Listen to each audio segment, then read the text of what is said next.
Okay, well, welcome everybody to day two of the budgeting process, and I'm calling the meeting to order at 9:02. And could we have a moment of silent reflection?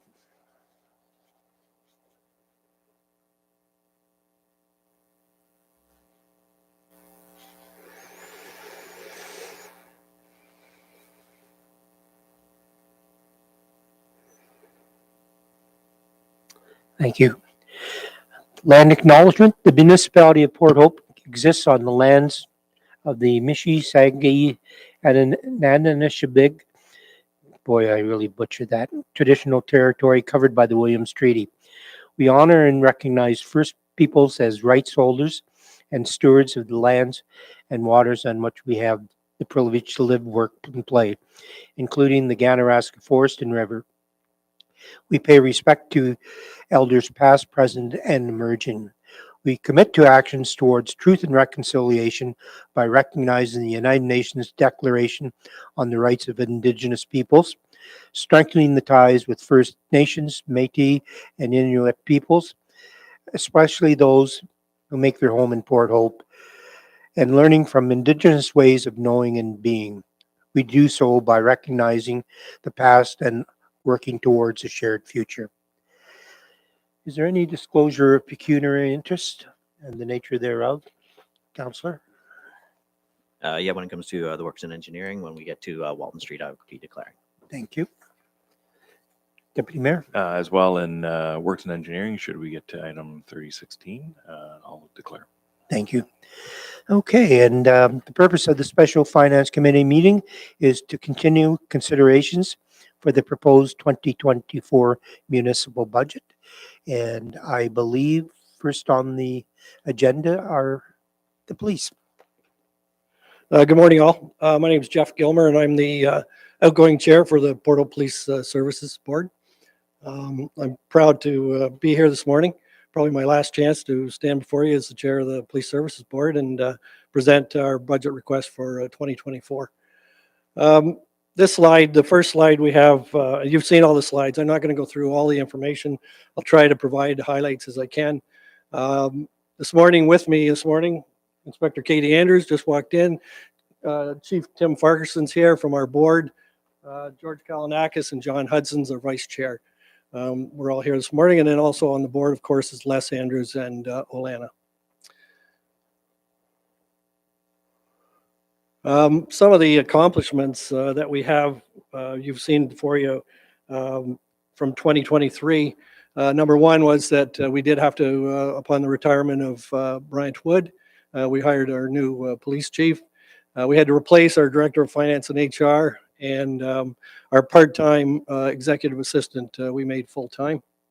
One of the new things that was purchased in 2023 was the ALPR, the automatic license plate reader, and we have a couple of those in the system. And they were purchased through a grant program, not through levy or even from our reserve. They were purchased through a grant. One of the challenges, I know that slide talks about accomplishments. I just want to highlight, and I think you're well aware of one of the challenges we had in 2023, which was a cybersecurity breach and a hack at the Port Hope Police Service. And it took a lot of manpower, a lot of time, and depleted our reserve that we built up from screening to handle that situation in 2023.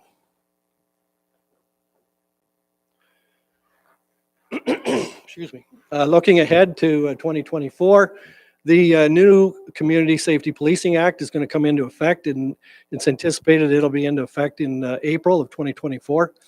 I think this act has probably been on the works, as far as I know, for at least 7 years. And to get the regulations in effect and everything, it's taken that long, but it is planned to take place and be in effect as of April of the coming year. You've seen our budget. One of our biggest areas of concern is appropriate staffing levels. It's a situation when you have the policing department that's responsible for keeping our community safe 24 hours a day, 7 days a week, 365 days a year. It's a paramount for our police board. Oh, I hit something. What I hit, David? Sorry. That's perfect. Thanks. Sorry.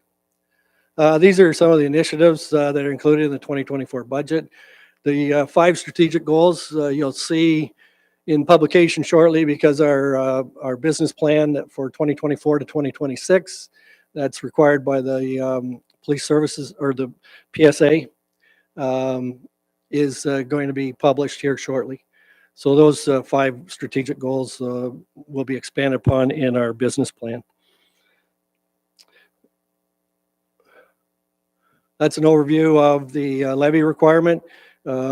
We know it's a big ask, the $6,747,091. We know that's a big ask when you consider it's a change from last year of 11.3%.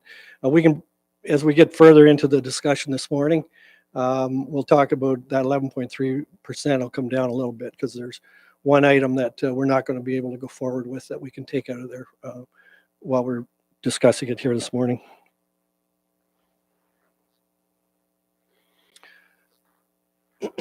These are some of the highlights for the for our operating budget in 2024.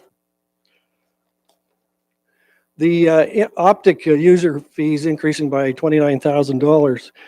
It's interesting to note that Optic is used by all of our officers, all of our staff, all of our court people, all of our screening department. And the user fee for Optic, Councillor Collins is probably aware of Optic, and the user fee from Optic went from $85 per person to $190 per person for 2024. The major increase is in the salary line, of course.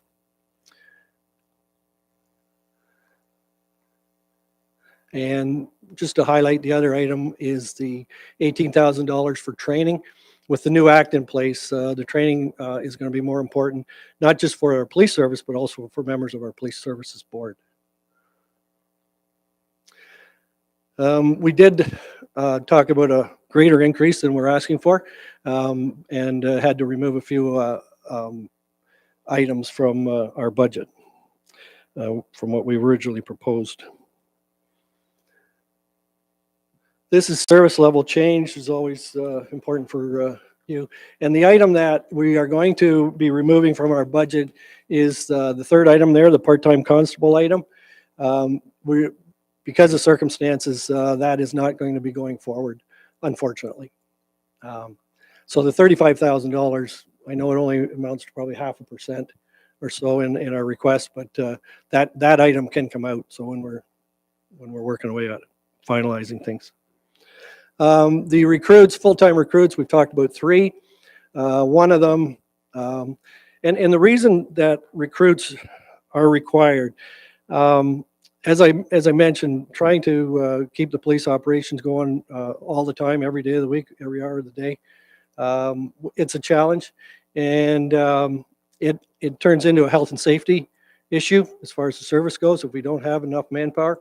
And if you look back this year, we had a couple incidences that really brought this to the forefront. One was an assault of an officer downtown Port Hope that happened in the summertime. And another one was the incident that took place at McDonald's. Really 2 major incidents that we have to be staffed for all the time. Now, for the recruits, the 3 positions that we're talking about, one will be going to police college immediately in the new year, and the other 2 we will stagger and start mid-year. So it's a little bit of a help to the budget line, but the other 2 will go to police college halfway through the year.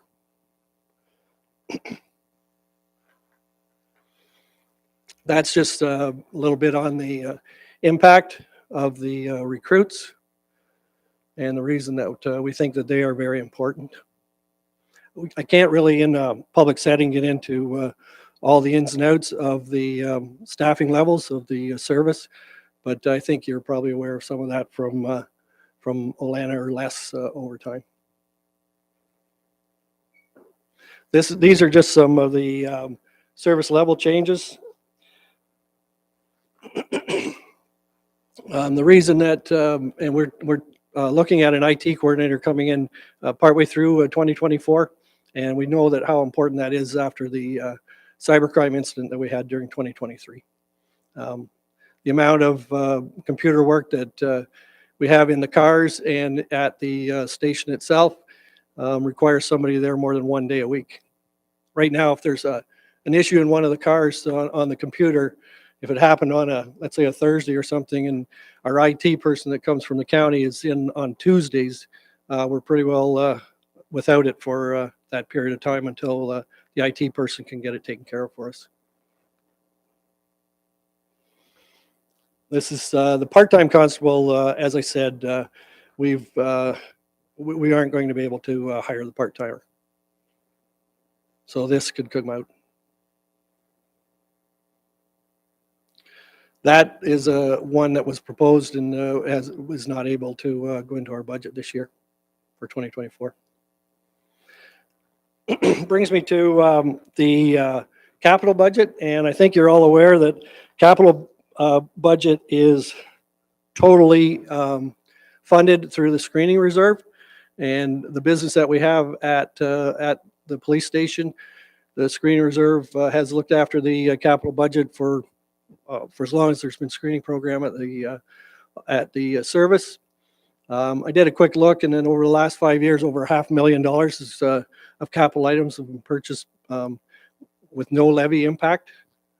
And if you add in this year's request, it's $700,000 over 6 years. And there's no levy impact at all on the capital budget. The thing you should note is, though I mentioned earlier, due to the cyber attack, our screening reserve was depleted to pay for everything that was required for it. And so really the funds that we're asking, or that we're proposing to use in 2024 will have to come from the business as it's going forward. So we're suggesting we're spending funds that we haven't got yet because, but the screening program is a going concern and is working very well. Capital budget, again, with no levy impact. The one thing we do need with more people and whatnot at the service is we need to expand the existing facility a little bit. And we think we have a pretty good plan on how that can be done. But to get underway is we're going to spend a little bit of capital to do some engineering work in 2024 and hopefully be able to do the expansion in about 2025. And if the business goes really well, hopefully the screening reserve will be able to fund most of that. And if we don't get another cyber attack. Replacing cars is an annual event for the service. The Durango is, the Durango is going to replace the Ford F-150 we presently have. So that's a summary of the capital budget. There's one item in there, the boardroom update of $24,000 is only going to go forward. We've applied for a grant for that. If we don't get the grant, then that capital project will not go. So what we're looking at from our capital is 191.2. That's the last one. I think that's the last screen. That's our total operating budget. Our request from levy is $6,747,091. Thank you very much. Well presented, Thanks a lot. as usual. Questions, discussion? Councilor Chris? Thank you very much, Mr. Gilmore. At the end of the day, it is what it is. I can appreciate the cost, the levy with human resources. I suggest to you that's outside of our control, and I commend the Police Services Board and going forth. And like I said, it is what it is. It's part of the provincial model with the arbitration, and we have to follow suit with the other ones. So, and safety is paramount. Just two questions in regards to not so much to this budget, but I'm looking at more going forth in 2025. And I can appreciate, and again, thank you very much for your service on the Police Services Chair and whoever you pass it over to. For the 2025, have we ever examined? There's a provincially wide, and I believe nationally, we see a reduction in those interested in going into police services. Have we ever explored the police cadets in regards to fostering perhaps that relationship at a communal level and then going into. I'll leave that to first question, then I have one more. Yeah, I'm not familiar much with the cadet program, but the auxiliary program that we have, on one of the slides, and I didn't highlight it, was we did hire, or we have 2 new recruits to the auxiliary program. And the individual, the young man, as Katie and Tim would tell you, is just a phenomenal individual from our auxiliary program. He's our first recruit that's going to be going to police college in January. So we're trying to nurture that as you're suggesting. Thank you very much. And then the second one, I hope this isn't a surprise, and I've had some talks with some other fellow counselors here, and I'm going to actually, for discussion here, perhaps to make a motion to the Police Services Board, because I think it has to come from this level for direction, I believe, and I stand corrected. Please educate me on that. I'm going to suggest to you the Port Hope Police Services maturing, and at that level, Port Hope Municipality has 2 jurisdictions, one policed by the Ontario Provincial Police, fabulous outfit, and the Port Hope Police. I'd like actually to table, if we look at, perhaps for the 2025 budget, direction to the Police Services Board to look at a cost analysis comparison with absolutely caveat of input from Ward 2 on looking for a transition on Port Hope Police Service taking over the responsibilities. And I say that for a variety of reasons. In regards to the ratio of police personnel to community members and value for that. And what I envision, if you will, is a substation up in Canton where the Ward 2 can actually attend to during the day and more police presence. So I leave that with you. I just want a short discussion if the chair wants that to be put over to another date, but I'm looking not at this budget, but again at a 2025 to at least give us a year in advance for the input from the Ward 2, as well as the technical and logistic challenges. Absolutely, that's appreciated by the Port Hope Police Service. Thank you for that. And would anybody care to comment or make any comments on that? Councillor Ming? Thank you. So thank you for the suggestion. And I know there's been a lot of discussion about that. I fully support the thought, and that at a future date, we should bring that motion forward. I don't know here at budget whether we should be bringing the motion forward at this time. I think we need a little bit more preparation for why we're bringing that forward. But I think it's worthy of that discussion, at least in the thought process. Thank you.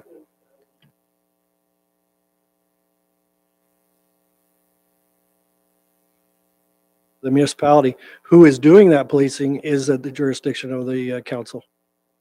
And I failed to mention the OPP contract for Ward 2 for 2024 is around $620,000.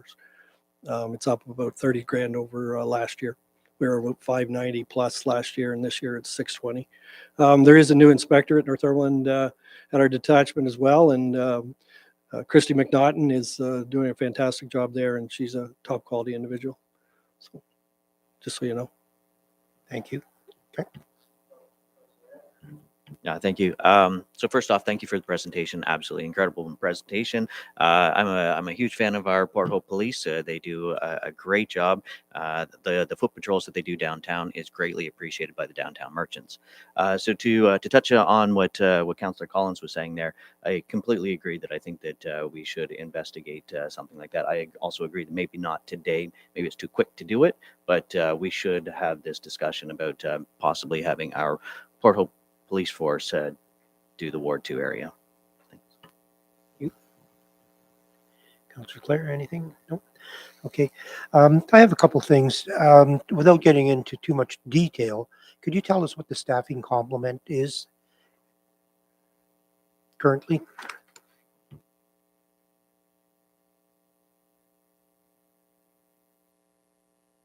Oh, here we go. Sorry. I have to be a little careful with that. Personnel discussion shouldn't take place here, unfortunately. Complement is 24 officers, including the chief and the inspector, et cetera, et cetera. Staffing completely at the Port Hope Police Service, including the screening department, which is expanded because the increased business brings the number that work out of there right now to about 32.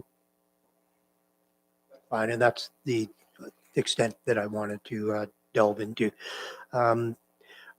couple things that council should be aware of is one, the debenture is funded entirely out of operating. So it's 125,000 principal and 45,000 interest every year. And so that we're the board is kind of unique, or the police services are kind of unique in that aspect, and that they're carrying the freight for their own building and maintaining their own building. And would you care to make any comments, or maybe the chief could, on the shared services that we're enjoying with Coburg? I think I can talk to it a bit. If Tim wants to add, he certainly can. It's very much appreciated that the use of George Hamilton Public Schools is being used for training. Training when the new police act comes in 2024 is most important, and it's absolutely required. So right now, the training program for both Port Hope and Coburg are being done together, and most of the training is being done at George Hamilton Public School. So it's been great. I went by there the other day, and there was more than Port Hope and Coburg there. Durham was there, and a bunch. They had the dog unit, and I think they had a big training day go earlier this week. So I know that facility is being used for that purpose. So I think that's great. So, anything to add? If you get Tim up here, he may not ever stop talking. So No, I promise you. We'd like to be home by 6. Yeah, no, it'll be quick. So just further, Mr. Chair, and just want to comment too, losing our chair is huge. 8.5 years, long before I was here, but his transactional knowledge, his skills and abilities helped me a lot, and his support since March when I've been here has been fantastic. So it's going to be a huge loss to the service in the community. Just on that quickly, we're in discussions with Stu Betts from Peterborough, Coburg as well, Chief Vandegraff, Deputy Chief Haskins, probably bi-weekly on just shared ideas of what we can do. Obviously, we share the ERT team from Peterborough, K9, that type of thing, the drone. We're also looking with Coburg, where our two criminal investigation branches are melded very closely together, and we're looking at future talks there. We're also, to the board chair's point, although we're asking for the IT position, we're still in discussions with Northumberland IT to see if they can accommodate us. They couldn't at the time, but can they do more for us? Coburg is looking at hiring, so we're having discussions with them as well about splitting, sharing an IT resource. So some of these things may not come to fruition that we're asking for, but at this time, those are things that we need. So communications as well. As you know, we use Owen Sound. We will be putting it out in RFP with Coburg. If we both go together on that, that could make a difference in communication costs, which is extremely expensive monthly. Those are just the types of things we're doing, because I get it. He's giving me the elbow here, and I'll keep going. I don't think you ever said so few words. And thank you for I agree, that. Les. And is there any other further questions, Councillor Mink? Thank you. So the police station expansion, I understand that this is coming from a reserve, but my question is, what is the expansion for, and how does it coordinate or interfere or whatever with the police station? Fire station construction. And when I look at the cost of 70,000 for a design for 2,700 square feet, and then we've got 500,000, which I know you can't answer, for the fire station, it just seems like a significant difference. So just in my mind, I'm just questioning how this comes together, or potentially is it, or does it not? Well, from my perspective, we've had conversation with Jason, and the police building's already there. So the engineering and whatnot is required is how do we adjust that building to put an addition on. We're not starting from scratch. So it's rather menial or rather small potatoes compared to putting a whole new building there. But if that project were to go forward, we would be working in conjunction with it. So through the chair, thank you for the question. We have been in great conversations with the chief and myself to organize this, and it would be, if both projects went forward, it would be, like the chair said, amalgamated as one. It'd be the most effective and efficient way to carry out the project, obviously. When we take a look at 2,000 square foot addition, $70,000 in design work, We're talking about something a 14,000 square foot addition. So if we actually do the math, it's almost in line with $500,000 for the design work. So I would suggest that the costs associated with that are on par with the size and scope of the building. I'll let the chair speak to what the addition is for the police service. I know it, but I think the chair is in a better position to speak to why they need the addition. We need extra room with the increasing number of female officers. We're running out of locker space and change room facilities and whatnot. There's a plan how we can just sort of expand the building slightly to under 3,000 square feet, just to help us in that regard. You're welcome. Any further questions or discussion? Seeing none, I thank you and I thank the board and I thank the police inspector and chief for being in attendance today. Thank you. Okay, our next presenter is Margaret Scott on the library. Good morning, Chairperson Andrews and members of council. I'm happy to be here today to present the proposed 2024 budget for the Port Hope Public Library Board. Joining me today is Bob Wallace, sitting in the seats. He is the chairperson of the library board. So in terms of our staffing, just to distinguish the board from perhaps other departments, we do have a governance model whereby we have an appointed board.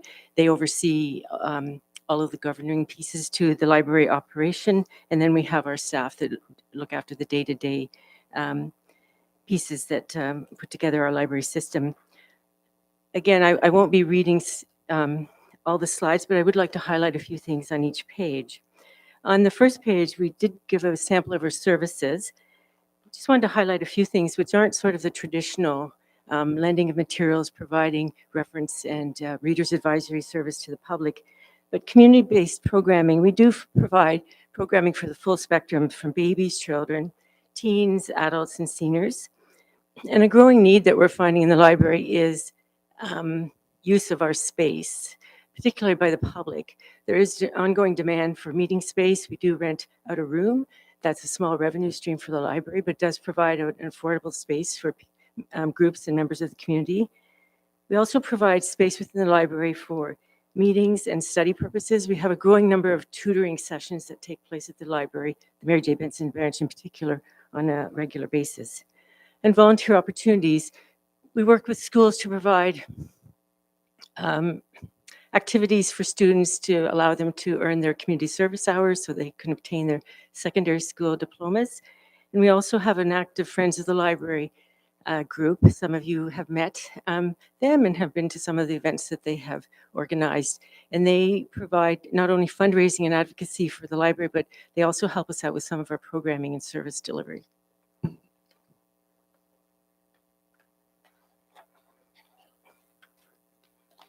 Accomplishments from 2023, just like to elaborate on these briefly. So implementation of several key recommendations of our 2022 service delivery review included the revision of the organizational structure to incorporate a generalist customer service model at the library. We've expanded the part-time programming and community outreach position to full-time. We launched the Library of Things, currently housed at the Hub. We've increased the range of programming, and we continue our ongoing work in support of our partners, including the Friends of the Library. We're very pleased to see these increases in our stats for 2023. Our program participation increased by 104% from last year, and the number of unique programs increased by 102%. And this is attributable to post-pandemic recovery. We have now a full-time staff person overseeing our programming, and we've increased our marketing social media presence. We've been able to expand service hours at both locations. Mary J. Benson branch now has Sunday hours. Through a survey of the community, we determined that the hours needed to change on Sundays. We were open Sundays for about a year before the pandemic, and this year we've been able to offer Sunday hours, and we're now open from 11 a.m. to 2 p.m., the Mary J. Benson branch. And we've provided evening hours, Tuesday nights at the Hub from 4 to 7. So we've seen increases in circulation and attendance at both locations. And then lastly, increase in membership. There's a changing demographic in Port Hope. We're seeing a lot of families come to the library with children, and they're all getting library cards and using the services and attending the programs. We also have an annual or a continual flow of newcomers to Port Hope. These are people from larger places often, and they are library users, and they have certain expectations of what a library can provide to them. And then our outreach initiatives, we're expanding those in terms of the number and the variety, and we're seeing people attending those new programs. Trends, challenges, and opportunities. The first item is a trend, and the digital divide essentially is a scenario of the haves and the have-nots. We have people who have access to internet. They have the equipment, they have the resources to pay for connectivity. They also have a skill base, so they know how to use the resources. And then there are those who do not have those things for a variety of reasons. Recent survey conducted across Canada revealed that 56% of Canadians who use technology services at public libraries would not have access otherwise. So libraries are helping to address this divide by providing free internet access and in some cases Wi-Fi hotspots that can be borrowed and used at home. PHPL has free access at both branches and bookable computer workstations.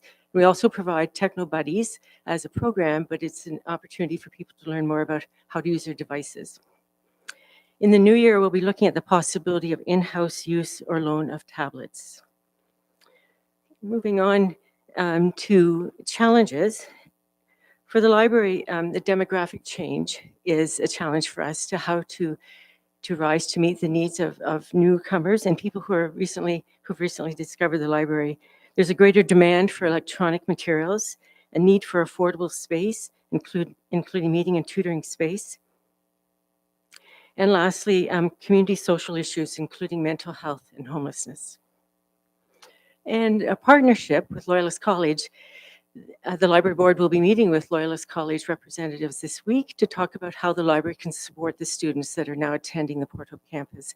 Not only their academic needs, but also their recreational needs in terms of after hours. There are residential students in Port Hope, so we want to be able to provide something for those students after hours because we are open evenings and weekends as well.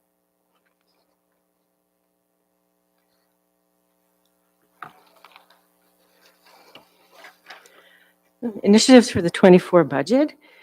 The board will be updating our strategic plan by incorporating some of the additional recommendations from the service delivery review. We will be reviewing the operation at the hub, looking at marketing and communication strategies, and updating our library collections development plans. Also, we'll be completing the implementation of the revised human resources organizational structure. We'll be rolling out our customer service position this year and revise the library services manager role. And thirdly, expand community programming and outreach at both Mary J. Benson and the hub to align with the new strategic plan and meeting the ongoing needs of our community. The levy requirement is there for your information. And some specifics about the operating budget. Our main revenue streams, apart from the tax levy, are provincial funding, including the annual public library operating grant and some occasional federal and provincial money, as well as donations.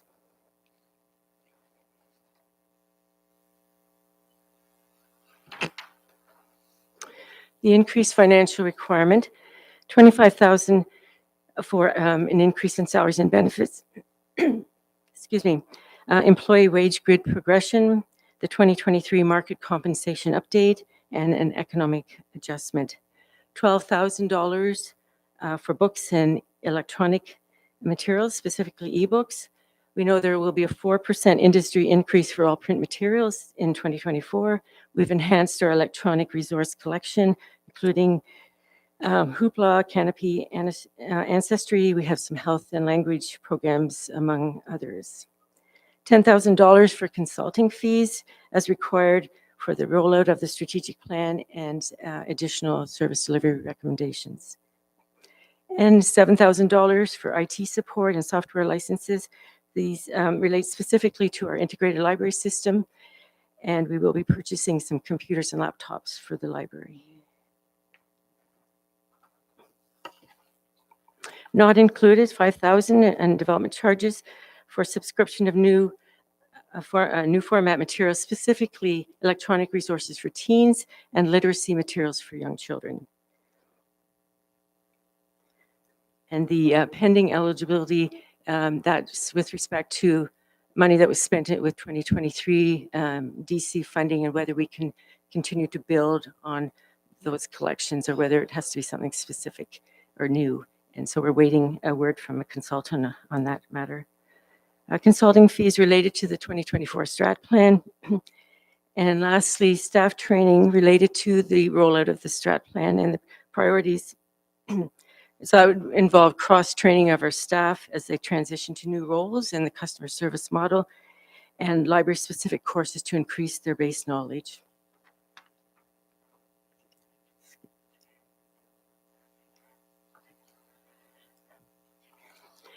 And our capital spending has been deferred until the new strat plan is in place and new priorities have been identified.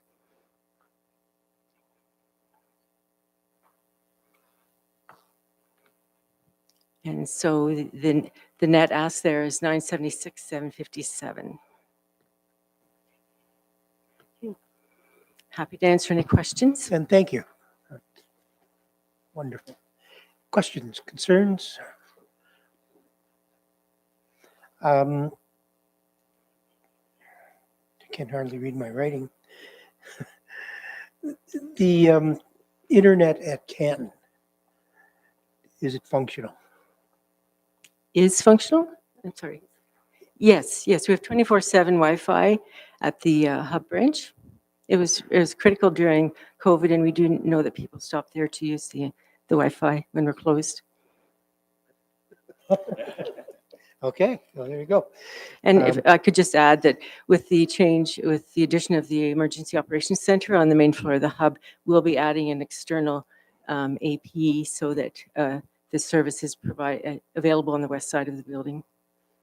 Thank you. And two other things. Can you comment on Farley's office? Yes, I'd be happy to. For the information and awareness of council and staff, the library was a recipient of a donation from the Mowat family. We have been gifted the contents of one of Farley Mowat's offices. And so that transition, we've have a contract in place with the Mowat family, and the materials have been moved to the hub. And we have a former staff member on contract who's cataloging the collection for us. And we hope to be able to mount collections sometime in 2024. So we're very happy about that. And we have some very unique items. Yes, it's when we went up to Farley's office and we talked to Claire Mowat, and she says, "Well, you probably don't want this." We said, "We want everything. We want the picture of the dog. We want everything, and we want it replicated as close as possible." Yes, that's the idea. Is that it's a reflection of Farley's workspace. And I just, for those of you who may know, he was very fond of a Lazy Boy chair that was kept together with duct tape. Unfortunately, we weren't able to take that chair, but pretty much everything else that was in the office. So that's great. Last question. What impediments do you see to your future success? And it's a wide-ranging question. I think, funding always is. I think we're finding as we expand our services and including programming, staffing, and ultimately physical space, particularly at Mary J. Benson, will become an increasing challenge for us. Not only a public space, but workspace for staff and storage. Some questions. I'll start with Councillor Adam and then Councillor Ming. Thank you. I just have one quick little question for you. In the budget, how it's separated here. So when we go through the line by line, compared to what is the proposed in the presentation. There's a difference of about $6,000. Do you know what that difference is? What's missing off of the line by line? Is it in a particular, is it on a line or is it I just don't the know. bottom line? That was my thing. So when I go down and I look, it's a 7.4% increase with a total of 970,998. But in the presentation part, it's 976,757, which is about 6,000 extra. I couldn't figure out where that was. That's all. I need to look at the other documents, Councillor Pearson, but Okay. I'd be happy to get back to you Yeah, as thank soon you. as I can. Just something that I couldn't find there. Councillor Mink? Thank you. So just to expand on the discussion about the hub branch. So first for the Wi-Fi, just to answer your question, that at most times there's vehicles in the parking lot using almost all the time. There's vehicles out there using Wi-Fi. It's also used not for library purposes, but by cyclists. And there's been many times when I've asked for a bench outside the hub so that cyclists can sit down and have a break and use the Wi-Fi because they absolutely use that. I think there is a lot of, one of the challenges I think is that I get continuous requests from rural residents to do something with the hub, yet we don't see that reflected in the library itself. And I think that we have opportunity to work collectively to make that a more desirable space because the desire is there. We just haven't identified what that need is. The library did set up a photocopier, and I know that, a print option. And I know a lot of rural residents have to go all the way down to Staples or wherever to use those type of services. So there is a benefit if we could build that there as more of an adult workspace, but we haven't got there yet. But I think there needs to be a collaborative effort between both the municipality and the library to make that a more usable space. Thank you. Any further comments?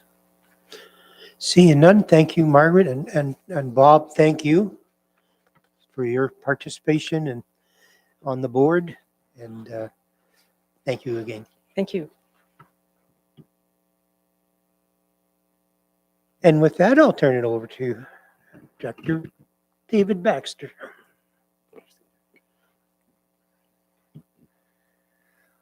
All right, so we're 45 minutes in. So really just a decision for yourself, Chair. We could jump back in where we left off, which would place us as starting with Parks, Recreation, and Culture. Sorry, apparently I'm losing my voice.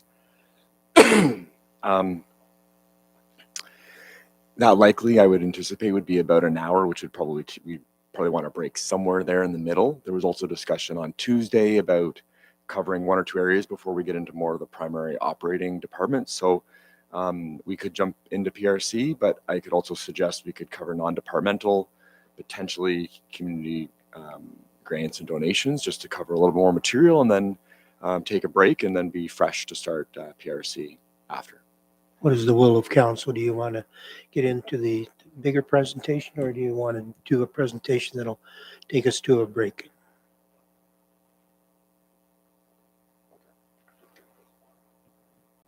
Let's start with the departmental, and I'm sorry. Sure. Sorry to go sideways here, Director Baxter, and I might have to actually ask my fellow councillor here. I heard the police service. I'm going to go back to that. If there's a substantial change with the Ontario Provincial Police, which is part of the municipality for Ward 2, and it is reflected in our taxes, I would suggest to you they're going to have an increase in salary. When do we hear about that, or what are the substances associated with hearing from them? So the presentation was from the Police Services Board for policing. So it was to include the Port Hope Police Service, the OPP, and the board. Okay, so that total price is OPP and Port Hope. Thank you. Correct. Now, remember, from the perspective of the taxpayer, it does get allocated out, but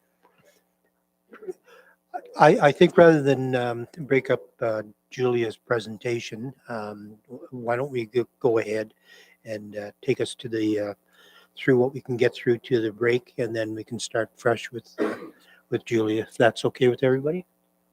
Okay, thank you. all right. So the non-departmental section as the name implies, is kind of all the other stuff. It includes activity not attributed to a specific department or function. So general municipal legal fees, interest on taxes, interest on our bank account, contributions to general reserves, in this case, to the Asset Management Planning Reserve, to the DC Exemption Reserve, the full amount of the capital levy, the in-year tax adjustments. So as new homes get built, they get added by impact mid-year. We then turn around and send them a bill for whatever period since it's been built. Those in-year things that weren't part of the full roll get added here. Payments in lieu of taxes, which is often different government entities, they don't get a typical, or portions of their property don't get a typical bill, and so they're not part of the regular tax roll. So we capture that revenue in here as well. The funding for community grants, the funding for the GRCA, and the funding for physician recruitment are all included in this area. So a few noteworthy accomplishments. We've now fully transitioned animal control services to an external agency instead of a joint municipal board. This year we have reallocated the committee budgets to within their relevant department budgets that take the lead. And so this really does a few things for us. First, I want to identify that if there should be no change in the way things have been operating, from this. Just in many cases, we'd have a few $100s, for each one that often we weren't, using, and often those costs were actually coming out of the departments anyways. So it's a bit of an opportunity to not reduce the overall budget based on things that we were either duplicated or weren't actually doing. It also takes away, that we had some committees over time, that we're very concerned and focused on their budget, and really we want them to be focused on, their mandate from council, not on, hundreds of dollars, and doing updates on that at their meetings and that kind of thing. That is a staff function regardless, and the funding, gets funneled, and budget availability and those decisions happen through their staff lead. So we've made that change, for this year, which also does provide a bit of a level of efficiency in our budget. It's just, a bunch of fewer lines generally. We've also done some streamlining of the community grants process, as we talked about last year, but we've now actually fully introduced, and we have 3 foundational funding agreements, our first 3. Trends, challenges, and opportunities. So increased tax collection efforts will result in the reduction of interest on taxes receivable, and notably we have some larger accounts that are currently, we've got 2 rounds right now of tax registrations, the latter of which will be finishing around the end of the 3rd quarter. There are some large dollars involved in that. That will, with the collection, of that, that will see the interest that we are charging on those larger amounts of arrears will then come down. So we've reflected that in the budget. We also have higher than normal interest rates, resulting in higher interest on our bank account balances. That is anticipated to continue into 2024. But we also, anticipate that our cash balances, as we are self-funding things and not taking out debentures and doing more, that cash balance will reduce. And at the end of last year, it was, we were using our line of credit. It was in a negative position. So the current just general environment that we're in these days of litigation and accountability places higher demand on our risk management and on our insurance. Our potential increase in reliance on the development charges exemption reserve resulting from Bill 23 impacts. There's also going to be more pressure on that. At this point, we've not changed our current allocation. So initiatives and strategic goals, focusing on our property tax and utility collection efforts. It will reduce our receivables and improve our cash flow. And then focusing on our overall cash management. So making sure there's cash availability to support operations at the same time as we are spending that cash on capital and other functions, and benefiting, to the best we can from the higher interest rates that are prevalent currently. So overall, on the operating side, this is an unusual one in which we actually have a net revenue situation, but that is because there are tax, related implications, the bank interest, the interest on taxes, all going into this department, and then the full amount of the capital. And I do note, as seems appropriate when we talk about each operating department, that we are talking about what their capital budget is, but the actual levy all ends up, if you look through the detail, it all actually shows up in the non-departmental section. I've just spoken about, so I'm not going to go through all the different sections, but overall a net of a net of 3.3 million. We do have, I almost skipped over that. We do have the government grants of just under 72,000. That is what remains of the Ontario Municipal Partnership Fund. I'm sure our CEO may be surprised to see that number being so low. Many other municipalities get much higher numbers. Unfortunately, the parameters that they set around, the formulas that they have established, we do not fare well with. We are like just high enough population, or just big enough, or just, have a concentration. And so, the flip side of that is that, we are able to be more financially independent, but we would love to have more money. We have met with them. We have argued that we should be getting more on an equity basis with other municipalities. Decreased financial requirements. So I do want to make sure council is aware of this. So we have reduced the $150,000 that was being put in a council initiatives fund. The council initiatives fund, was intended to be able to do things, large projects from a growth, improvement to the community perspective.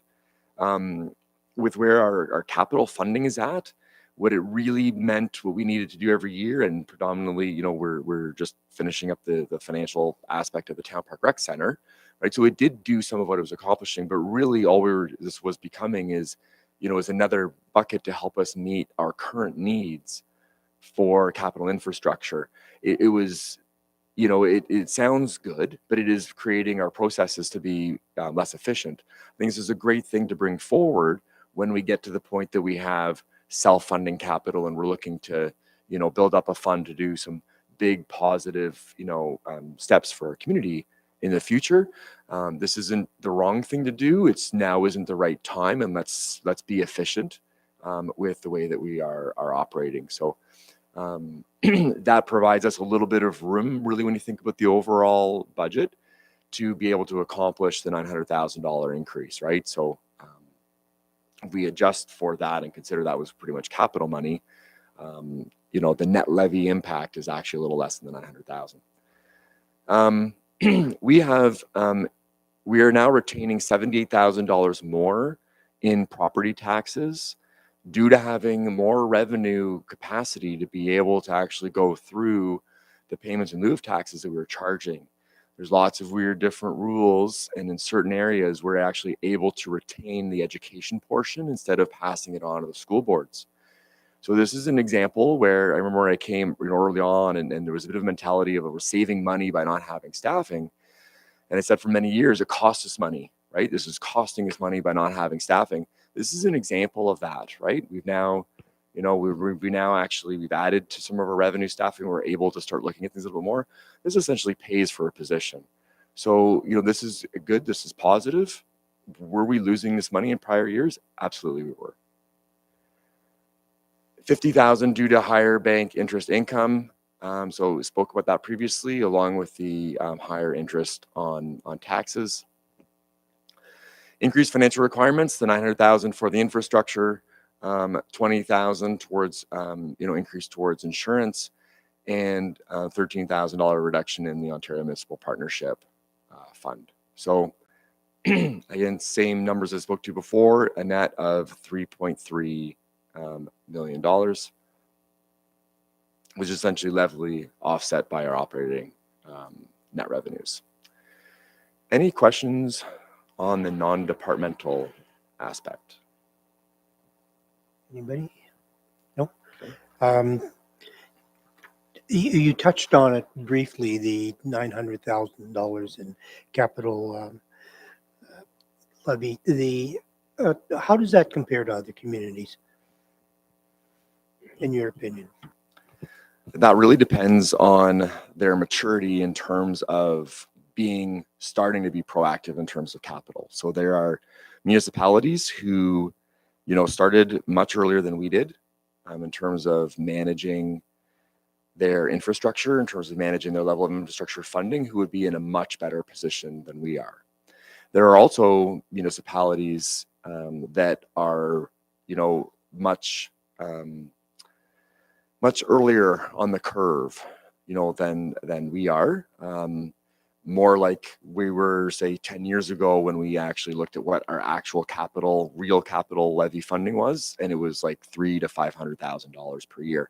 There are still municipalities, our relative size, that would be in that, type scenario, but they may be drawing on other funding from having, having different business type setups where they're running a business park and they've got revenues coming in. They might have a casino. They might have 10 times the amount of OMPF funding that we have, and I mean that quite literally. So, there's some different scenarios that can come up, and in many cases, it's the same reason why we weren't increasing funding, in prior years. It's that focus. If the main focus going into the budget is a 2% increase, you never get to funding your infrastructure. But at some point that comes to a head. Right. So that's why, we have it coming to a head, and we're trying to be proactive. We've been building that number for 10 years. So there isn't an even answer for that. It is a broad spectrum. What I can say is I'm very proud of the steps that we have been making, given our size, given our ability. We're making good progress. Again, one of the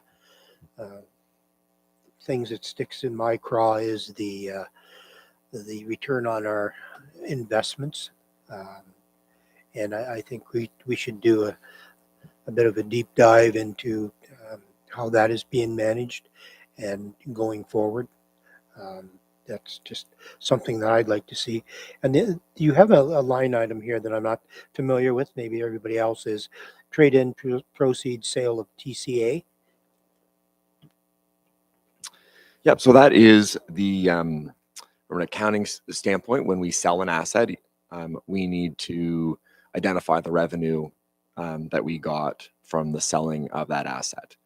So, if we have an old, truck and we're able to sell it and get $500 or $5,000, that we have to recognize that as a revenue, and then those funds then go into our asset management. They go into a reserve that goes towards, funding typically overages, right? So if we have overages on other projects, it goes into help, funding other capital aspects. What TCA stand for? Oh, tangible capital assets.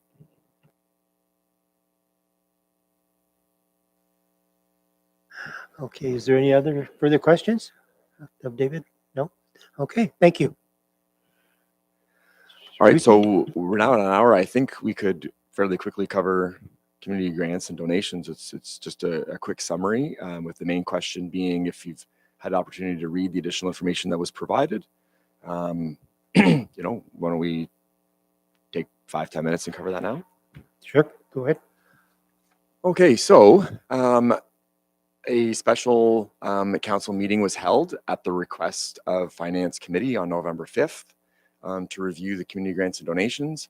Motion has been passed regarding several grants and donations that has been included in the proposed draft budget. So without any changes, what you had recommended at that meeting is what we would be proceeding with. and the budget has been adjusted accordingly. So currently we have proposed 60, let me put my glasses on, 69,000. So 69,000 for community grants. We have the ongoing 3 foundational funding agreements, which are really here for your awareness because they're in a multi-year agreement. But I think is important to remember, right, that we are providing in 2024 $125,000 towards these, 3 large impactful community organizations. And then we have 3 donations currently with a total of $2,150. And as mentioned on Tuesday, on Wednesday morning, you were provided the additional information that was requested by committee from the other applicant, Dragon Pottery. And so at this time, Chair, I really just turn over to you if there's any direction from committee to include all, a portion, or none of that request. And then I believe that will finalize this section. Right. Okay. Would anybody care to comment? Councillor Adam? Sure. So just as per the donation request from the Dragon Clay Pottery, I don't know if you guys had a chance to check it out, but it does say that it's $1,000, I believe, and it's for a small art gallery. And she's planning her second Simply Ceramics Symposium. Wondering what you guys think about that. Any comments on that? Councillor Ming? So I would support it. I'm not going to suggest that we change anything, but that we've already made. But when I look at the decisions we made in comparison to that, I feel uneasy with this process and how we have one-day events we're giving $5,000 to, and they've asked for $25,000, and then we have this event that is 2 days, and we're giving $1,000. It just doesn't seem consistent in our decision making. Sorry, 2-week event, yeah.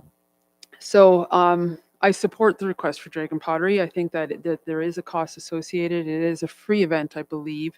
It is supporting our local artists. It's in downtown, so I think it's close to downtown, anyway, just around the corner here. So it is something that will add value. But aside from that, I would feel comfortable if we, not here, but outside of here, once we leave, come up with some sort of solution on how we're going to do the grant and donation process going forward. Whether we're going to have a discussion I had was have a working group come up with some ideas about the type of grants and donations, whether we need financial audits for those organizations who actually have an income of a certain amount, not just on a spreadsheet, but professional audits, the weaning people off, if that's the way to say it, come up with solutions for that. I think that every year we spend too much time and there's too much uncertainty in this process, and we need to come up with something solid going forward. So that's my long explanation for saying I support Dragon Pottery. Thanks. We do accept yes or no's.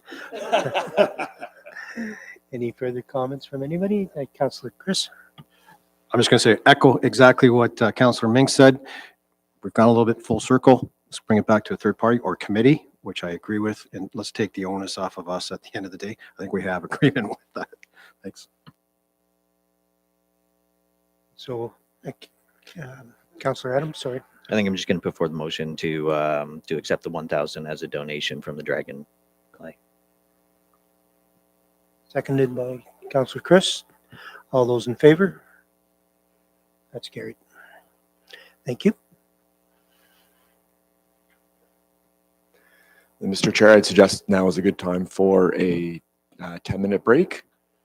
Let's even be a little generous. Let's come back at 20 after. Slide another minute in there. Dear all heart. Thank you. Okay, thank you. And Parks and Rec is on deck. That's okay. Go ahead if you need to. Whenever you're ready. Okay, good morning, everybody. I have the pleasure of speaking to you about Parks, Recreation, and Culture today and our 2024 budget asks. It was brief summary related to Parks, Recreation, and Culture. We do maintain parks, facilities, cemeteries, and waterfront, and we deliver recreation programs, facilitate rentals and community events, and liaise with a number of community groups and stakeholders for engagement activities in our community.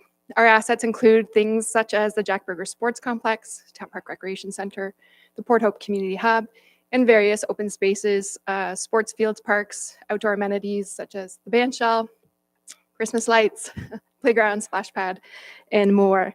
Because I didn't jump on the bandwagon about a few stats in our presentation, I did think I would share with you. We maintain 131.6 hectares of parkland. We have 13 cemeteries and over 120 services on average per year.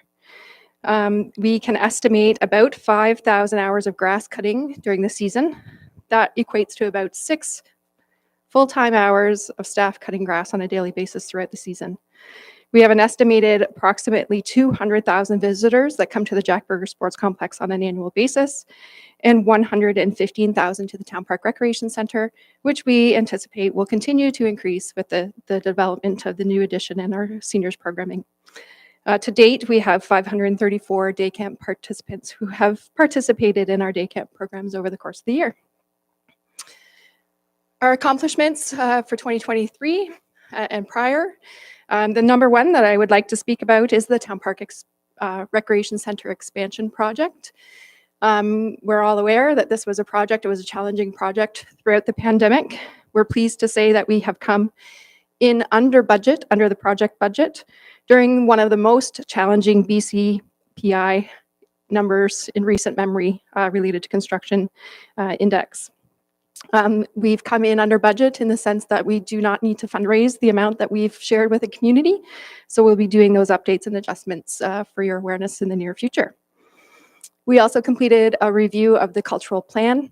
The cultural plan was established in 2012, and we initiated a community engagement activity over the course of 2023 to do the review of the plan by collaborating on culture, which is establishing our top 5 priorities for the next 5 years. We also were able to complete the waterfront and Riverwalk master plan through various community engagement projects completed and approved by council, which is a significant project for planning for the future of the waterfront and the river walk for years and years to come. We also worked collaboratively with Port Hope Rotary Club to complete the new Rotary Centennial Riverview Park located in and around the Fish Ladder area. This was a fundraising activity by the Rotary Club to celebrate their 100th anniversary. And our park staff and community really came together, and that project is almost complete. We're just finishing a few trail toppings to complete that. We were also fortunate to receive funding through the Ontario Trillium Foundation for 100% funding to complete the 3 new outdoor pickleball courts located at the Town Park Recreation Center. So, that area is a busy hub related to the new assets and amenities there that we're very proud of. We also were able to complete the renovations at the hub related to some asset management related to the roof, soffit, and fascia repairs with the intent to prolong the life expectancy of that asset. Some general trends, challenges, and opportunities for your awareness. We are predicting continued program participation. We've seen growth in aquatics only increase year over year since the recovery from the pandemic. We continue to anticipate growth in older adult and aquatics programs. We are anticipating a conservative growth in our youth activities. We are partnering with a number of agencies to offer some new program and event opportunities there. We're also allowing growth or anticipating growth for programs with the new spaces available and availability of rentals with the addition at Town Park Recreation Center. We spoke about this earlier. We are seeing a generalized decrease in student granting. We are using the previous year summer student grant allocations as part of our budgeting for this year. I do want to have share a point of clarification. The mayor asked a question on Tuesday related to percentage of high school students of the 32 students. My answer at the time was 10 to 15, which is accurate. I confirmed that with our team. That's specifically to the 32 student positions. From a high school standpoint, we do have high schoolers who are participating as our part-time staff. So we have more high school students in part-time than the student positions. So I did want to have that point of clarification for your awareness. We do continue to seek and be successful in grant opportunities with continuation of programs and services supported by grants that are expiring. We have a little bit of work to look for some additional opportunities there to maintain those levels of service. Recruitment and retention of specialized staff continues to be an ongoing challenge. We have seen some improvements with our fitness staffing levels. And active community groups advocating for new recreation amenities such as the pump park and winter tennis, which have both been delegations to council, as well as conversations related to the outdoor rink. We don't see this as a trend or challenge or opportunity. It's all three of them in the sense of being able to recognize those from competing priorities and maintaining existing assets that are under our purview. Initiatives and strategic goals related to the continued expansion of programming, which we spoke about. We'd like to maximize the use and meet changing needs, which occur on an ongoing basis. Asset management to support sustainable infrastructure and assets is a high priority of the corporation. We have targets for completing the updates to an asset management plan, levels of service, and associated studies for facilities condition assessment, which we'll speak about, as well as a focus on fleet repair and replacement corporately. The climate resiliency and green future supports continue from a department standpoint for focus on trees related to maintenance and planting, as well as the waterfront projects that we have in our plans for 2024. Our programming and special events, we spoke about this as a item that, identifying that there is increased participation in our events, but also some of the costs that increase on an event basis as well. And the implementation and monitoring of the Leisure Services Master Plan continues to be one of our strategic goals, where we rely on that plan for review of opportunities, levels of service on an ongoing basis. So our operating budget, there are a number of service level changes that we'll speak about in our capital projects to a total levy of $4.1 million. The operating summary, we do take in user fees. So user fees would be accounted for by, registration for aquatics programs, rentals of program spaces or rooms, as well as our sports fields rentals as an example. We do have identified some reserves and grants within our budget as well, with an increase of 22.3%. There are components related to that percentage that are attributed to the asset management, which has been moved into Parks, Recreation, and Culture department by a division standpoint. So our decreased financial requirement is, in general, we're calculating, again, due to program growth, about $69,000 in revenues, mainly due to those admissions and program registration and anticipated growth. From an increased financial requirement, as noted earlier, about $230,000 due to the reallocation of the asset management costs from other departments, plus the addition of the asset manager of municipal assets into that division. We are seeing about $192,000 due to salary and benefits. This is inclusive of all full-time and part-time staff department-wide. We are anticipating insurance adjustments of about $36,000. Included in our budget for 2024 is the biannual pool maintenance needs of $35,000. We've been able to complete annual maintenance on an ongoing basis. So this number actually would have been higher in the past. It would have been $50,000 to $100,000. But with ongoing maintenance needs of the pool filters, as an example, we've been identifying this on a reduction, which is good, but it's still a cost impact for 2024. We have increased our parks, buildings and grounds related to a number of repairs that we have fallen behind on and need to get done related to a health and safety aspect. This is related to fencing, some clay for our ball diamonds, and then other aspects related to increasing our Christmas light inventory.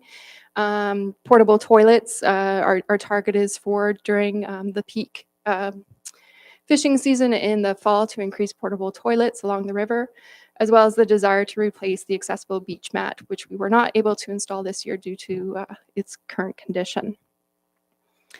We are also seeing an increase for Town Park Recreation Center cleaning. Last year's budget included a portion. This 2024 includes the full year and full use targets for that facility. And we are also including $20,000 for maintaining the goose management strategy that we enacted this year. We were able to use a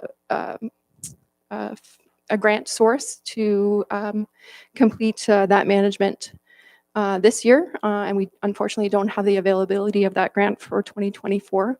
So that's included in our base budget. There are a number of things that we have not included in our operating budget. I'll go through them. They're fun. You may remember in 2022, we experienced a failure of our pool pump at the Jack Burger Sports Complex for the 25-meter pool. That resulted in about a 6-week closure of the pool, which was significant for the community and significant for us. The reason it took so long is the pool is very aged, and we had to actually manufacture the pump. So our thought is to purchase a backup pump. We still identify this as a high priority, but we'll be doing that in the future years due to the age of the current pump. We're not anticipating, touch wood, we're not anticipating a failure in the short term. So this is longer term planning. We would like to move towards GPS in all of our fleet. But again, this was identified maybe as a future priority. Upgrades to the East Beach. We have actually applied for a grant related to this. So we are waiting to see if we're successful with that grant. The polished concrete floor at the Jack Burger Sports Complex. Again, we've deferred until future years. We are seeing age and use impacts to the sealant of the floor. We've also not included dredging, but noting that dredging is an area of high importance. Our intent is to complete bathymetry measurements early 2024 in the spring. And if there is a requirement to determine next steps, staff will be coming forward to council with that conversation. So these are efforts to kind of identify some savings in our 2024 budget as presented. There are a number of parking lot improvements that continue to be deferred year over year. There's some trail design work that we were anticipating having a third party assist us with, but our parks complement our staff there, are working through what that looks like on an internal basis, as well as the scoreboard at Jack Burger. If you've ever had the pleasure of trying to put a goal up on the board, we are working with a number of groups potentially for some funding assistance for that as well. We have included in the 2024 budget 2 service level changes. The first is related to an additional facilities operator. The 24 impact is $52,980. This is identified as our highest staffing change from a Parks, Recreation, and Culture standpoint, in the sense that there are currently 3 full-time operators who manage the day-to-day buildings and grounds of the 3 recreation facilities and 11 corporate facilities. Staff are scheduled on a rotating basis at the Jack Burger Sports Complex. So typically, almost every day of the week, we operate minimum of 18 hours at that facility. So they maintain the arena and pool. There are regulatory requirements for both of those assets to have staff on site who are certified with specific certifications to manage those facilities. And on top of that, these operators manage all of the service requests at all of the corporate facilities as well. So if there's an issue at Town Hall, there's a service request that's submitted, and those operators are coming in and addressing them, as well as currently Mill Street, the Service Ontario, the archives facility, the fire stations. So from a capacity standpoint, we're very challenged. If you actually look at the rotation schedule for the facilities operators of a complement of 3, we're actually using part-time operators and part-time staff to backfill just the hours that are required to monitor and manage the Jack Burger Sports Complex. So the complement, by adding one to the complement, we'll be able to see an increased level of service at the corporate facilities, as well as address some of the challenges that we're experiencing already with the addition at the Town Park Recreation Center with the increased usage there. So again, noted this is one of our highest priorities from a Parks, Rec, and Culture standpoint. The other one is a customer service assistant. So this is, again, adding an additional customer service assistant to the Parks, Recreation, and Culture team. We currently have 1 full-time customer service assistant. Again, with the number of hours of operations at 2 large recreation facilities, we do backfill currently. Backfill is not the right word. We do fill the hours from a customer service standpoint with part-time positions. We do have significant challenges in recruitment and retaining of part-time customer service. So again, with the volume, between the 2 recreation facilities is the highest number of weekly hours in the entire corporation. This is identified as a high priority. We will be able to see savings in our part-time. So this is not adding hours. This would be adjusting part-time hours to a full-time hours. So there is a reduction in a part-time allocation through our salaries. One level of service level change was not included in the budget that's presented to you, and that is related to a parks operator. Again, still a high priority from a department standpoint, but through discussions, corporately and bringing forward what the staff recommendation to you is, we have not included that. I think it's important to note that Parks, Recreation, and Culture is completing a service review currently, and we've engaged a third-party consultant to assist us with establishing targets for staffing levels, as well as opportunities for efficient review of processes, standard operating procedures, and that will be presented to you for your consideration early in 2024. We have a number of carry forward projects for your awareness. All of these are underway with the exception of one, with the exception of 2, in the sense that the outdoor pickleball courts is listed. They're done. They're being used. They're fantastic. It's just a matter of closing out that project from an invoicing and payment standpoint and grant reporting. The waterfront trail repair is a carryover. This was an application made in 2022 to the Natural Infrastructure Fund, which is a federal grant, and that grant is still pending. So it is listed as a carry forward. The fish cleaning station upgrades, again, was a grant related to the Enabling Accessibility Fund. Those are mostly complete. Again, it's just finishing out the payment and invoicing. The West Gages Creek geomorphic study. The study is complete. There is some funds that we'll be carrying over into 2024 to complete some shoring of the West Gages Creek area. So if you're not familiar, that's the Peacock Lake View Park area. And there's some significant erosion concerns related to the West Gages Creek area. The 5 Mill Street sewer repair. We've actually been able to install, sounds funny, a high flow toilet that has been kind of mitigating the issue. So we're monitoring and we're identifying if that is something that needs to be proceeded with, or if we can address other issues at Mill Street with that fund. Our capital summary for 2024. There are a number of slides for some of these projects, but it does include poolside change room flooring, playground replacements for Houston and Rapley Parks, a replacement park truck for parks with a new V plow, which I'll speak about, a tractor, the fleet replacement for a sports fields truck, and Kingsfield route upgrades. So one highlight of our capital budget is the replacement of a truck. There is an existing 2013 truck, which is in very poor condition, that will be replaced. It requires significant ongoing maintenance, which Jeanette and I will speak about when we circle back to the conversation about fleet maintenance. And it's really just trying to keep it on the road at this point in time. So the new truck would replace this asset.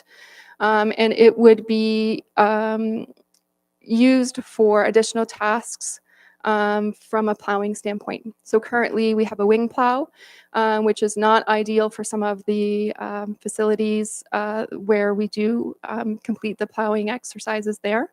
A V plow is preferred in the sense that it will protect those assets. It doesn't dig into the asphalt. Those types of things, our staff have identified that this would be an efficient and more optimized use of plowing in our recreation facilities and our corporate facilities and our parks, parking lots and trails. Another asset to replace is a tractor. We did have a tractor fail completely in 2023. We've had to kind of be creative in exercising how we were moving assets around between our roads department and our cemeteries to complete the tasks needed from a park standpoint. So by, again, adding a new tractor, those operational challenges that we had for a majority of this year, would not exist. But we would also be able to expand the operating life expectancy of one existing tractor that we do have. The new tractors identified that we would be purchasing a tractor where we can optimize use of attachments for operational tasks. So, potentially doing the ditching, trail work with a tractor, and having an attachment to do fence hole digging, a small chipper attachment as well. So it's really intended to optimize the use of this new asset and prolong the life expectancy of the other tractor. The other tractor that's being currently used is used full-time to cut grass. So if we had the ability to have two tractors to be able to use them in different ways for their optimal use, would extend their condition. Also included is playground replacements for two parks, Houston Park and Rapley Park. The $120,000 would be reflective of both of those two playground amenities. I think it's important to note that there are currently 21 playgrounds located in the municipality, and I think Chair, you had mentioned earlier about parkland in the community, and having a high amount of parkland. We do have about 3.1 hectares per 100,000 residents. That's identified in our leisure services master plan, and our target is to maintain 3.0. So we're on target. The general parkland in Ontario is usually between 2.0 and 4.0. So we're right in the middle. We're on target. That's from a open space standpoint. I can confidently say that the number of playgrounds that we have in the community is high compared to other comparator communities. So if we have 21 playgrounds, and the useful life expectancy of a playground is approximately 15 to 20 years. That would translate into needing to replace at least one on an annual basis. We last year in 2023 budget did not replace any playground amenities. This was again a cost savings measure. So already being behind, we're falling behind more. And the Houston Park and Rapley Parks are both very aged. We've had to remove a number of components to meet safety standards. So recommending the full replacement of both of those parks.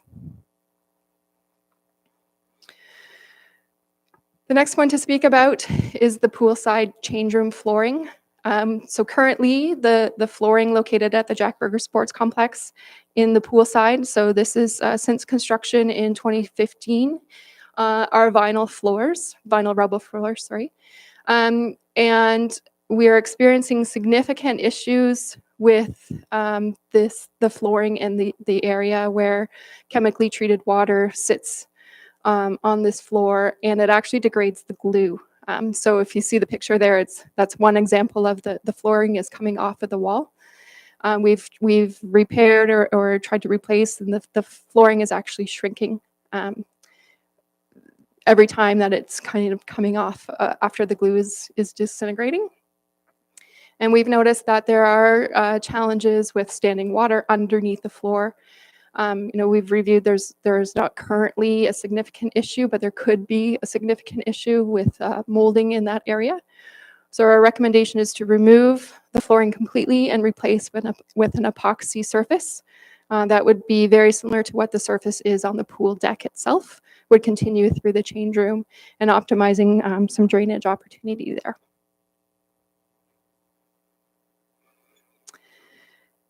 So from a capital budget standpoint, the total expenditures is $595,000.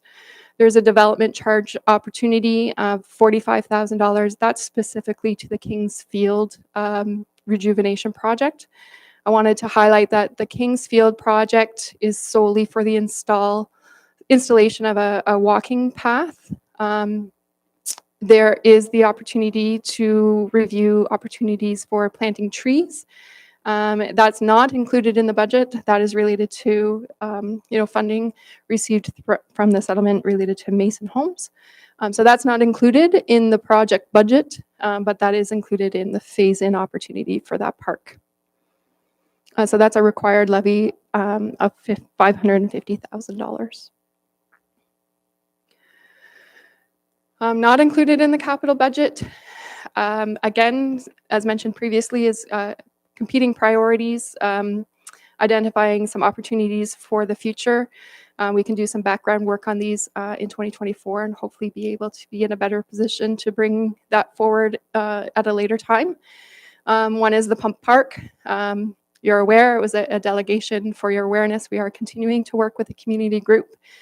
Staff are working through the completion of the preferred site matrix, so identifying what amenities at existing sites would be preferred where we would install that park. The multi-sport pad is listed in the budget as $150,000. That's for the review and design only, would not be construction. That would be a later phase. Also not included is the continuation of trail lighting along Cavan Street. This would be from the area of the File Factory south to Barrett Street. That would complete out the trail lighting of the entire west side of the river. Welcome Park upgrades and East Beach upgrades are items that we're identifying for future opportunity.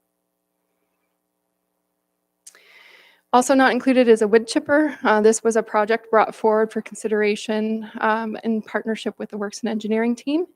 If we're successful in attaining a tractor with an attachment, the cost that's put forward would include that attachment of a wood chipper. So this project would not be required with the addition of the tractor and a chipper. Sports field benches, JOC parking lot paving. The electric mower at Town Hall and the cemetery dump box have all been identified for future opportunity. And take a sip of water.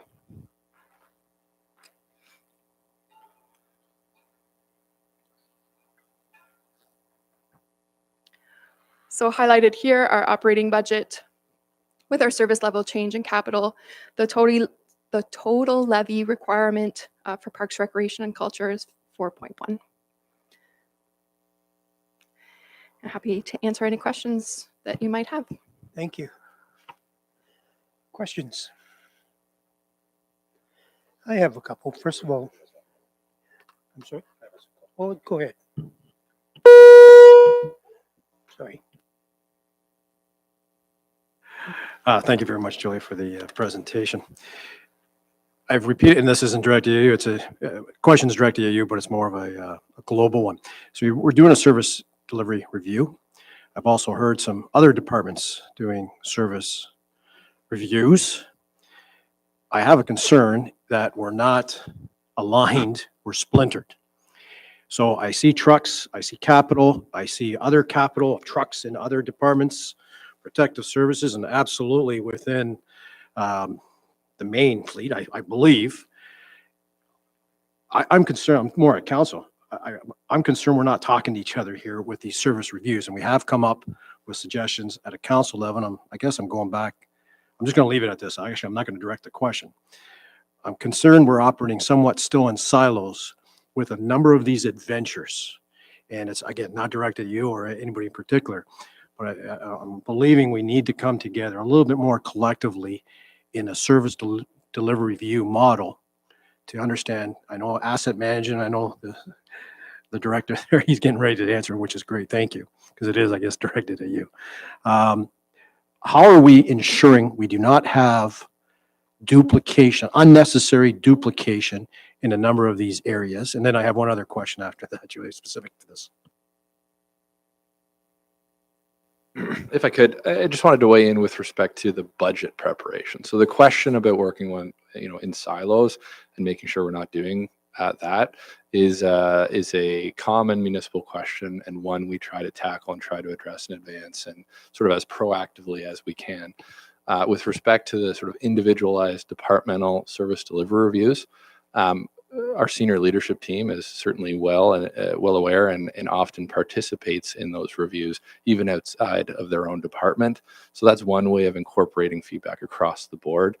But again, back to the budget preparation and what we're talking about in terms of Julia's preparation, not only our senior leadership team, but our entire management team has been working collectively since about June, since we kicked off the budget.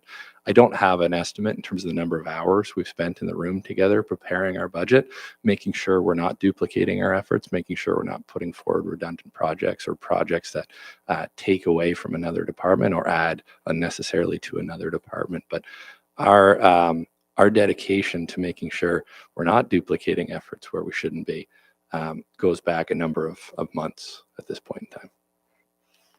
And thank you very much for that response. I can absolutely appreciate the level of effort and work. I'm going to suggest further, though, there's always that intrinsic value that we hold within our own departments, and we don't like giving items up. We don't like expanding it. And it's always nice to have a third neutral party, as council has been tabled before, to come in and support that from a more holistic view. And I'm just tabling that as a little tidbit, if you will. The second question, though, is that more directed at the flooring. And I absolutely, it's no pun intended, disaster.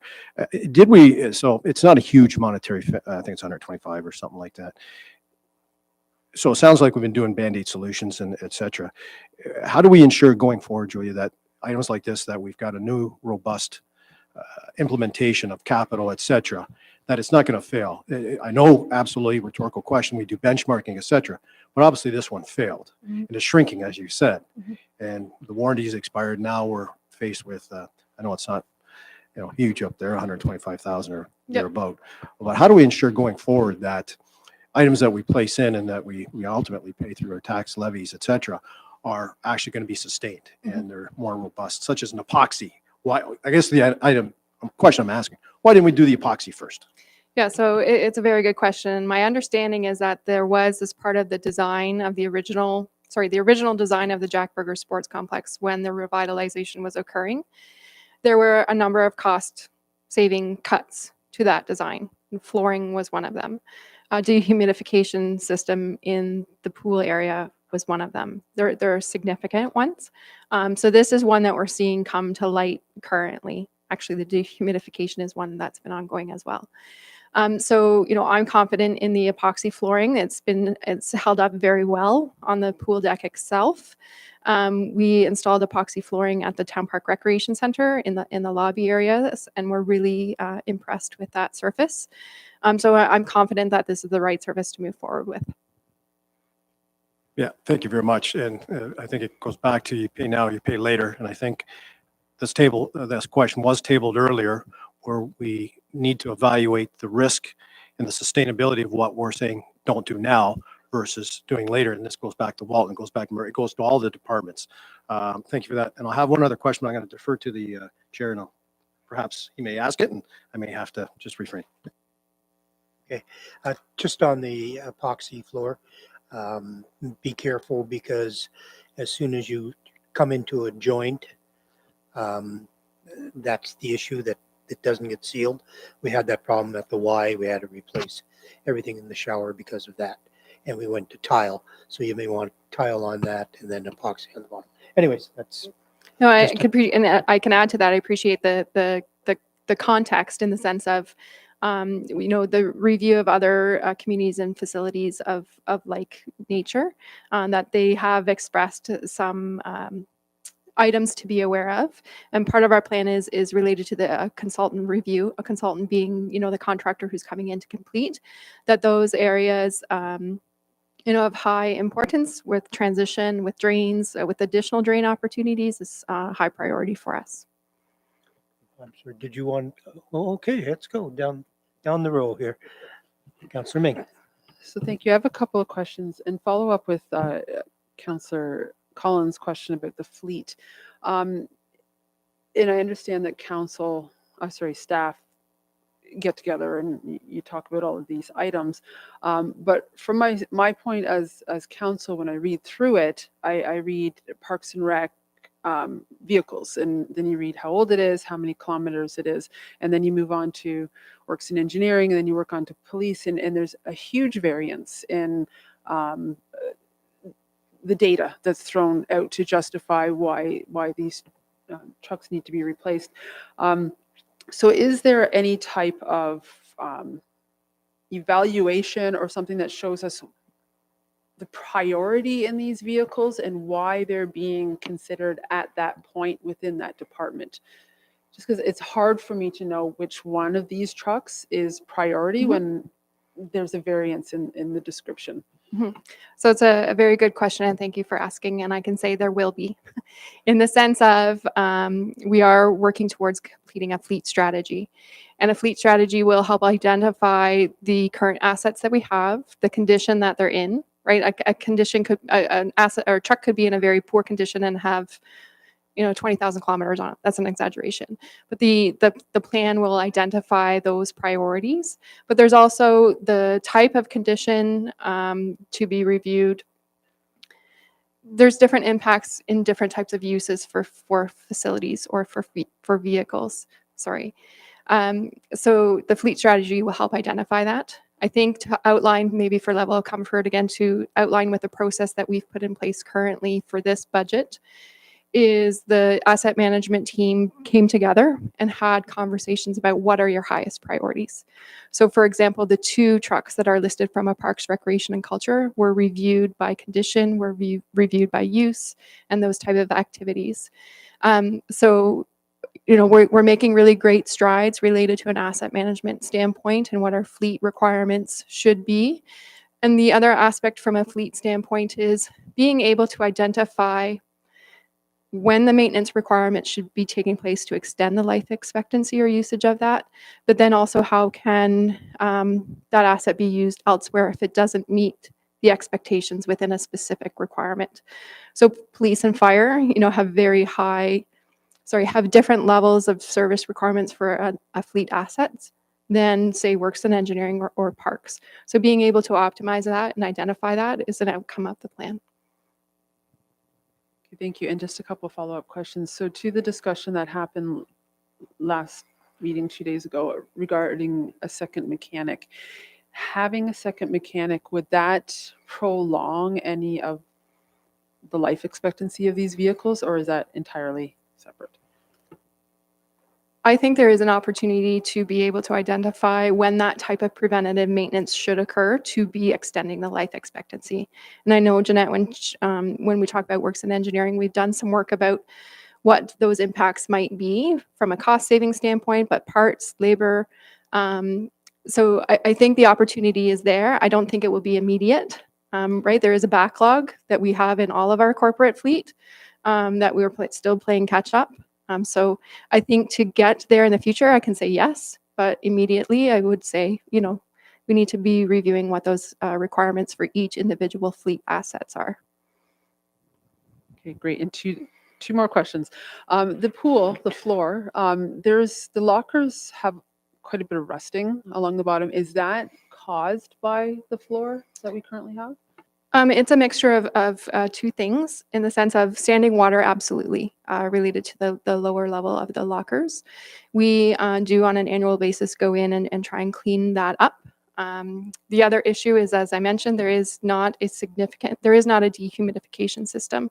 So the entire area, we've been trying to mitigate those issues on an ongoing basis. But specifically on the floor, the standing water is the most likely cause. Thank you. And my last question is regarding the park equipment. I think I've asked this before, but some components of that equipment looks good, such as the slides.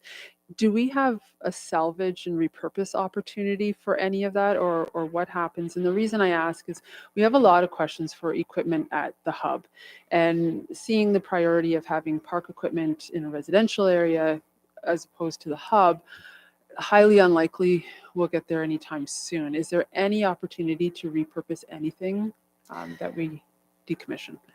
So there are various types of playground equipment. Some is modular in the sense that it can be put here and moved there later. And some is more permanent. All of the historical ones, so 15 to 20 years, are mostly permanent. They're concreted in, the bolts are rested together. So depending on the type of equipment, we do monitor and manage that. Any of the ones that we've removed in recent years have not been able to be salvaged.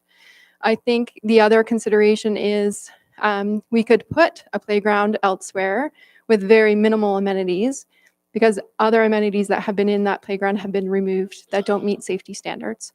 My recommendation is identifying opportunities for installing new playgrounds at other areas where there's not an existing playground through grants, through opportunities like that. We've been replacing to keep up. In 2018 was, the one time in my memory where we added a new addition of a playground, which was in the Bigwood Park area. So I think the answer is safe to say we review that. We just haven't had that opportunity with the playgrounds that we've been removing recently. Claire? Yeah, thank you. And again, this isn't just directed to you, but since you've got a customer service person on in your presentation, it's a timely question. And this picks up on Councillor Chris's comment about service delivery reviews and how they were done by different companies at different times. So we're not necessarily looking at cross-departmental issues. And I know we have identified customer service as a need, and I appreciate seeing customer service come up in service level increases this year. But my sense is that what folks are looking for in the community is a number to call for the municipality. The sense that out there in the community, it's the municipality. They want to know, they want to contact the town, they want to call the town and get an answer to their question. They don't want to have to think through which department do I call, which number do I call, scrolling through their website, trying to figure out who they even call to ask a question. And I wondered if there was any thought to some corporate service, some cross-departmental customer service line who could field probably 9 out of 10 basic questions about the municipality, as we all can when we get those calls, because we get them too, and maybe save on the, having to have multiple full-time customer service reps for a department. You could have fewer, but to answer the specialized questions, but really probably a centralized person could answer most of the questions that are coming in from the community. Is that something that was looked at all? Yeah, I think there have been various conversations from a senior leadership team, from a council perspective, even a notice of motion that's going to be tasked to our new CEO of what this looks like, right? Like, welcome, Candace. So those conversations take place on a regular basis as to what the future should look like the one-stop shop. I think from a Parks, Recreation, and Culture standpoint, right now it's the gap of having somebody physically at the desk to sign somebody in to play pickleball or to take a registration, right? So I think by establishing, I think there's a good understanding with a desire to have those customer service targets in the community and what that looks like. I think with the service levels that are put forward from a customer service standpoint, and I don't want to put words in Jeanette's mouth, but it's just keeping up with the day-to-day currently, with the desire for what that future might be and how those resources then can assist with that implementation, I think is yet to be determined. Sounds like a good application for AI. And I know the restaurant industry has similar problems with phone-ins, and it's being resolved somewhat through that type of technology. Thanks very much. And thanks, Julia. Great presentation as always. And I love how much work you guys got done. It's the projects are amazing. I've got one question of my own, and then for transparency's sake, because the mayor is not here today, she's out of country, she is watching. And although our bylaws prevent absent members from making motions or voting, she has some questions that are coming through on Teams. So I'm going to ask those as well, but I'm going to ask mine first, and then I'll ask hers. You had mentioned that your tractor failed mid-season 2023, like no tractor 2023, and if that's the case, what did you do for the second half of 2023? Yeah, so we currently have 2 tractors. One failed. We had to relocate assets between cemeteries just to get the grass cut. So this tractor is kind of bringing that complement back up. Perfect, thank you. And then question from the mayor. What service implications will there be if none of the positions are filled? So specifically from a Parks, Rec, and Culture standpoint? Yes. So service implications from a facility standpoint will be significant, where we have, facility operators who are trying to complete tasks with specific schedule requirements at one facility of 14 in total. Right, so I think there even are challenges with filling the service requests at other facilities currently. We have a backlog. We get called out on average, I think 3 to 4 times a day. So this is really to maintain the existing levels of service. So if we didn't have that resource, we'd have to review and identify what services would need to be adjusted. From a customer service standpoint, I think it's more so the consistency of the services that we would be providing to our patrons in our recreation facilities, in the sense of we would be able to fill those hours with our part-time complement, but the significant impacts that we have from a recruitment, completing job postings, reviews on an ongoing basis, from a part-time standpoint, it's very much cyclical right now because we can't retain those. So, I think it would be continued impacts to our resources from our other staff in the department to be maintaining that, where we have the opportunity to identify those efficiencies. Thanks very much. And then the other comment, which was an agreement to Councillor Mink, just reiterating the fact that, trying to sort out the priorities and recognizing that, it feels actually a little bit like when we do community grants. Here's $70,000 to fill $250,000 worth of requests. It does come down to how do you build some of that share. And so that was something that she had asked, to just sort of reiterate that it does get hard as to how do we, pick among the children, right? Yeah, and I think from again my perspective only, I don't want to speak on senior leadership team's behalf, but we talk a lot about the infrastructure gap. There's also a fleet maintenance gap that we've kind of been pushing down that is getting worse as years and years go by. I have a question or two. You have 230,000 for allocation of asset management or reallocation and an asset manager. I'm not quite understanding how that works. Yeah, so previously, in previous budgets, there were allocations in works and engineering, finance for some aspects related to asset management. So this is bringing everything related to asset management into one division. It happens to be under Parks, Recreation, and Culture. It's a corporate resource. But included in that are the 2 staffing positions, so the Manager of Municipal Assets and GIS and the GIS Coordinator, as well as consulting fees related to the development and the update of the asset management plan and the development of levels of service for non-core assets, which you'll have the pleasure of reading before July 1st, 2024, as well as costs for our GIS maintenance, the contract with the county. So it was dispersed through various departments before and brought now into one. And part of it is also offset by our water and wastewater because there are contributions from an asset management standpoint to that, which is a service or rate-based cost. Well, that's interesting from the point of view that your workload has increased. And talking about downloads, I'm a little concerned the county has put some pressure on us for the hub in terms of developing the childcare there.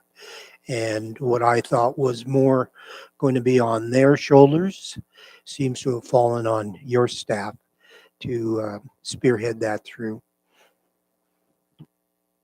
Yeah, I can reply in that sense of, we are reviewing 2 facilities in partnership with the county and service providers for childcare.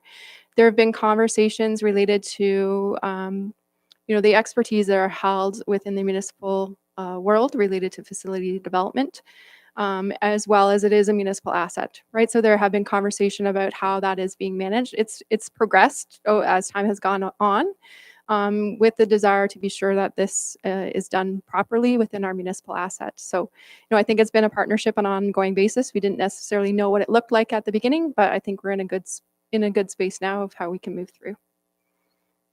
My impression is that the county the man with the gold rules, they've got the gold and they ruled the time frame and they have been putting pressure on our facilities people to get the job and spend this money by year end, which I think is entirely unfeasible. It's not on you or on our people, it's on the county. And I fully intend to lobby the mayor to address this problem going forward. The mayor just notes that she did write a letter to county about her concerns of downloading responsibilities to the municipality regarding childcare. Good. I hope there's some action on top of that. To the very, very minor things, the concession at Jack Burger. The revenue increases for next year is 10,000 and our expenses increase close to 20. Doesn't sound like a great proposition to me. Yeah, so thank you for raising that. It's a conversation that we've had internally from a staff team standpoint, that the budget numbers that we've put forward, we're using the previous 3 years. And of those 3 years, 2 years were during a pandemic and significant shutdowns in our facilities. So we're fully anticipating that though the cost recovery requirements within the concession stands is something that we review on an ongoing basis. We did not employ a canteen coordinator in the last 3 years related to identifying some cost savings opportunities. So our intent is to be monitoring that on an ongoing basis. We've had conversations about how we can optimize inventory. We've changed providers just recently. So the numbers are based on history, but I think there's opportunity to identify that there may be some growth there. It's not significant, but it's something we should address. And the last thing is that we have a surprise delegation that would like to present today. Everybody looks at me, and it's the delegation of the Geese that want to talk about their management. Just a joke. Any further? Chris? Yeah, again, thank you. One follow-up question, Julianne. I don't know if this is directed at you or Brian or Jeanette. I don't know. We've talked about, again, which is positive, fleet strategy coming forward, asset management. These are all positives. Do we have a fleet coordinator or fleet manager? Is there somebody that manages pumpers, tractors, sewing machines and the like? Who does that? So we do currently have a supervisor of fleet services. This was a new position added in late 2022. And the target for this position is to help facilitate those types of the planning requirements for fleet. They have been working through from a maintenance standpoint, inventory, like that's been their focus. And facilitating the mechanic that currently is employed at the Joint Operations Center. So, this again is a future target from an asset management standpoint that resource will be able to assist all of the other departments and managers through that planning. So thank you. So would it be fair to say that we have a number of initiatives on the go that will actually be able to fine tune or refine exactly what we need going forward for not only vehicles, but for other assets? Would that be a true statement? Yes. Thank you. Anything further of Julia? Thank you very much. I'm sorry for making you wait so long to. Well, you're not rid of me yet because we're going to talk about corporate facilities now. Thank you. So corporate facilities. So Parks, Recreation, and Culture staff maintain and provide support for corporate facilities. So this includes Town Hall, where we are today, Mill Street, 3 fire stations, the library, archives buildings, and the Service Ontario/Chamber building across the way. The role there is to oversee and complete service requests and short and long-term asset oversight of these facilities and collaborate with staff on site to determine needs and priorities. The budget accomplishments for 2023 is some work related to the Fire Station 3 deficiencies. You may recall in 2023 budget planning, we identified this as a significant project, and we actually broke it down into phases. So the work that was completed or ongoing for 2023 is work on replacing the generator, the heat pump, and other deficiencies. And there are projects identified in the 2024 budget to continue on with this. In 2023, we were able to complete the Town Hall offices work, as well as the fire escape repairs. We replaced the Chamber of Commerce Service Ontario carpet and have done some work at Mill Street for completion of the lunchroom and some office space there. Our trends, challenges, and opportunities, ongoing supply challenges with specialized equipment. HVAC is one example. So we just received in the recent weeks the HVAC updates the HVAC items for Mill Street and Town Park Recreation Center as an example, and those are being installed. We have staff resources challenges, which we spoke about related to the facility operators being able to complete all tasks at facilities in an efficient time manner. We have aging infrastructure. Preventative maintenance programs, have had significant impacts over the last number of years. You can use the example of, again, the HVAC replacement at a variety of facilities over the last couple of years, as well as mitigating inflationary pressures on an ongoing basis. Our strategic goals and initiatives in our 2024 budget is to improve service request processes and levels of service related to facility responses to requests by addressing human resource capacity issues, which we've spoken about. Also addressing facility operating deficiencies. All 3 fire stations. Director Williams spoke about the challenges from a Station 2 standpoint with heat, water, doors. Those are all things that are challenges that we collaborate with the other departments to be sure that we are putting forward the needs on a priority basis from a budget standpoint. You'll see in the budget there is a realignment within the former George Hamilton School related to utilities as well as revenue for that site. What that means is our utilities was an estimate. We're now being able to monitor what the utility uses at that site, so they're related to more actual numbers. Related to the revenue for George Hamilton's, the former school, it was always a target, I think, from municipal council and staff that would be an opportunity to generate revenue, and that has not come to fruition. So we have removed the revenue line within that budget.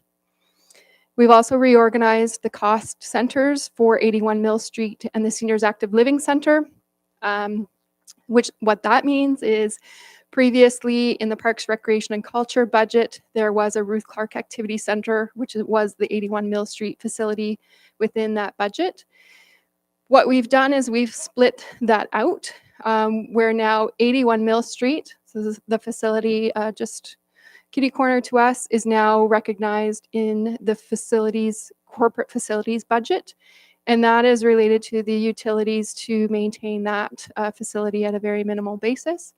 And the components of the previous Ruth Clark Activity Center related to the funding for the seniors programming is now reflected in the Parks, Recreation and Culture budget. So it's a little bit of a split there. Our operating budget is $595,000. We have no service level change requests and a capital project of $50,000, which I'll speak about in a moment. So the total levy impact is $595,222. Our operating budget impacts, again, a decreased financial requirement. There is the removal of the $40,000, which was an adjustment to the Port Hope Archives management model. So that is no longer reflected in our budget.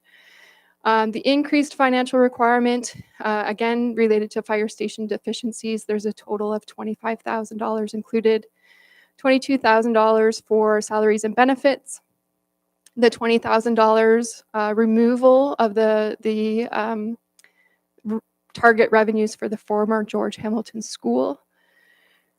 We are targeting updates to the town hall outdoor lighting and security camera upgrades for 2024 to the cost of $15,000.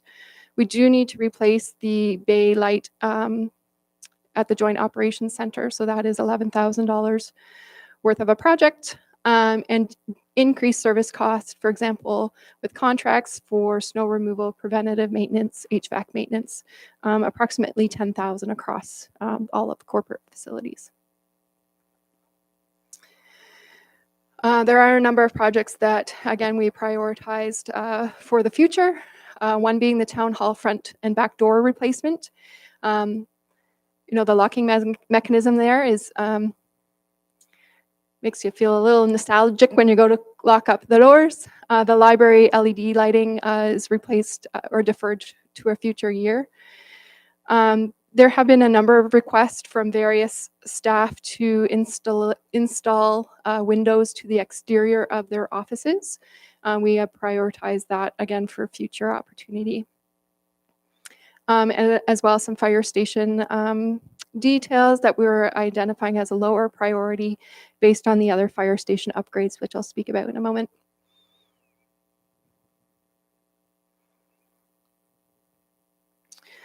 A couple of carry forwards. Again, this is related to supply and demand and also cleaning up or finishing up invoices and payment. So the hub roof stairs and siding is complete. There's a little bit of work related to the outdoor stairs that will be undergoing as well. The Garden Hill Fire Station deficiencies, we've just signed off on the generator, so that will close out the project as soon as possible. And the HVAC that I mentioned for Town Park Recreation Center, those are now on site to be installed. The washroom upgrades at Town Park is related to the ball diamond washrooms. We were able to proceed and do the work internally. So we've just completed that. So we'll be paying those costs out as well. And the fire station one is complete, just needs to be recognized from an invoicing standpoint or payment. Our capital summary for 2024 is related to the Garden Hill Station fire deficiencies. I will call upon Director Williams if I don't get this 100% related to the requirement for identifying these deficiencies. So as we are aware through conversations from previous budget deliberations, there are a number of deficiencies with the Station 3 in Garden Hill. We've been able to move through some of those upgrade requirements. Our plan for 2024 is addressing the cistern, the water cistern, which is located in the training area at the station. It's currently not insulated. It is underground, and it significantly is causing challenges during extreme cold weather when that cistern basically freezes up and there's no remedial water available from a station standpoint. The other aspect that we'll be proceeding with in 2024 is paving the back area, which is identified now as a training area, which is a really unique opportunity for all of the fire personnel. We don't have a specific area for training in the municipality from a fire standpoint. So this area will be paved. It is fenced. It's actually the old tennis area that when we went through the renovations from Station 3 a number of years ago, that was identified as a high priority for the future. So we're now able to move through that and complete that, which will be a very a significant benefit to our fire training program. Anything to add? Okay. Our capital funding, which is the $50,000, is included as well. So our total levy, apparently I'm done now. Our total levy requirement for operating and capital is $645,000. Questions? Deputy Mayor. I've got two questions. One is in regard to the cistern. It's stated in the report that it was installed improperly. How are we holding that vendor accountable for that cost? I'm going to pass this one over to Jason. Through the chair, thank you for the question. Station 3 went under a number of renovations as part of a capital project prior to my time, which include interior and exterior renovation. The replacement of the generator is one of those aspects, somewhat like the cistern that was part of that capital project. So there's a number of issues that resulted from the previous capital project undertaken at Station 3. Unfortunately, myself and Director Snook are now there to clean up the mess. There is no holdback on that project. It was signed off and completed by predecessors for myself and Director Snook. So we're doing our best to identify, prioritize, and remedy the issues that need to be dealt with. So to answer your question, there is no remedy to go after a contract in relation to the cistern and or the other items of that capital project at this time. And maybe this is a general question, Brian, maybe you can maybe help me out on this. Do we hold warranties or anything on projects like this, or is that not a traditional thing that the municipality does? Thanks. It's a good question. I'm looking at Julia, but I think typically, yes, we do. I think what's been described in terms of I think we're past the point of relying upon a warranty with respect to those deficiencies, but typically, I think depending on the project, yes, we do. Okay. So, okay. Fair enough. Thanks. The other one is in regards to the revenue for the former George Hamilton School. We're not currently drawing revenue, is that right? That's from that? correct. And is there a plan, or have we talked about, because it was brought up earlier during police services, that not just our police services use it, we use, like, we offer it to many different boards. Are we looking at generating revenue there? Yeah, so Brian and I can tag on this. So we in 2023, we issued permits to Port Hope Police for purposes of training. So the conversation related to Port Hope Police working with other police organizations is an item that's identified within their permit. At the time, we don't have any fees established for that facility, and it was a conversation from a short-term standpoint with the police. I think longer term is something that we need to have a discussion and make that plan. And I would just add, as I did at our last council meeting when the topic came up, we have plans in part through the land inventory project to approach council in the not too distant future with respect to the long-term plans for George Hamilton.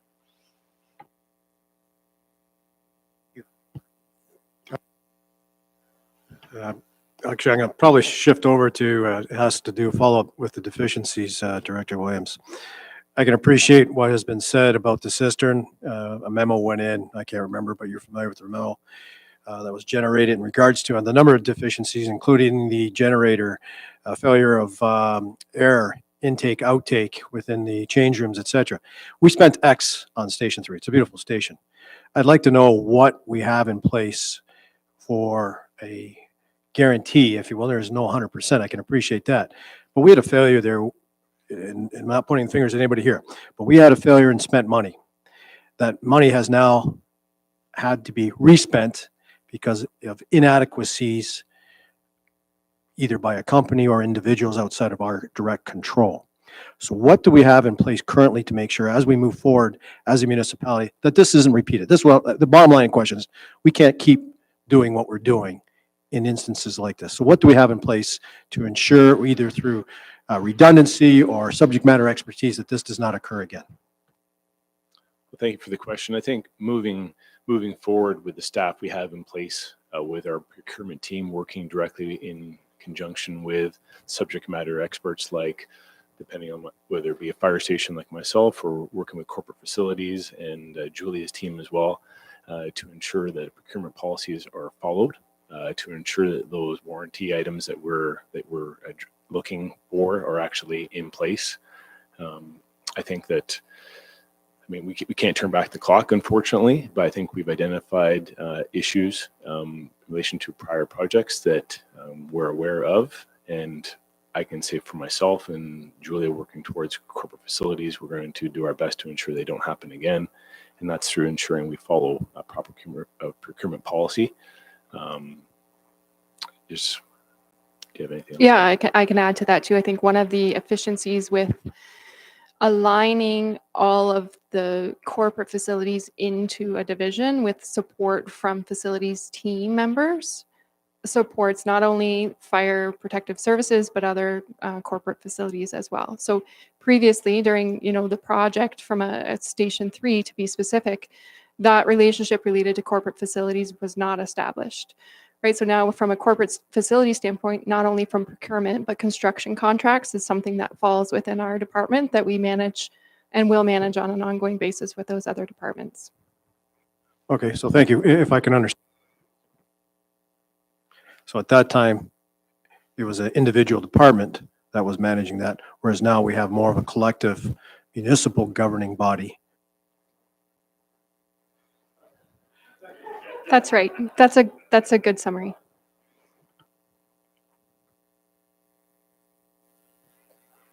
Any other questions, corporate facilities? Thank you very much. Can I say goodbye now? Okay, bye. And David, what do you think? Get right into works and engineering? I'm looking forward to it. I'm sure Jeanette is as well.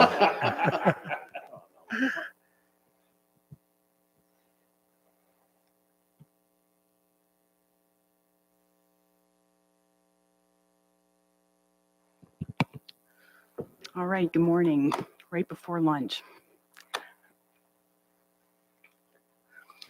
So the Works and Engineering Group is composed of 5 divisions that work together to provide many of the visible frontline public services in the community, which include water, wastewater, transportation, engineering, and environmental remediation. We will first focus on transportation, engineering, and environmental remediation. Transportation provides the daily, year-round maintenance and repair services required to maintain the municipality's infrastructure, which includes roads, sidewalks, traffic signs, traffic signals, streetlights, and our stormwater system. Many maintenance activities are seasonal and or tied to weather events.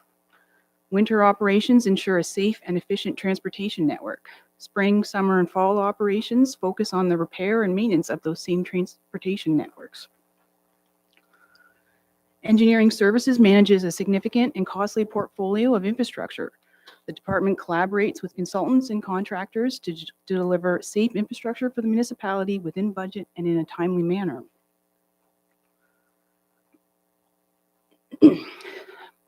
Staff within the Environmental Remediation Division are responsible for the technical review of remediation designs for municipal property. In accordance with the legal agreement, all operating costs are borne by the PHAI with the exception of certain legal costs.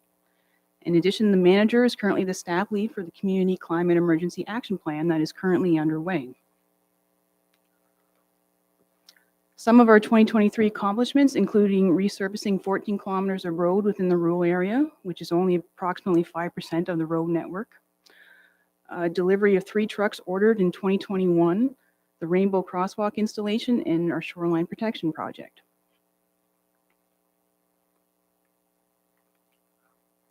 We are facing a number of challenges, including the impact of climate change on our road network. Climate change creates several challenges on the transportation sector because this system is highly vulnerable to weather and climate conditions, and their impacts due to the occurrence of extreme weather events which influence infrastructure, lifetime, and transportation safety. This emphasizes the need to consider climate change in regular transportation infrastructure projects, including the entire useful life of these assets. No other department is feeling the impact of inflation more than Works and Engineering due to the type of work that we do. Staff capacity and the ability to deliver projects is a concern. We have deferred projects due to workload. The Municipal Consolidated Linear Infrastructure Environmental Compliance Approval replaces the numerous pipe-by-pipe environmental compliance approvals that were previously issued for components of municipal stormwater management systems. This is the first step in treating our stormwater system more like a utility. A stormwater charge is an item that will need to be considered in the future.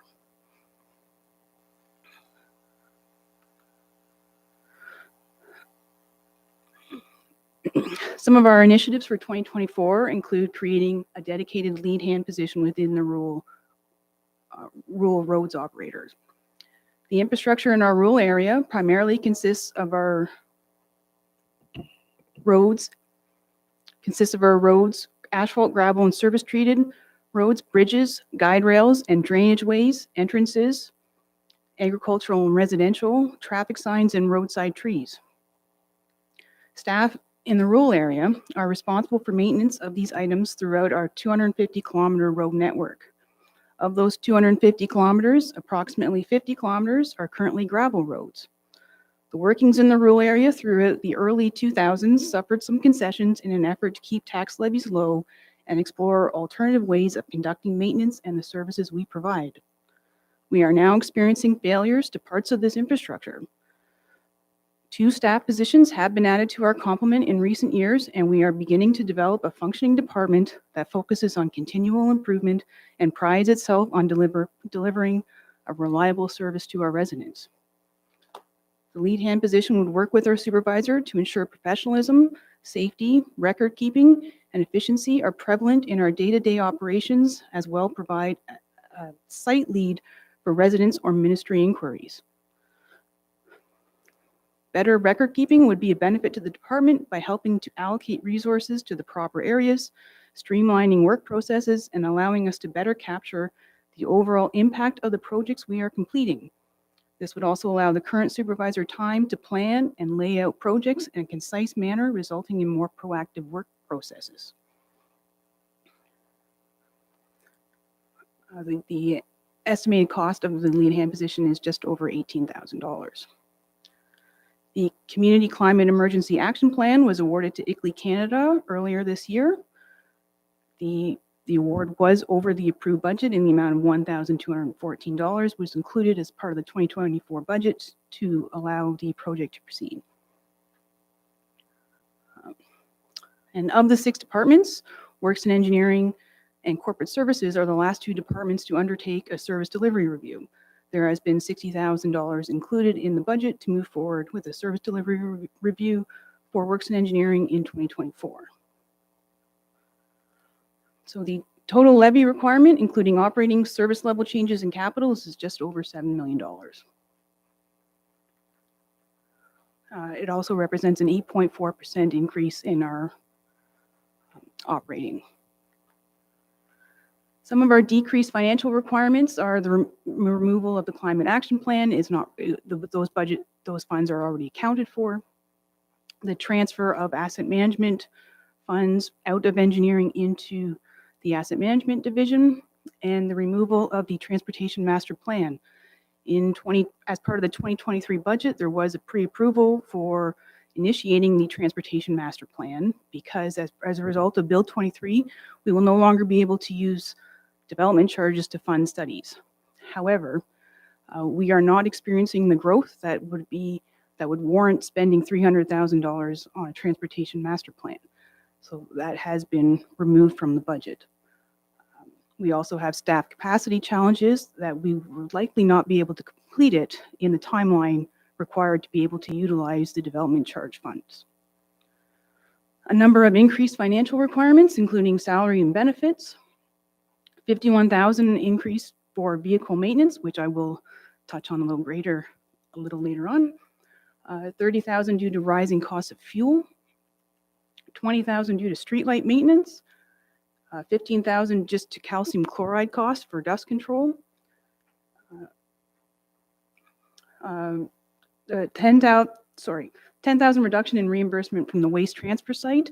That is not a lower service level.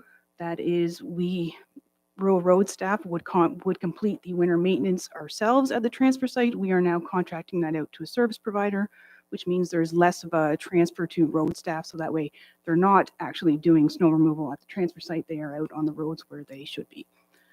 $10,000 increase in tree maintenance and $10,000 increase for equipment and maintenance repairs. So a few items that were not included was $16,000 to replace the brickwork on the bridge on Ontario Street, an additional $40,000 for streetlight maintenance. If you look at our projected actuals, they are very, very high. We are over budget and continuously over budget. As was noted on Tuesday, this was an effort to not match actuals and to try to mitigate increasing costs.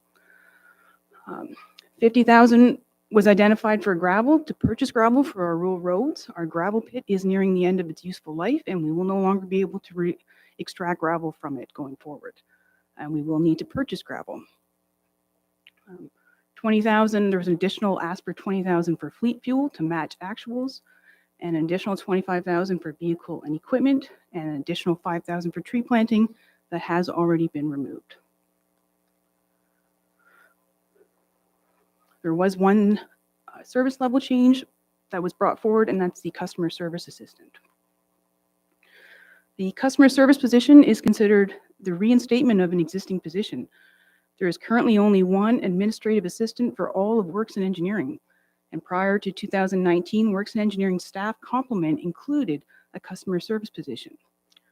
With the relocation of engineering staff from 5 Mill to the JOC, the customer service position remained at 5 Mill and was transferred to the building department. Administrative support is absolutely required within the building department.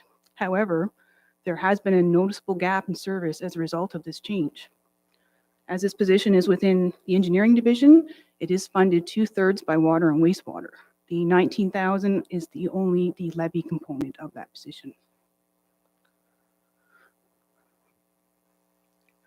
There are 2 items that were not included, the first being the Climate Action Coordinator. Our Community Climate Emergency Action Plan is in progress, and one of the anticipated action items is a dedicated resource. The existing manager's primary responsibility is managing the day-to-day operational work related to the Port Hope Area Initiative. As the project moves toward completion, it is envisioned that the manager in time would have additional capacity to devote to environmental initiatives. We're not there today. The position was not included due to budget constraints, timing of the action plan. Realistically, we're looking at Q2 for completion and potential of future grant opportunities for staff positions. The other position was the mechanic. The mechanic position was brought forward due to the fact that we are only completing the minimum vehicle maintenance requirements. Our corporate fleet consists of 85 licensed vehicles and trailers, excluding police. In addition, Works and Engineering fleet consists of 5 loaders, 1 backhoe, and 1 grader. There is additional fleet in Parks, Transit, and Protective Services. Ultimately, the primary benefits of preventative maintenance come down to reliability. As you keep each asset in good repair, it's less likely to break down, and you ultimately have less downtime over the life of the asset. The position was not brought forward as our fleet asset management plan or fleet strategy has not yet been finalized. It is a hard position to defend at this time. After a high-level review of invoices yesterday, our year-to-date actuals for Works and Engineering, Parks, and Transit is $326,000. Of that, approximately $50,000 to $55,000 has been spent on outsourced labor, with the balance spent on parts. We do pay a markup on parts of approximately 30 to 40% when they are purchased through an external garage. The total budget for these same line items is $138,000. The labor cost of a mechanic would be higher than this amount, the $50,000 to $55,000. However, our service levels would improve. Response time for repairs has been a challenge. It recently took 5 weeks for one of our tandem trucks to be repaired. Fleet is generally one of the most debated budget items, and it is critical to our operations. We can't complete maintenance activities without our fleet. Our vehicle maintenance lines have increased, but as David referenced on Tuesday, we have tried to find a balance between raising the base budget to match actuals to mitigate the overall increase. The addition of a new mechanic will not eliminate the need to outsource all maintenance work. Some vehicles require specialized equipment and tools that we just do not have. There are a number of capital carry-forward projects. Most of them are well underway, including that would be Walton Street, Sylvan Glen, Marsh Street infrastructure improvements, rural roads resurfacing, Zone 1 floating storage are all well underway. Victoria Street rehabilitation has been put on hold. The rural roads office space, I will talk about a little later.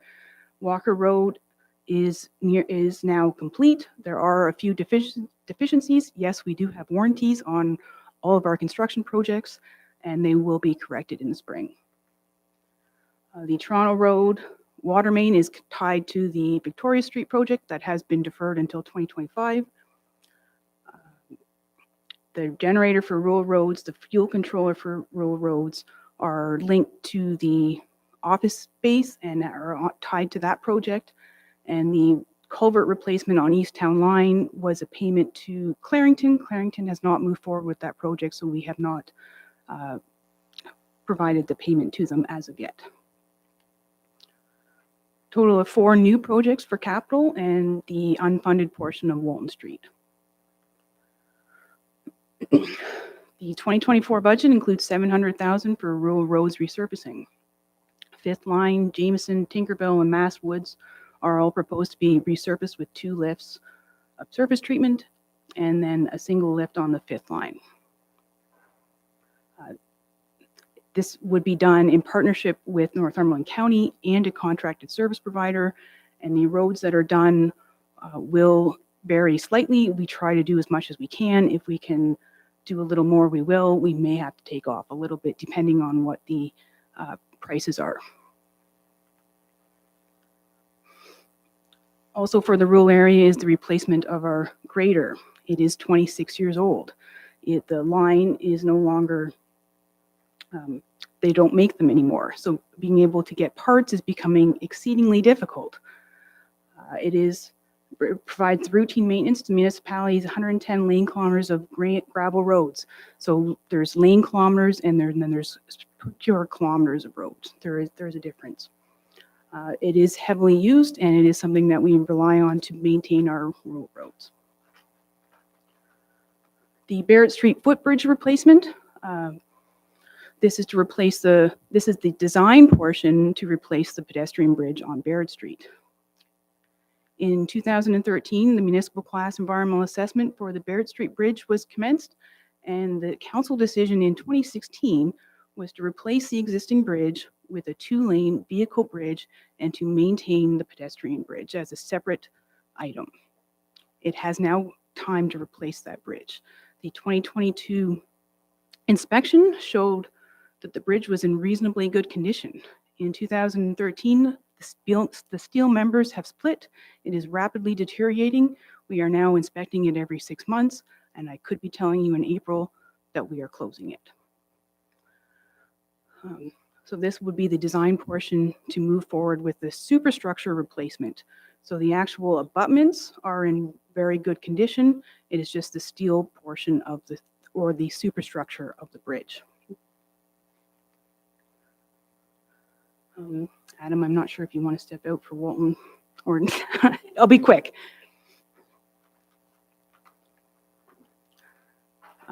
So the 2024 budget for Walton Street is the unfunded portion from the 2022 and 2023 approved budgets for Walton Street. Now, at the last council meeting on November 21st, so very recently, we did cancel we canceled the contract and have we plan on awarding or issuing the revised tender next week. I want to come back.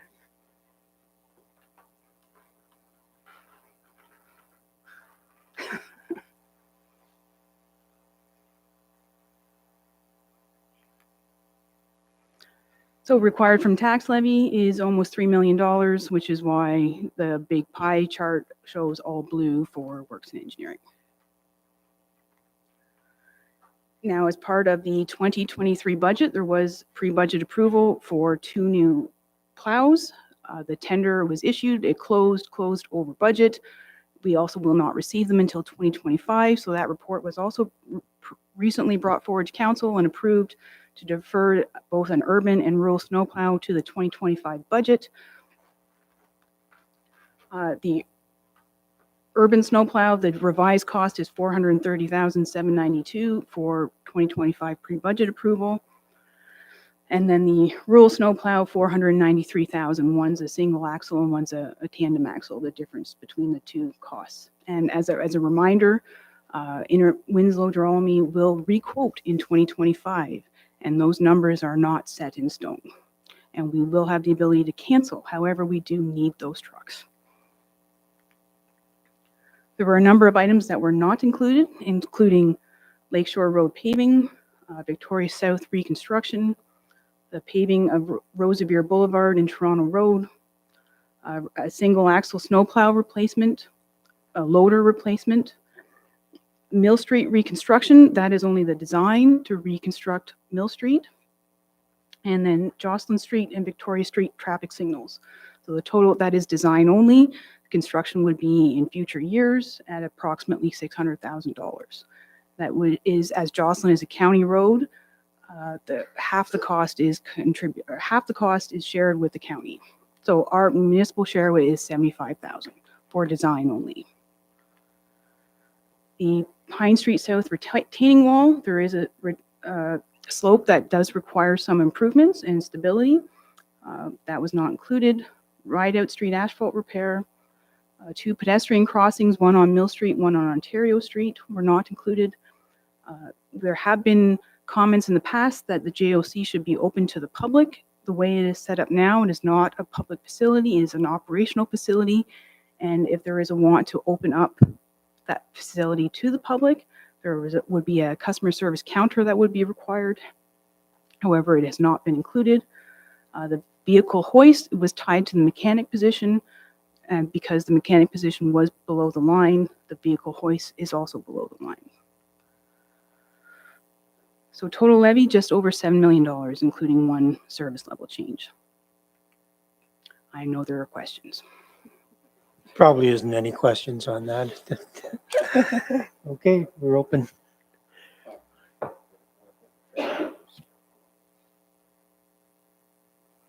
Hi. I got a few questions. So one is, what does one do with a retired gravel pit? It's remediated. So you fill it back in essentially. And I'm assuming we'll get a future cost on that. There- And there's what an- year do you have that in mind?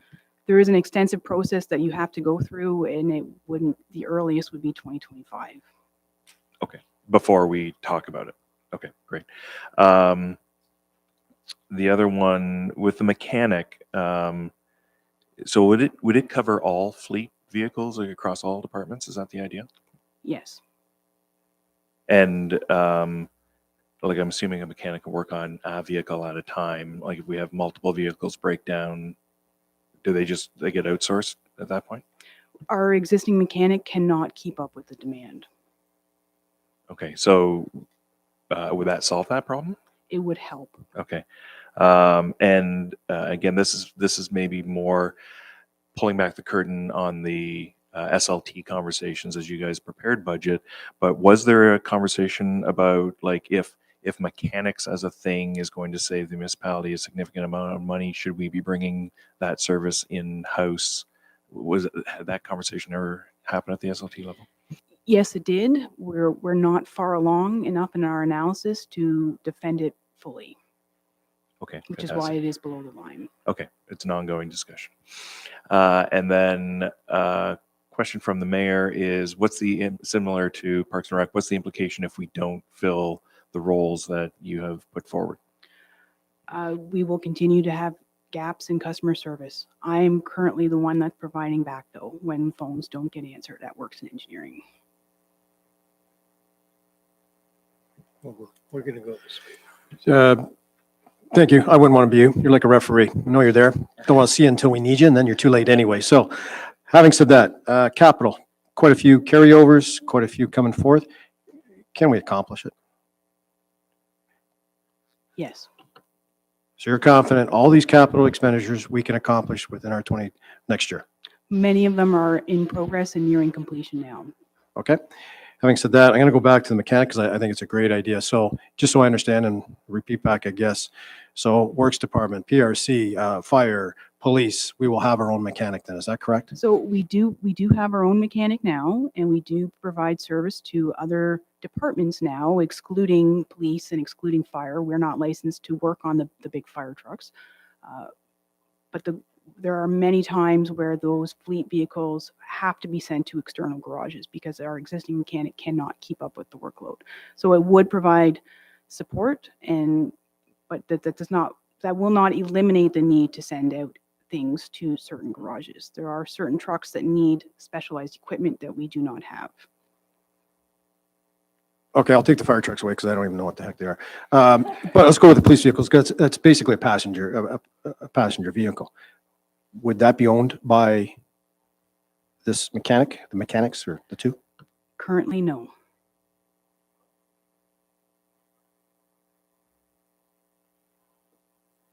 Claire? Yeah, on the mechanic position, as I mentioned yesterday, I appreciate that the fleet strategy is not yet complete. My understanding is it's nearing completion and would be coming forward probably Q1 of 2024. Ideally, yes. Right. So I guess my question is, how can we untether ourselves from the timing of the budget process as relates to studies and recommendations that come forward during the fiscal year? So, if we have a fleet study, if that's presented to council and there's a clear recommendation, do more preventative maintenance, do more in-house maintenance, it'll save you money. It seems ludicrous that we would then waste money for another year waiting for the next budget before we can then approve that position.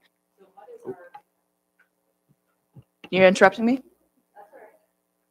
You already know my question. You can go ahead and answer, but But, you know, is there a way for us to pass a motion that provides pre-approval for that position pending the recommendations of the fleet strategy? I think the position coming out of the SLT discussions on the budget was that if we do the analysis with respect to an additional mechanic position and it justifies adding that position, following that analysis, that's an in-year adjustment we can come back to council and propose. We've done that for similar positions. We did that in 2022 for the fleet supervisor position. We added our first full-time mechanic in 2017. We added the fleet supervisor position in 2022, largely with respect to the exact same challenge we're talking about. So if we run the analysis and do that deep dive on how this will save us money, we can come back mid-year and make that recommendation to council. Okay, so here's my problem. I don't have a problem with the mechanic. I don't have a problem with the lift, but we have external charges identified in 6301 and 6302 or whatever the line items numbers. Will that be reduced? Will you take that out of your budget if we approve the mechanic? Take some of that out. The base budgets, no.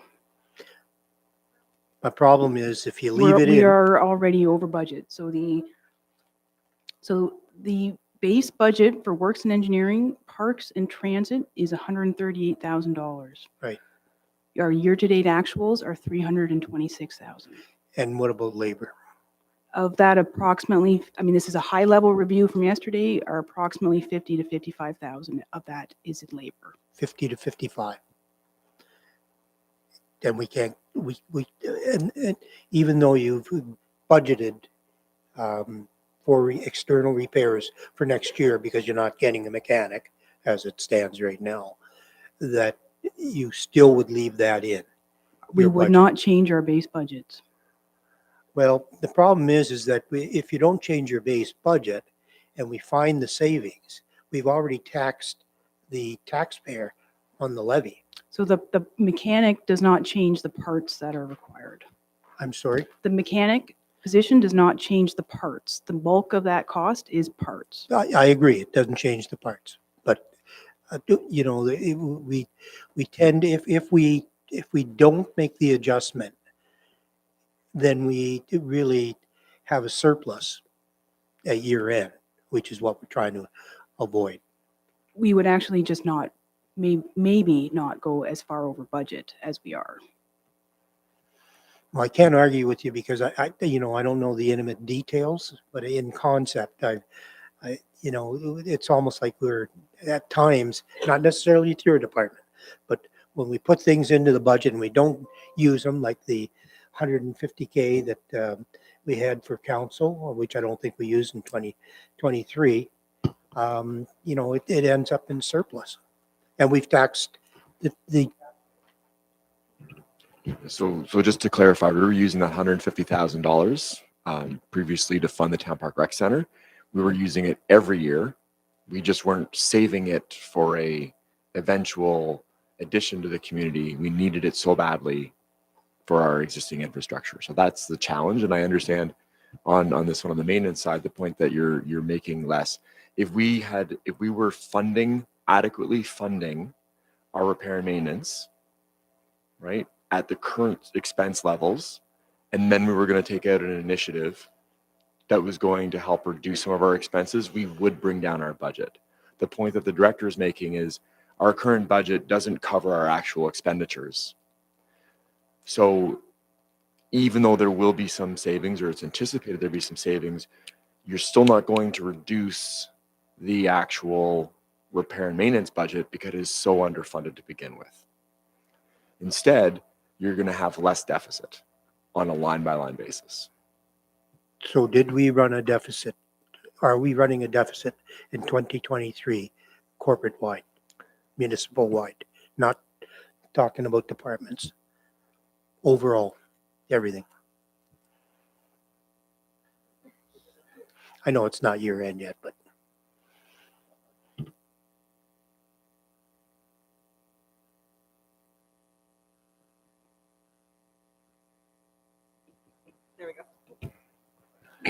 Thanks for coming over, Amanda. I think that was the trick.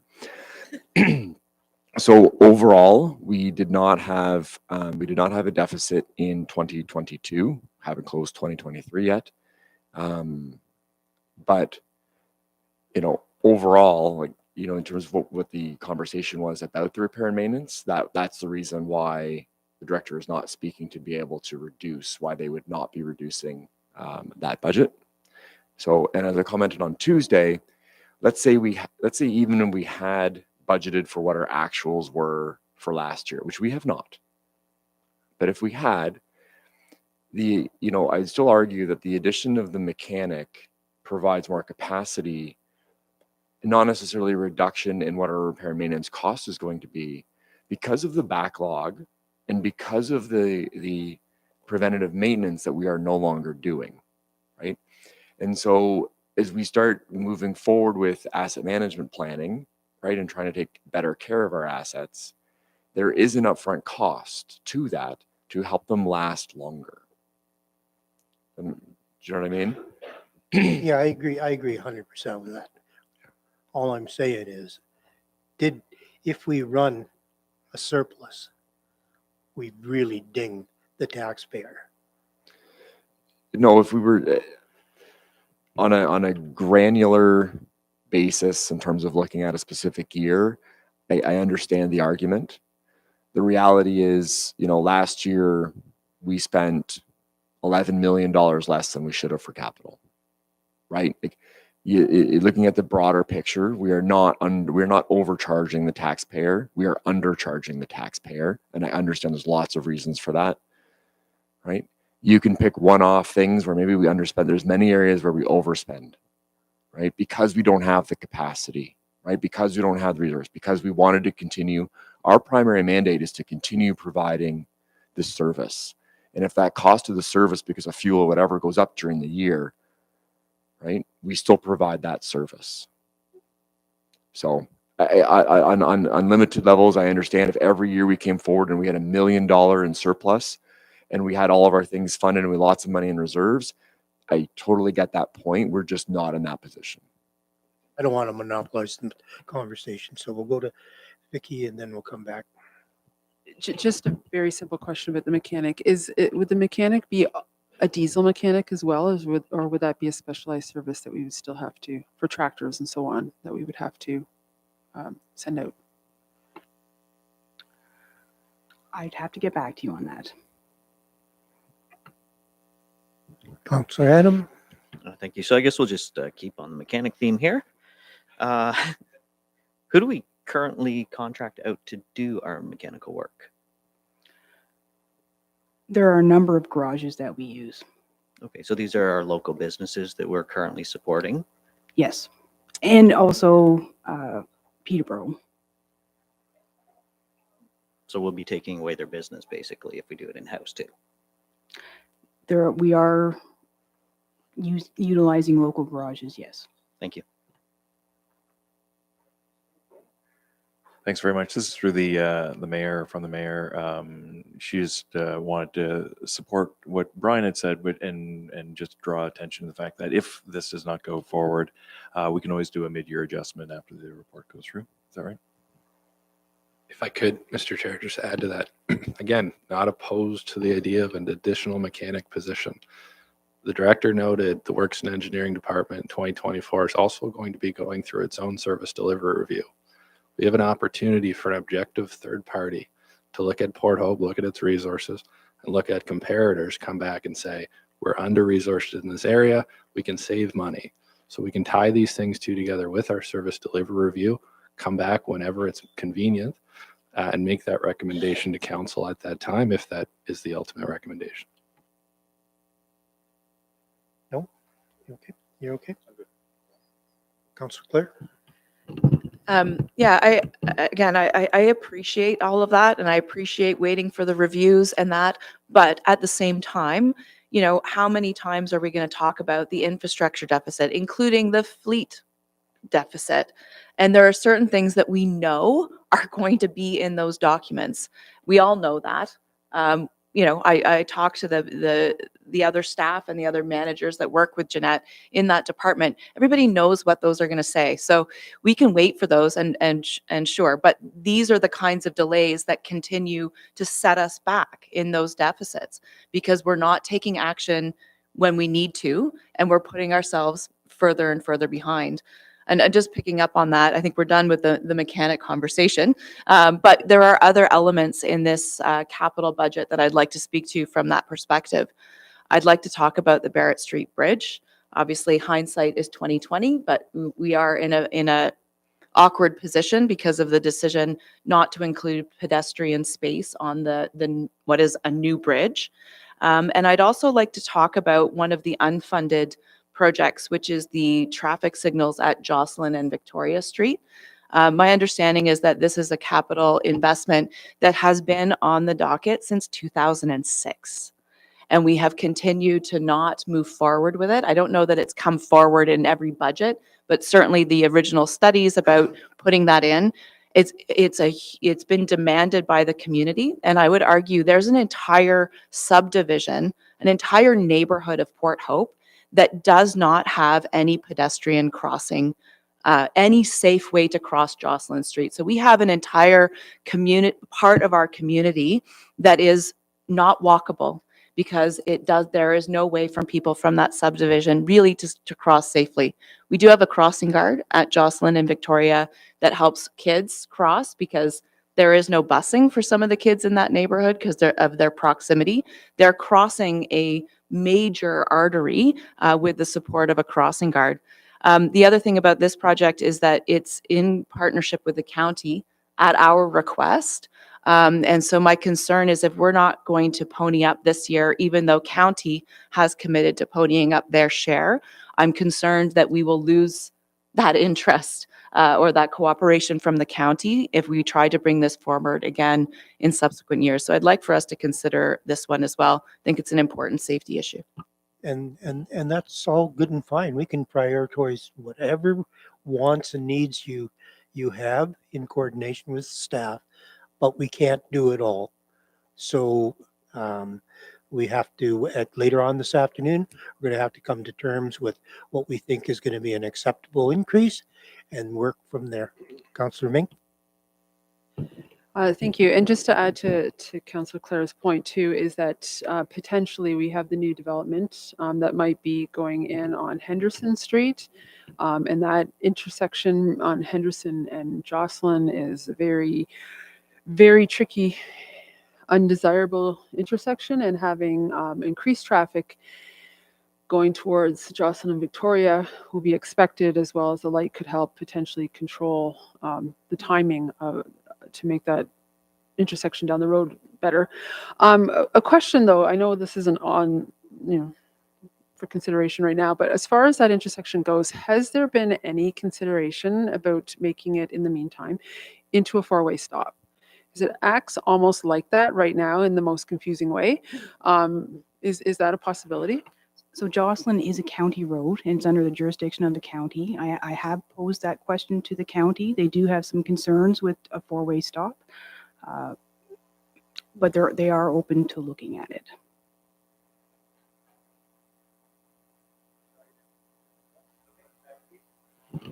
So this in from the mayor. She just wanted to state that while she appreciates the competing demands that we are in triage mode currently with uncertainty of Walton Street and the water tower, and I think this is speaking to the footbridges and so on, that we just need to have some certainty before we start moving in other projects. She will also continue to press the county for support and also with the four-way stop as well. Anybody else? Councillor Mink? So I just wanted to comment on the Barrett Street Bridge. Again, this is going with the theme of planning and having a plan, and whether that's a financial plan as well as just sort of a long-term legacy plan. We have the bridge south of Robertson. We have the Barrett Street one. We have this one here in Rotary Park, and we have one potentially going further up the river. All of these bridges will need continuous maintenance. When I measured out, we have, I think around 2.5 kilometers from Molson Street down to the footbridge here south of Robertson. And we have 8 bridges right now covering that short distance. So we do have a lot of bridges here in Port Hope, but compared to other communities as far as crossing the river. But I just feel that we should be approaching this with a long-term strategy so that our staff isn't coming back at this council, the next council, on a continuous basis saying, now we need this, now we need this, now we need this. And there's actually a maintenance and repair schedule over the long term that we can then fund, whether it's a revenue, or a reserve or something, so that we can have a plan to approaching this. Because I just feel like this is a never ending, I don't want to say money pit, but it's just a constant cost for these items. I'm not confident that the bridge that we're proposing right now is the best solution long term. Have we explored concrete bridges, which are a significant higher cost, but a much longer lifespan? So I just feel we're making these decisions reactively without having a long-term plan. Well, that's unfortunately the way council operates, because you don't think between 2014 and 18, when this bridge was proposed and built, that we had financial constraints, because we did, and that, there was only so much money that could be spent on bridges, for instance. So it's an age-old problem. Yeah, by the way, we have 8 bridges. There's 35 in London. London's a lot bigger.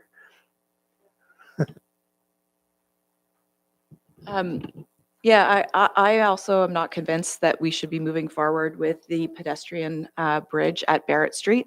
I do think that we need to have pedestrian crossing at that location, because otherwise we only have one way, really, like Walton Street. And, between Jocelyn and Walton is a very long distance in terms of our community being connected in a walkable fashion. My concern about the current pedestrian bridge is that without access, with no pedestrian allowance on the main bridge, we only have the lovely looking footbridge, but it's not actually accessible. So if you use any sort of mobility aids or anything, it's not really a functional pedestrian crossing for all of our residents. So I think we do need pedestrian crossing there. I would strongly advocate that we look at doing a traffic impact study and consider how we could use our existing bridge that's brand new, essentially in the lifespan of a bridge, and look at how we can use that to accommodate the needs of both vehicles and pedestrians, likely by making that a one-way crossing for vehicles so that we could have space for pedestrians to cross there. One of our former councillors would hear, he would say, let's cover it too. But I think it's a great idea. Does the fire department use that bridge at all to cross over to Gavin Street? Like, can you make the turn once you cross over in your trucks?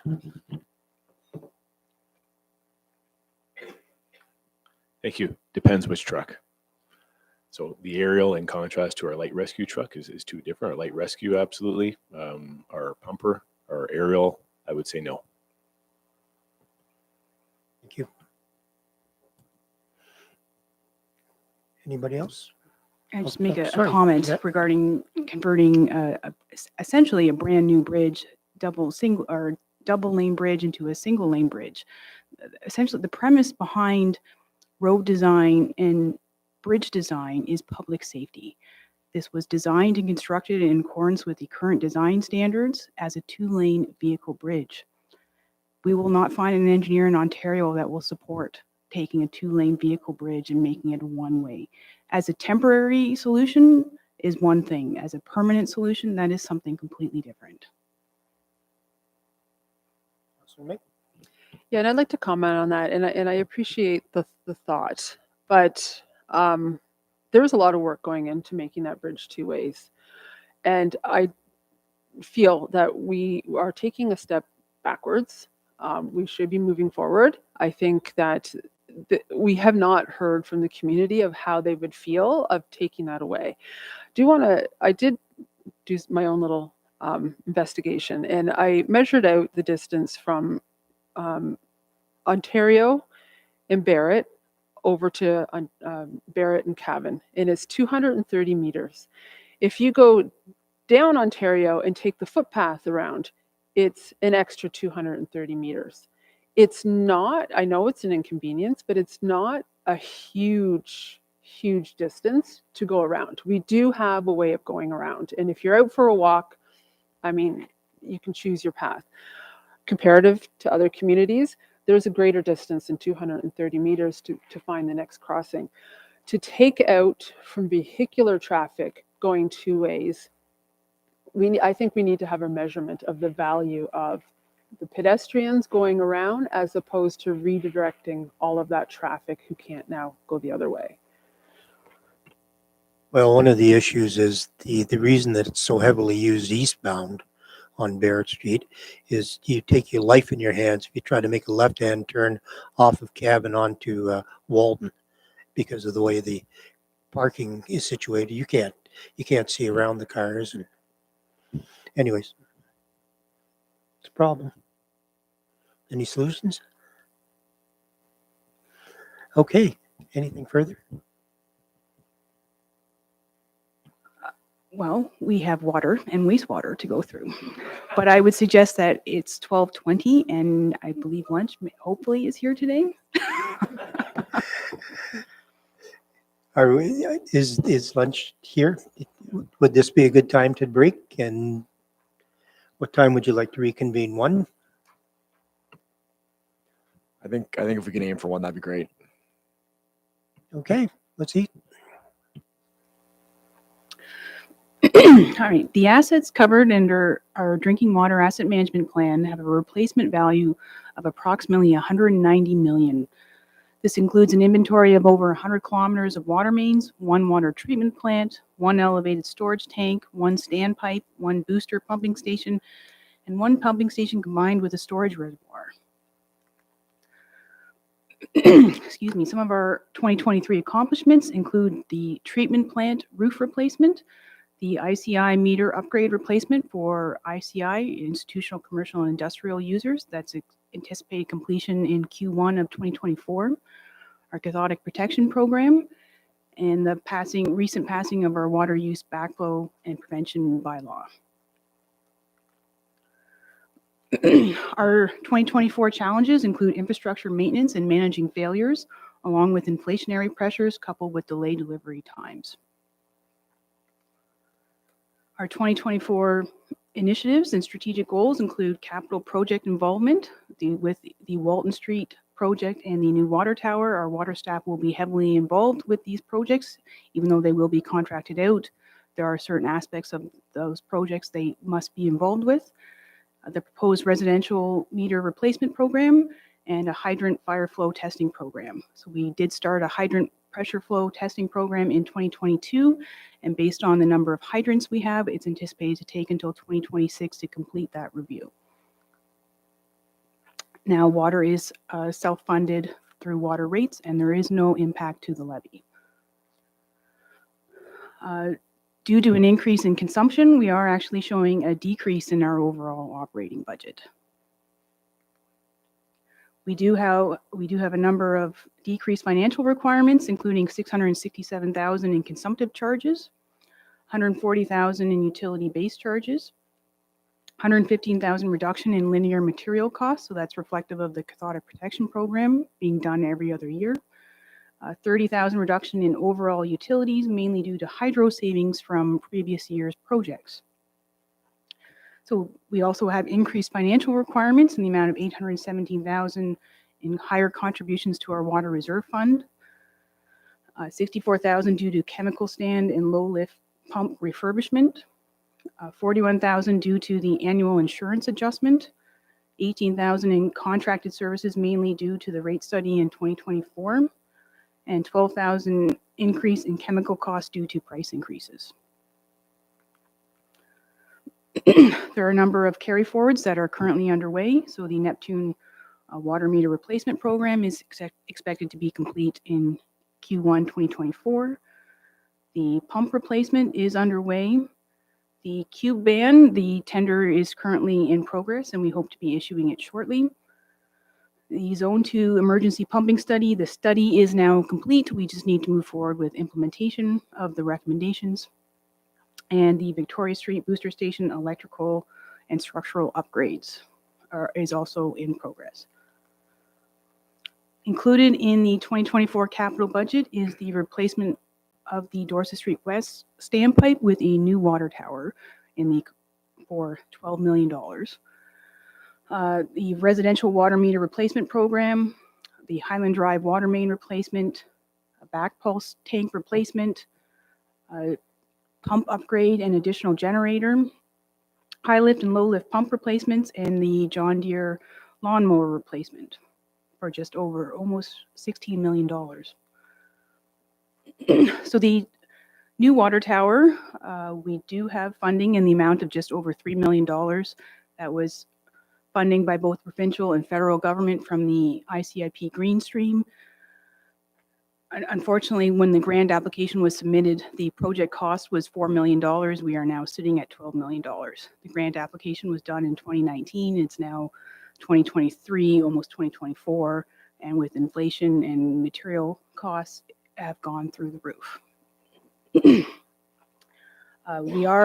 We have spent quite a bit of funds already through the municipal class environmental assessment in detailed design phase, and we are expecting to move forward with tendering the project early in 2024, subject to budget approval. The water meter replacement program for residential, municipality is responsible for water meter replacements. Many of them have exceeded their useful life. They are no longer actually tracking the amount of water that people are using correctly. So we move forward with the ICI users in 2023, and the plan is to begin the process of moving forward with residential water meter replacements in late 2024. We also plan on moving forward with our rate study in 2024, and the consumption would be addressed or reviewed as part of the rate study update that's planned to move forward next year. So the bulk of the work would not proceed until 2025, until after we've evaluated the new meters as part of our new rate study. But we do need budget approval to be able to move forward with the order. The Highland Drive water main replacement, this is proceeding as an emergency replacement. It recently came to our attention through a fire flow test, the Jack Burger, that there is insufficient flow in the water main servicing the Jack Burger. We have already begun work on the water modeling and design work and anticipate moving forward with construction in early 2024 as soon as we possibly can.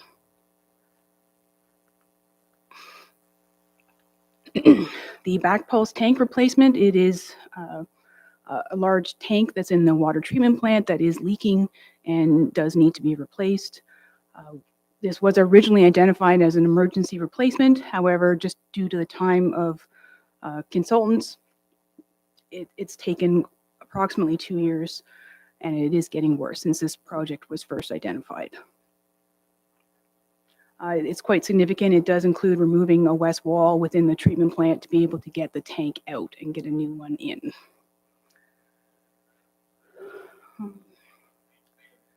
And then a pump upgrade and additional generator at the Victoria Street Booster Station.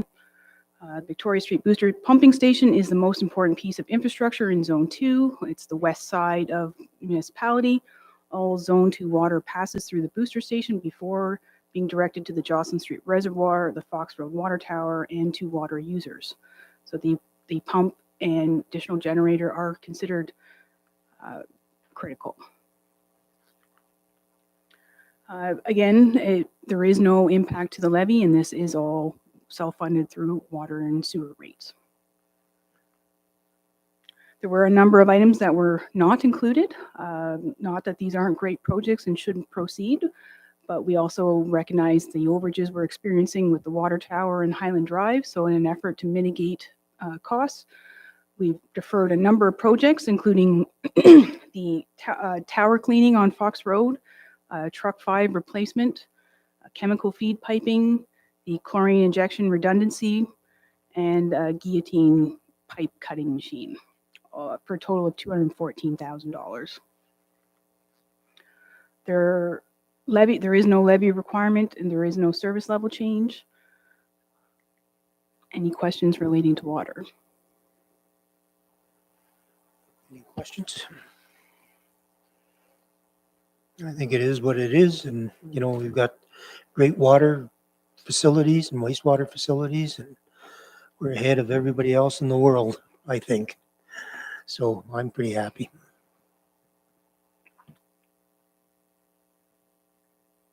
All right, on to Questions? wastewater.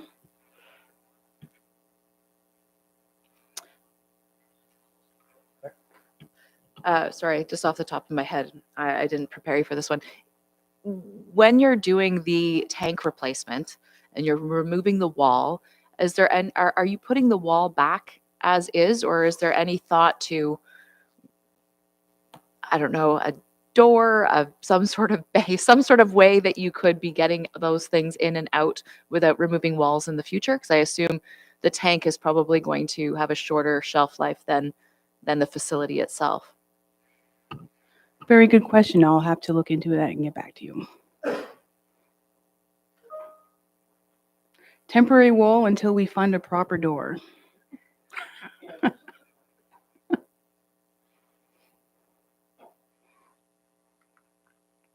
All right.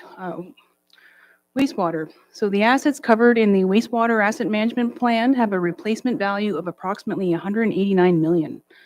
This includes an inventory of over 79 kilometers of gravity sewer, nearly 4 kilometers of force main, and over 1,200 maintenance hole structures, 1 wastewater treatment plant, 3 pumping stations, and 1 sludge storage facility. Some of our 2023 accomplishments include our CCTV flushing and inspection program for sewers to evaluate condition assessments, not only of sanitary sewers, but storm sewers. Flow meter upgrades. Similar to storm, we also have a new linear ECA for our wastewater system. We made great progress in our asset management condition assessments, and we're very close to completing the Clarifier 3 tank replacement. So our 2024 trends challenges include failing infrastructure and equipment. Some of these are just some of the typical challenges we experience with sewers. There's foreign objects, roots, misaligned joints, collapses, and bellies and pipes that cause backups. Inflationary pressures, water and wastewater are being hit the hardest with inflationary pressures due to chemical costs and rising chemical and fuel costs. Now, this does apply to both water and wastewater. We are moving forward with our rate study in 2024. The rate study intends to cover the cost of delivering safe, clean water to homes and businesses, collect wastewater from treatment, and develop leak detection, inflow, and infiltration programs, manage the infrastructure, and provide customer support to residents. One of our other initiatives solely for wastewater is to do a hydraulic model for the sewer collection system to look at capacity within the system. Similar to water, there is no levy requirement or service level changes proposed for wastewater. Also similar to water, because we are experiencing higher consumption, we actually have a decrease in our operating budget. The decreased financial requirements are $424,000 due to the consumptive charges, $139,000 to utility-based charges, and $83,000 in reduced hydro costs due to previous year's projects. We do, however, have increased financial requirements, $385,000 higher contributions to the wastewater reserve fund, $97,000 mainly in asset management costs and service delivery review, $55,000 due to annual insurance adjustment, $50,000 due to preventative maintenance flushing program, 47,000 due to salaries and benefits. That's wage grid progression, market compensation update, and economic adjustment. There are a number of capital carry forward projects that are in progress and nearing completion.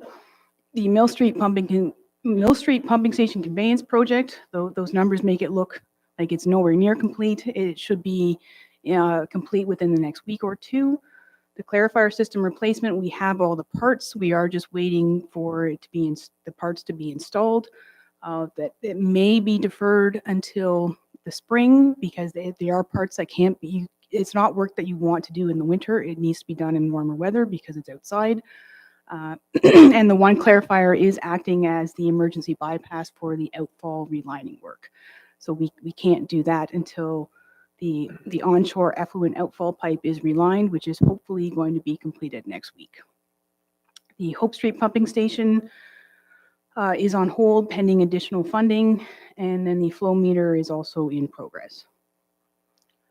So there are two projects tied to Hope Street Pumping Station improvements. Additional funds are required, and that's why that hasn't moved forward. The flow meter is moving forward, and then the alternative disinfection system is complete. So included in the proposed budget is a 1-ton truck replacement, a cargo van replacement, and additional funds to be able to move forward with the Hope Street Pumping Station improvements. So the Wastewater Division's 2009 Chevrolet Silverado 1-ton truck has been assessed and to be in very poor condition and is slated into 2024 for replacement as per the utility rate study. It is in very poor condition. There are health and safety concerns with using it. Age and the age of the vehicle are major factors in supporting its replacement. The cargo van replacement is a 2013 GMC Savannah cargo van and has been assessed to be in very poor condition and is again slated for replacement next year. It's in very poor condition. There's health and safety concerns and age of the vehicle. Again, there is no impact to the levy as it is all water and sewer rate funded.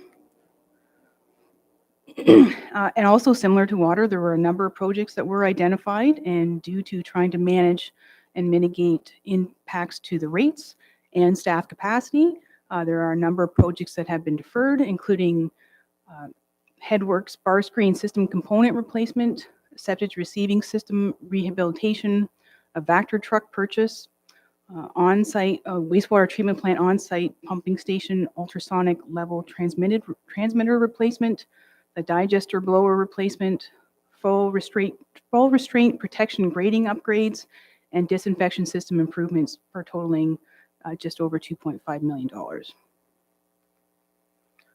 There is no service level change, and there is no levy impact to wastewater. Any questions? Any questions? Councilor Mink? Thank you. Not any questions about the items on this list, but how much effort or time or consideration is put into the revenue from being open to allow service providers to dump at that location? I don't know the right terminology, but the septic companies to dump there to make sure that we're competitive with other communities and the operating hours and the fee schedule. Is there a lot of time put into making sure we're maximizing that revenue? There's always room for improvement, but we are very competitive. Our revenue is actually quite higher for septic receiving than what we originally anticipated.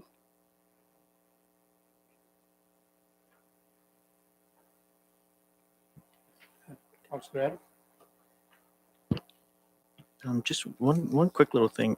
Just curious about the cargo van replacement with $100,000. What's the price of one of these vans? Are they actually? I'm looking just at one of the, and it's like a $50,000 van. So I was just kind of curious on that one. I'm hoping for some support from the manager watching.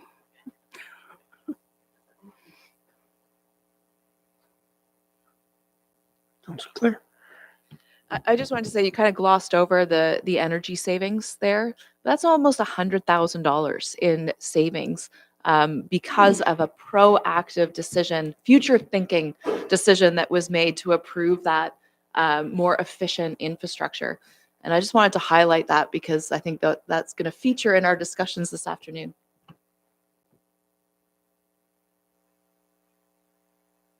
Always nice to have positives going back and forth a bit, eh? Yeah, perfect. Is there anything else? Anything else, Jeanette, that you want to say? Want to sacrifice anything? No. Nope. Okay, just asking. Okay, David, back to you. All right, so that actually concludes all of our departmental presentations. So I will move to the culminating summary of what was initially proposed.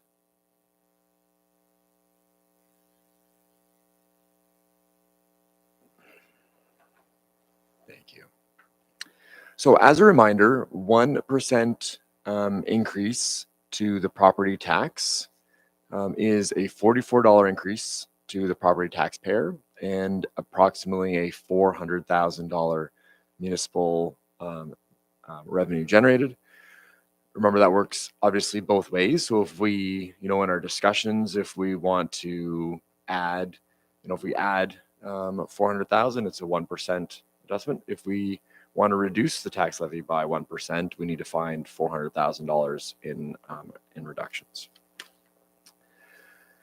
Which brings me to the impact of business or of budget decisions. So,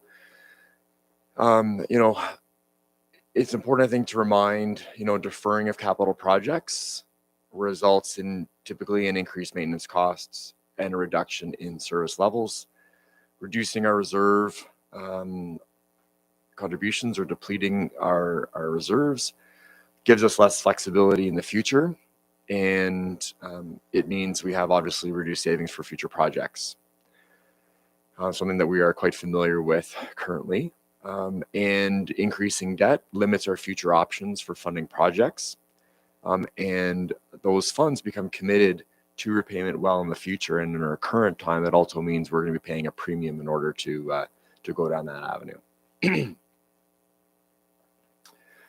We look at the infrastructure funding annual shortfall, right? So this year we're making our kind of improvement moving from the 3 to the proposed $3.9 million in terms of capital funding.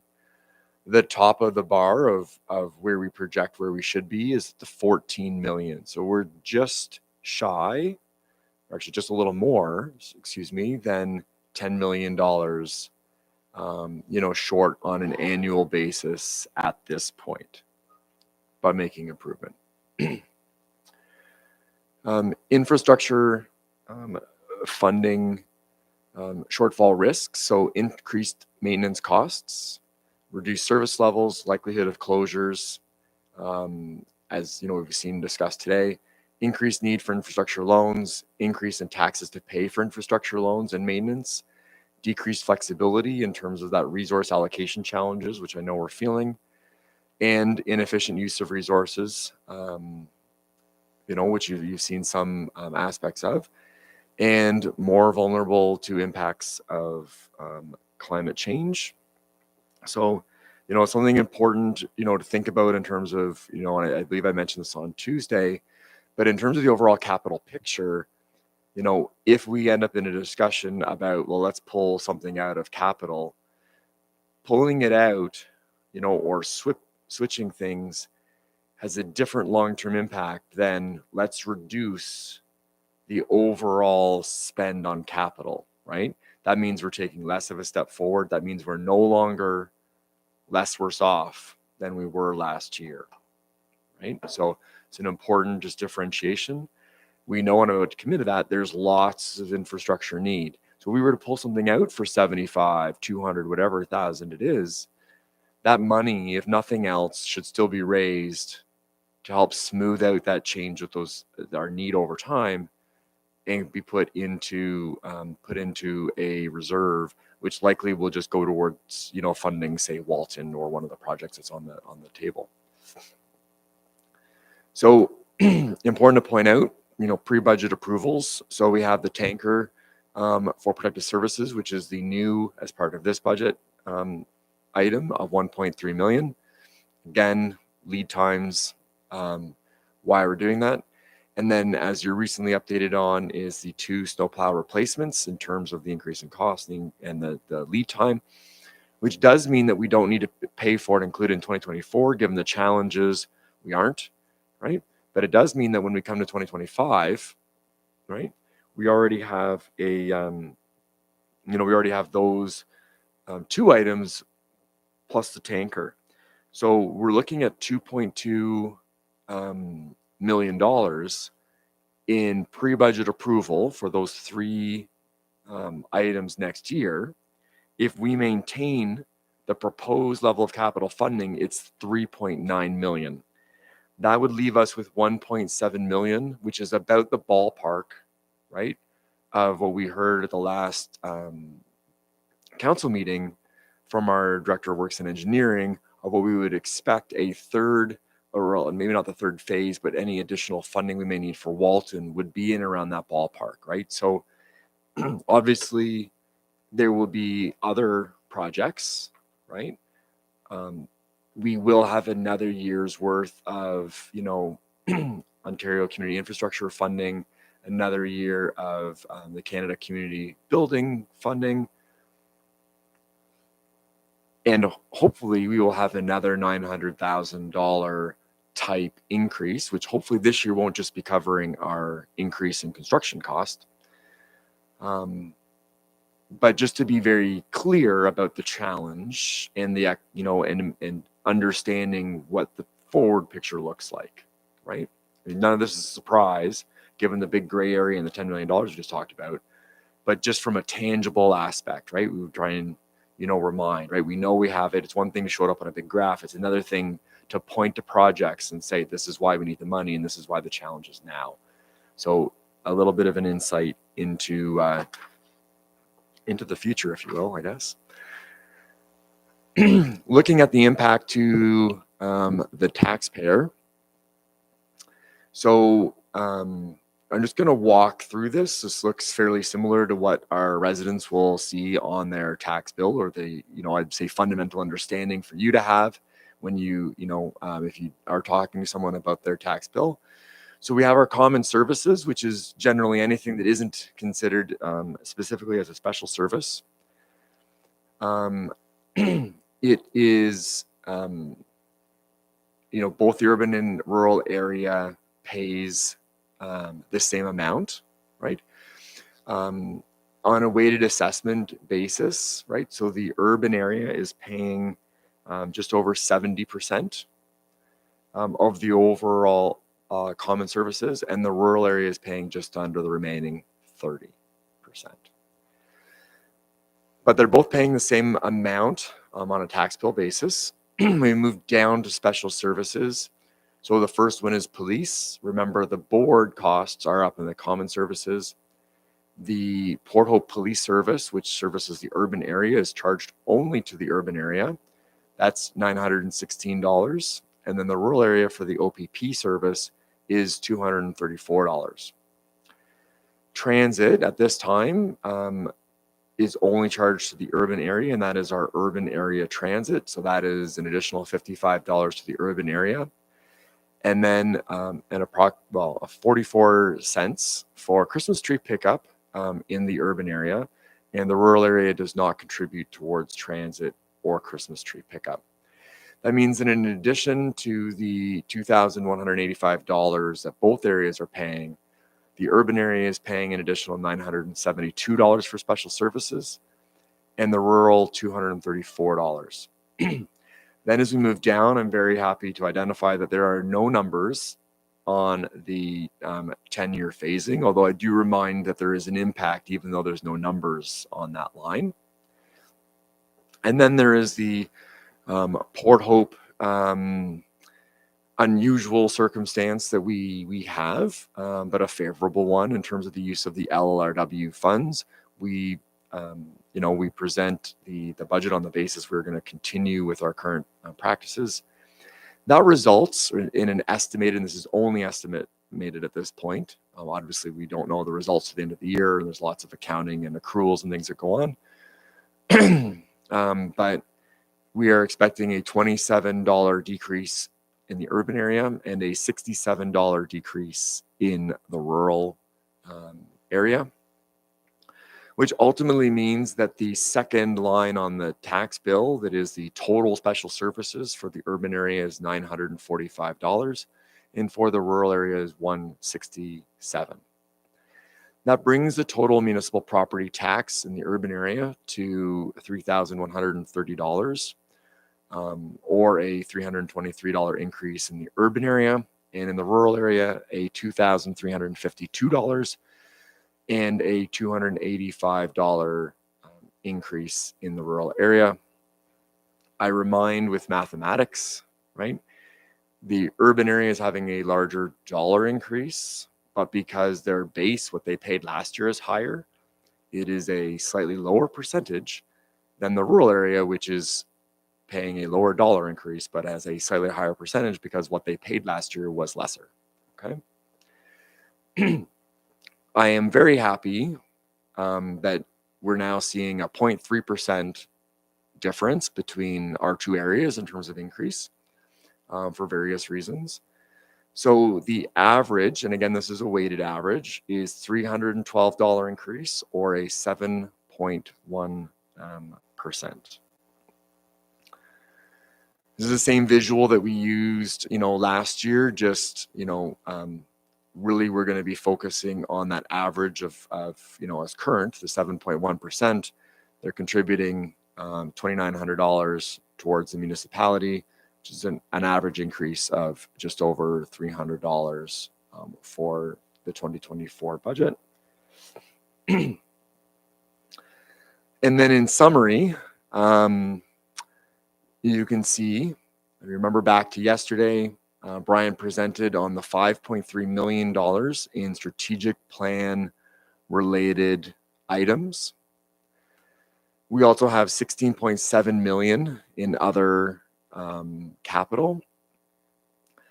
And this is on the backdrop of some significant budget pressures, the slow growth in our community, the infrastructure upkeep and investments, high inflation, interest rates, climate change, and the one that I think we should triple because it often gets in size, because it often gets forgotten, is it's about maintaining our existing services, right?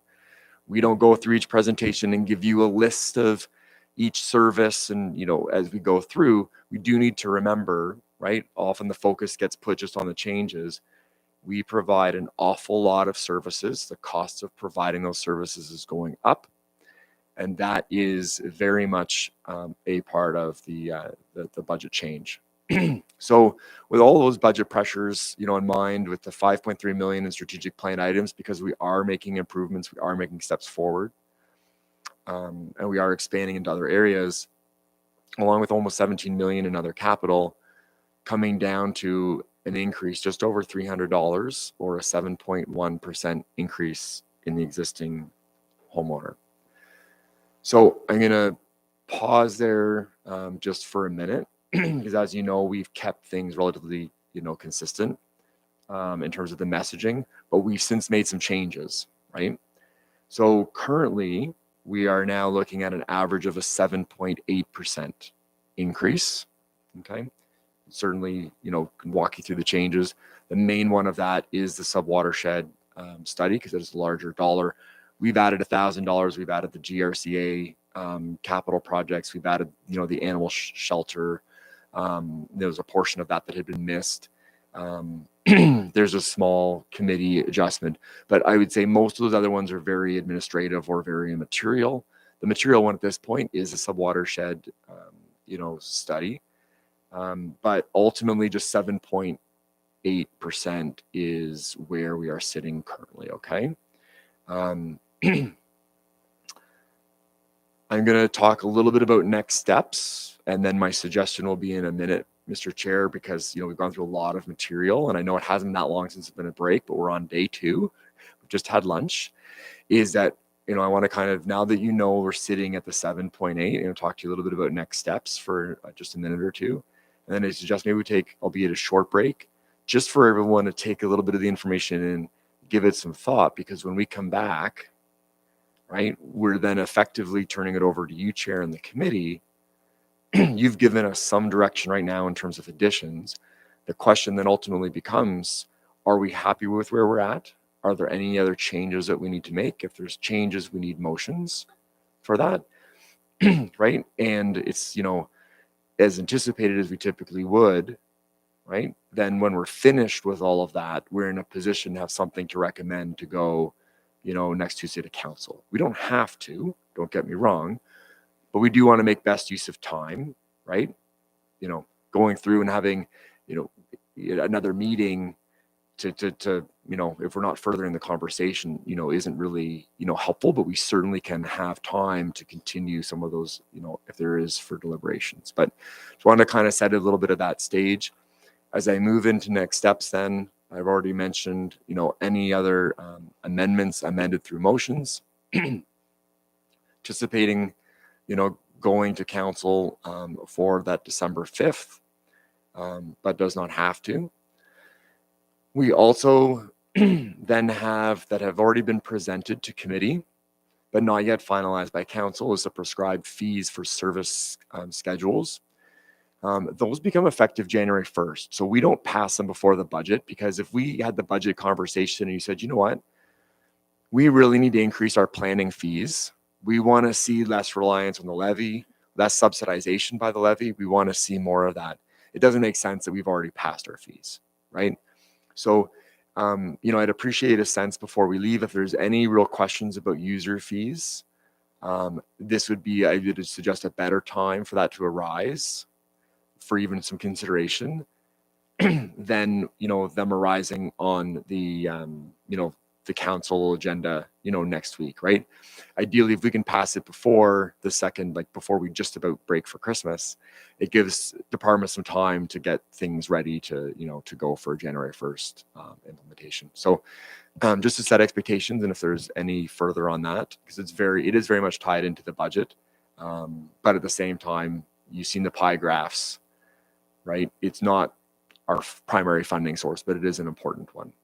And then just a reminder, we will then, once we move on from here, when we're at a point of something ready to go forward to council, and we're looking at, maybe making sure that we're looking at whether we provide some notice, and then more so that budget media release to make sure that we have the messages around. And I know our communications team, they're already working on that part, so that we have the rationale, we have the messaging to go behind, the whys for, the budget and the corresponding, increase, regardless of whatever that is.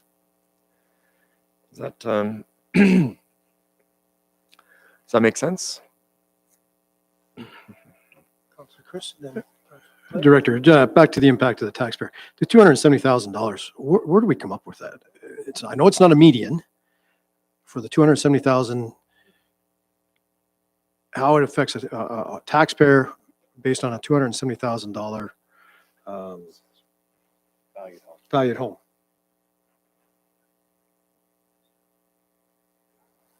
Right there. Where does the 270 come from? So that is currently, or we spoke about this quite a bit last year. Yeah. So that is the current actual we're actually taxing. That is typical single attached basic residential home or property value, which they're actually paying taxes on, not what they can sell it for. When that things that they could have sold it.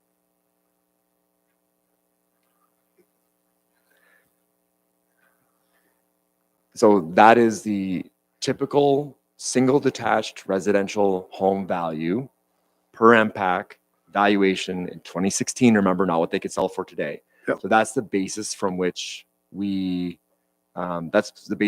calculations for the actual tax bills are made. So that's the basis in which we present it to you here, recognizing that home could now be worth $900,000. Yeah, understood. Appreciate it. I'd love to see that because I believe that's not correct. If I could see that sometime. And the second question is the LLRW. If we ever explore as council, and I have to go to Brian or others here, maybe, I can appreciate going back to the taxpayer. Have we ever looked at perhaps not going back to the taxpayer, or is there governance that says that has to go back to the taxpayer? So each area has a bit of a different setup for that. We have had lengthy legal and some judge rulings on it, so we can certainly go back and reevaluate and look at what the options are, in terms of utilization. I'm not saying, to be clear, I'm not saying we can't. It is complicated, but we can certainly go through and identify what some of the parameters and some of the advice has been provided to us. Councillor Clinch, no, okay, Councillor Mink. Could you provide some advice going back to the impact assessment? We saw in the survey, one person responded saying from the rural area that they're paying $20,000 in taxes, and there's some people out there who have new builds and their taxes are enormous. What would the recommendation be for those individuals? Would you recommend that they ask for an impact reassessment, or what can I tell them when they get their taxes? Certainly. So the first thing that I would suggest is, we'll go through in a minute what the numbers are in terms of our area. It sounds like they might not just be in a basic single residential home. However, the first thing they should do is go on the impact website, and you can actually log in to find other properties to compare to. And that can give you a bit of a sense in terms of equity.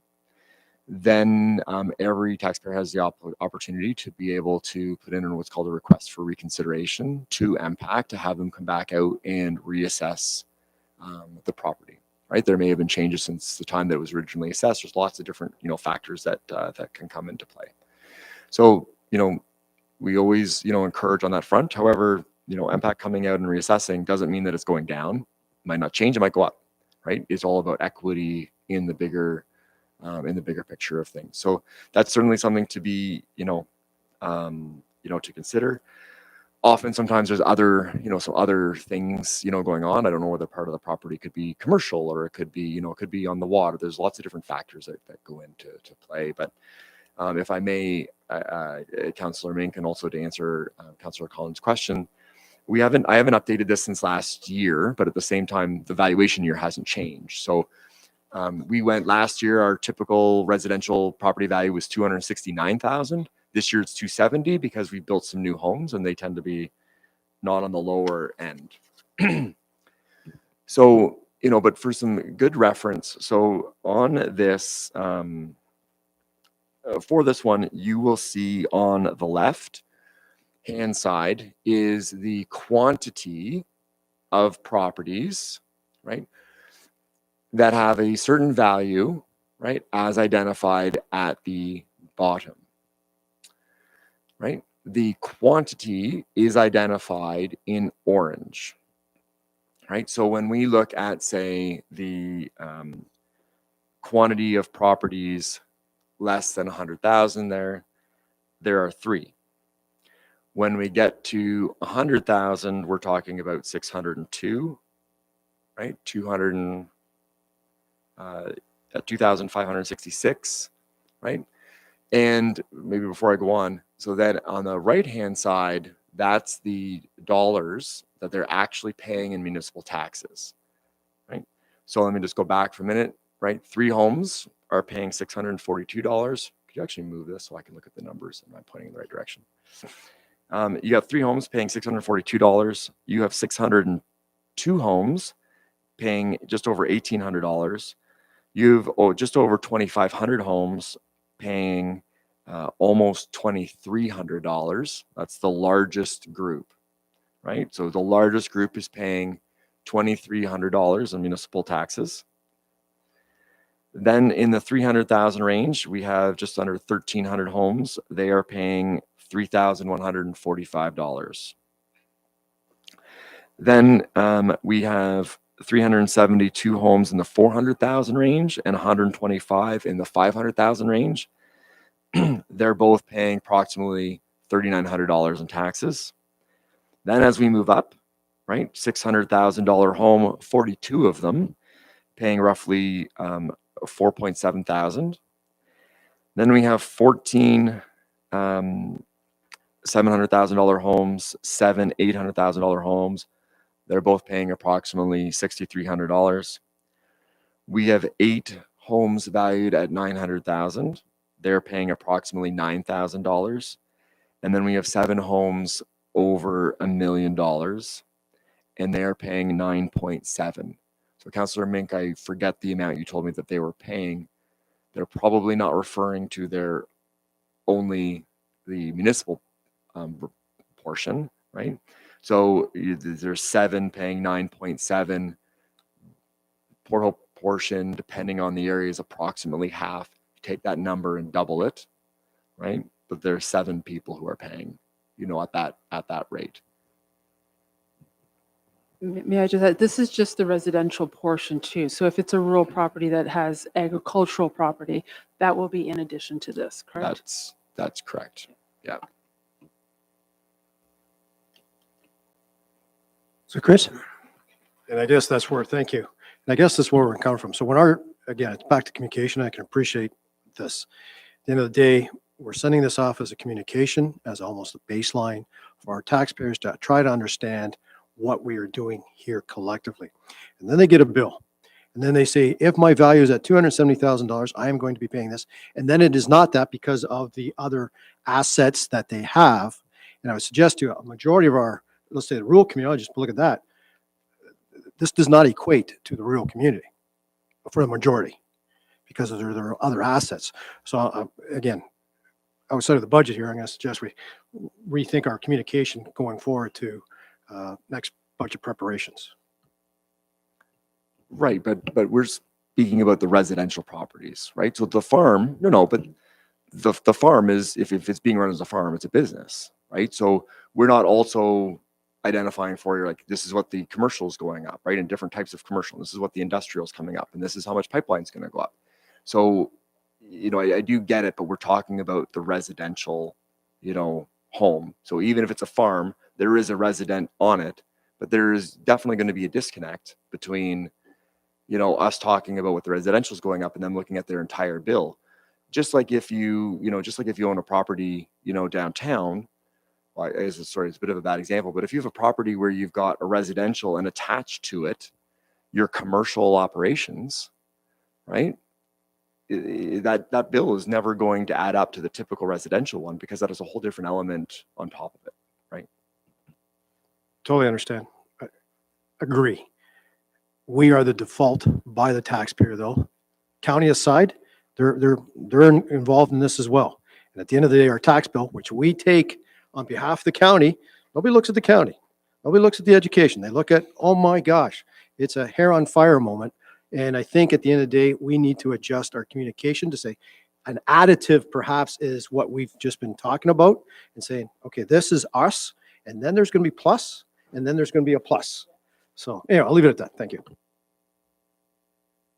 Councillor Vicky? Yeah, and just to add to that, I know we're not, this is sort of a sidebar, but this goes back to the discussion that we continue to have too with residents wanting to sever pieces of property because although they're zoned agricultural, they're a forest. So they're not conducting business on that property, but they're paying a chunk of taxes in addition to this that cannot be an income for them because they're forested. So I just wanted to add that in there. It is something that we're faced with regularly as an argument that we have to overcome that challenge. So Claire? Do we have a sense of what the county's budget is looking like for this year and what the likely property tax increase will be from the county? And also if we have any information from other comparable municipalities, what are they looking at this year? Do you know? Yeah, so I don't know about the county where where they are sitting. The education portion tends to either be either be static, or as the overall weighted assessment goes up, then the rate comes down. So we don't anticipate, not saying we couldn't, and the province is gonna, is gonna be looking at some of these aspects, but we, certainly could, we certainly expect it to be the same. We do expect the county, will have challenges. I believe I heard the mayor say, the county is facing the same challenges in terms of their infrastructure, right? We're all heavy in infrastructure. The services look different, right? But, paramedics still need ambulances, right? So they also have a whole lot of roads, right? So that, certainly, yeah, that will be, that will be a factor, right? The increase that we're talking about is before, it's on the total bill basis, but it is before the counting, it is before the education changes. So it is only going to go up. And that is a consideration as well. I asked Cassidy, this is not, we haven't called them, we haven't verified, there are different levels of certainty. But looking around, at those who are a little, further along in their budget, or at least their planning process, City of Peterborough, and someone actually before this actually had mentioned City of Peterborough, I actually thought it was higher, right? So you're looking at 7.5%, City of Oshawa 9.5%, Durham Region 9.75%. And I think you're going to see that, fairly consistently. Are you still going to see 3%? Yes, you are somewhere. But I immediately have a question. You know what I mean? When all of your expenses are going up way higher than that, what you're doing to your community at the 2 and 3%, right? It's definitely a short versus long term, unless you have a casino, and you have a business park that's generating a whole lot of revenue and a huge industrial tax base. It's not reality, right? So, will we be, whether it's 7.1 or 7.8, will we be the outlier? I'm sure you're asking yourself, right? No, right? I think there'd be others around that would actually think, oh, thank God. You know what I mean? Because if Port Hope came forward with the 2, then we look awful silly at the 6 or the 8 or the whatever, right? But, you have to do what's right for your community. We're all at different stages. And you know what? A community next to us might come in with a rate increase. You have to ask yourself, are they doing what they need to do from a resourcing standpoint for services? Are they doing what they need to do for capital infrastructure? And, I think there's some obvious, questions in there, right? We could easily justify a much higher number. We're not giving you a magic number. We're giving you something consistent with the direction you've given us that I think is a reasonable balance. So further to the question about county, the mayor has commented that they just have preliminary figures, but it is going to be equally challenging, and they're not expecting to see lower numbers, if she was to guess. Councillor Clare? I just wanted to go back to something that you said, Director Baxter, in terms of our pre-budget approvals for next year when it comes to capital. So when we're talking about our infrastructure, anything that is below the line, all of those unfunded needs, which are they're needs, they're not frills, right? We're already in a position where we don't have space in next year's budget for the things that are already on our radar that we should be doing this year. So we're, in terms of what we're looking at the increase, we shook our heads when you said anyone doing 2 to 3%, but the reality is that at 7.8%, we are not doing what we should be doing in terms of being on top of maintenance of some very core infrastructure. And it's not like there's a magical year on the horizon that we're going to have money for all of those things. So it's we do it this year or we don't. We're in the same boat next year on all of those items, right? For sure, with the exception that it used to be 300,000 and now it's 3.9 million, right? And at the same rate next year before. So it does get easier, but there's certainly a weight right now. We're not looking to be able to replace a snowplow and then something. We're replacing Walton, and a $1.3 million fire, truck is on the horizon, and that is going to continue to be our reality. And it's just there's other things we could add to the operating budget, as you've seen, right? So you know, everything weighed, it's a point, you know, we share the point, right? I totally get it. Everything's, you know, been weighed. That's why we spent lots of time here. Are the things below the capital line of value? Absolutely. Do we feel that we can move through 2024 without those and evaluate them against our other priorities in 2025? Yeah. So for the last 100 years, we've gotten the use of Walton Street and not really paid much money into it over the years, frankly. And this year we're stuck with the bill. So, David, I'm sorry, I didn't mean to cut you off. Okay, so what I'd ask during break is give consideration to what you in your mind think is a reasonable increase and how you propose to get us there. Sorry, just one last thing to add, and this came in from the mayor. She wanted me to mention that there's also a housing target fund for infrastructure that there may be some potential options for. Okay, I think we're ready to break for 10 minutes. See you here at about 10 after. Okay, so the one question I asked was if anybody has a number in mind that they want to try and attain. Has anybody thought of that yet, or?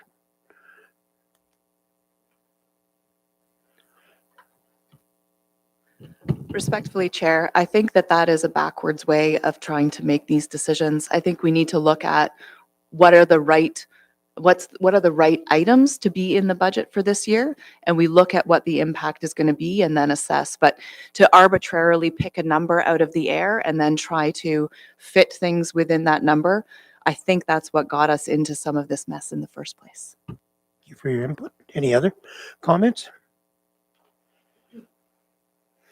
Okay, we're going to go around the table and we'll take one topic at a time and try and resolve it and then move to the next topic. We'll start with you, Todd. Can I take a minute to collect my thoughts? Maybe Chris can go first. Thank you, Chair. I do have a few topics I'd like to table for the council here to talk about. Do you want one? First one, the watershed. I'd like discussion on that, but before we begin, I'd like Director, you're going to be weighing in on this, obviously. It's within your area of expertise. So I guess the question is, council absolutely, I think, is maybe speaking out of turn here, is alignment, the importance of the watershed. Having said that, my mindset is the essentiality of the critical. And so my questions to you when you are educating us about this watershed, is it critical for certain elements like Garden Hill, particularly now with Garden Hill going through an OLT? I'm going to suggest to you there's some sensitivity with that. And where is it ideally suited for?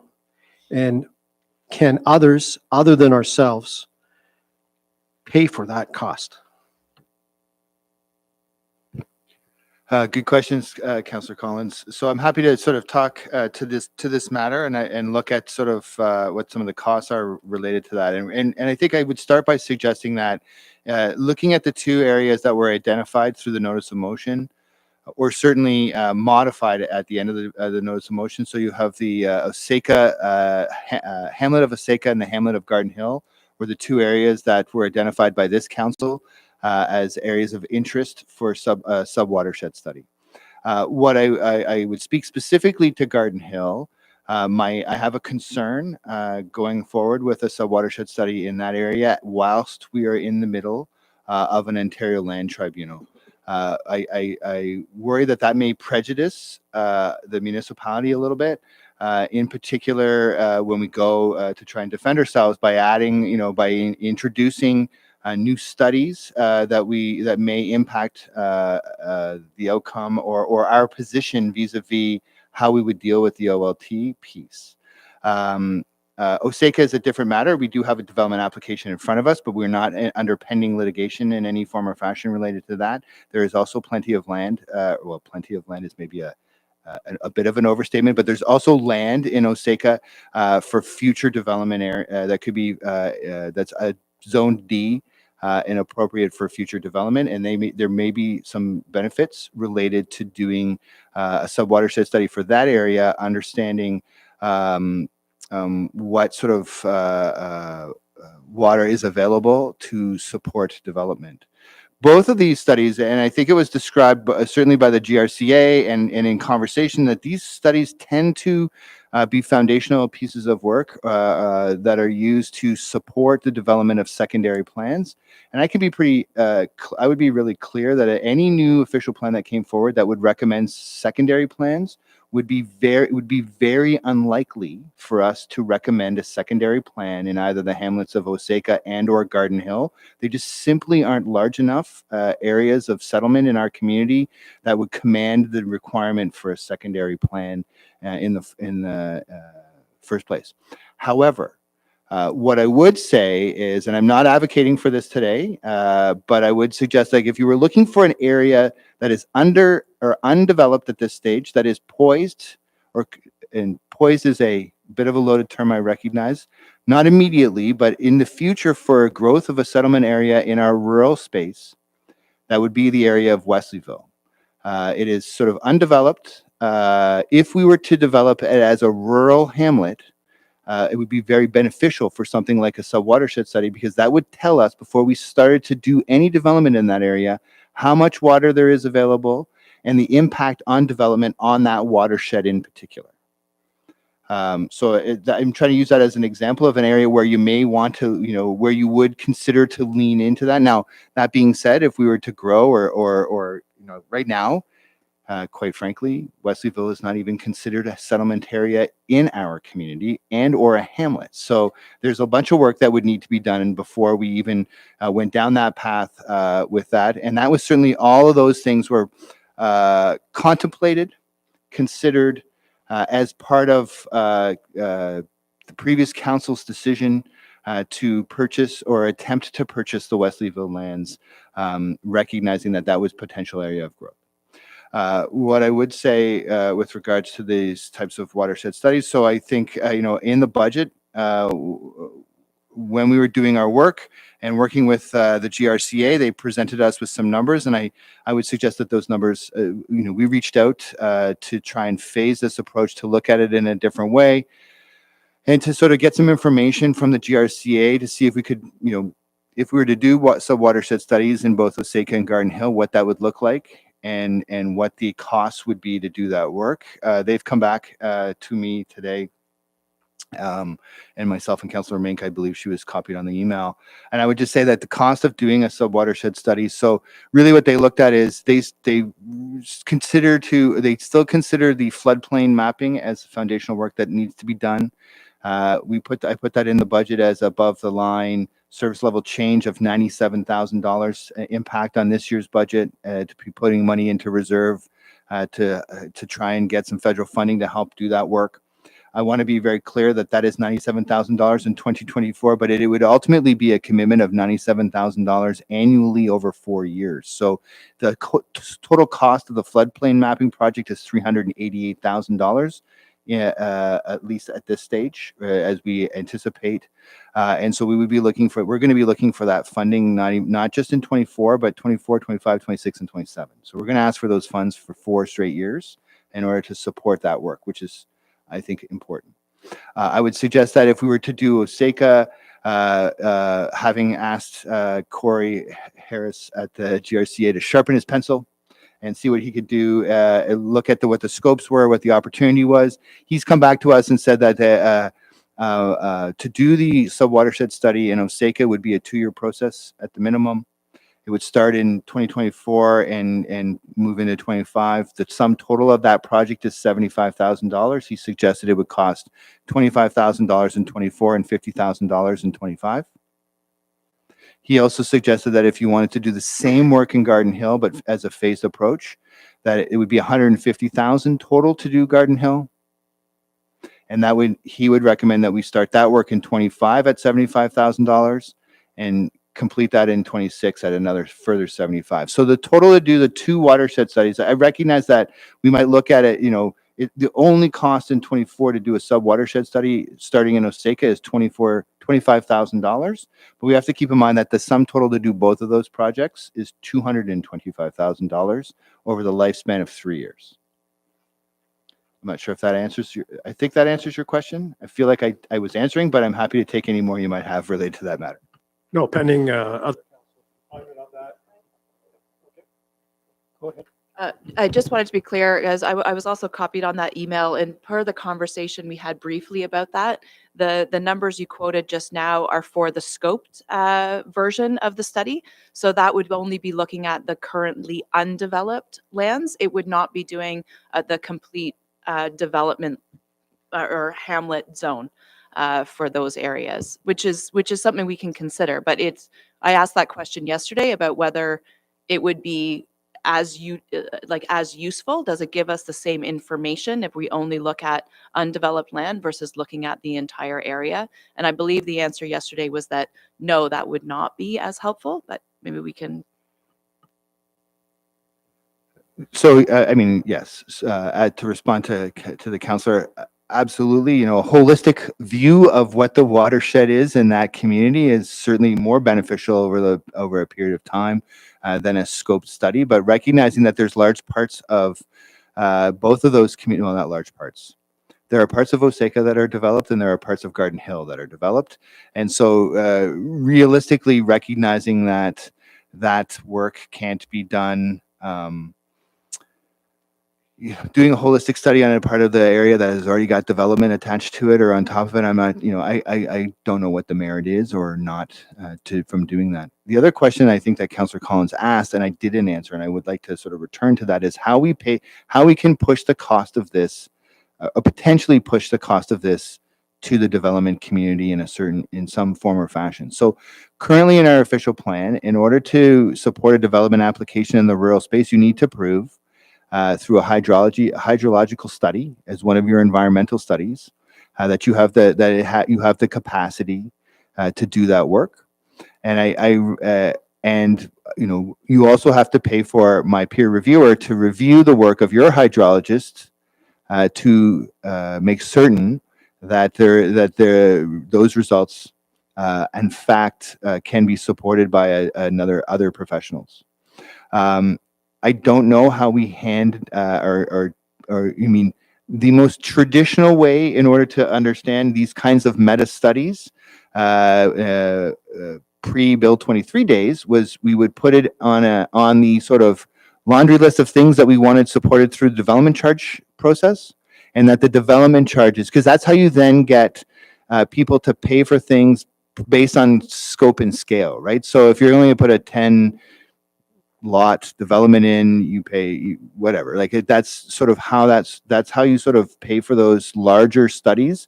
That mechanism is no longer available to us because the province has changed the way that we can use development charges in order to fund some of this foundational work, this larger work. And I just don't know how you fundamentally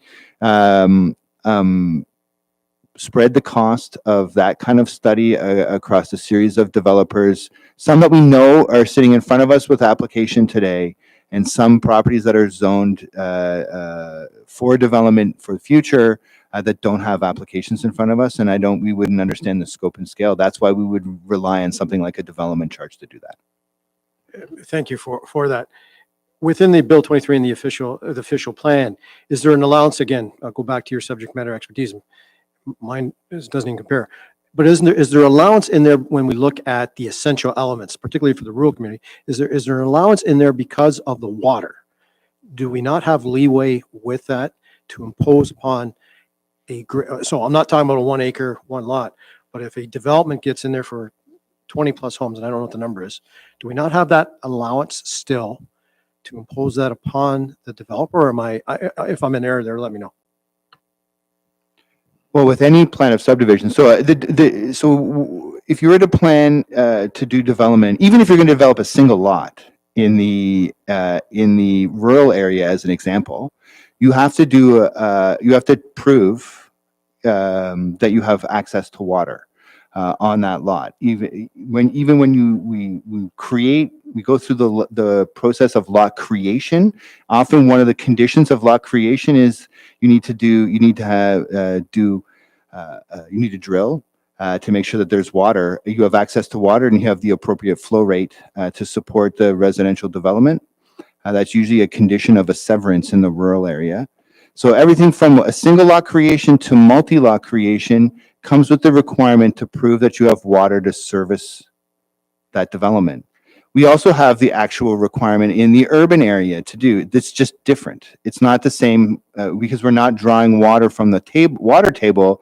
We have to prove functional servicing capacity, and that we work with the engineering team and the water and wastewater team to ensure that there's capacity in the plant and in the pipes to support the development in the urban area as well. So there's no place where development happens where you don't have to prove that you have capacity in order to service the house or the development in that area. So it's in both places. It's ensconced in our official plan. It's one of the things that you have to do. It just the way that you go about it just looks different in the various portions of the community. In the rural area, you have to do a hydrology study. You have to hire a professional with expertise in hydrology to sort that out. And I appreciate your compliments that I am a subject matter expert. I will be very clear that I am not a hydrologist nor an environmental scientist. Maybe an environmentalist, but not an environmental scientist. Yeah, thank you very much. And where I'm going with this for council, I'm not comfortable with where the budget's currently. I believe we have to sharpen our pencil. Where that is, I'm just tabling for the watershed, that be respectfully withdrawn at this particular stage.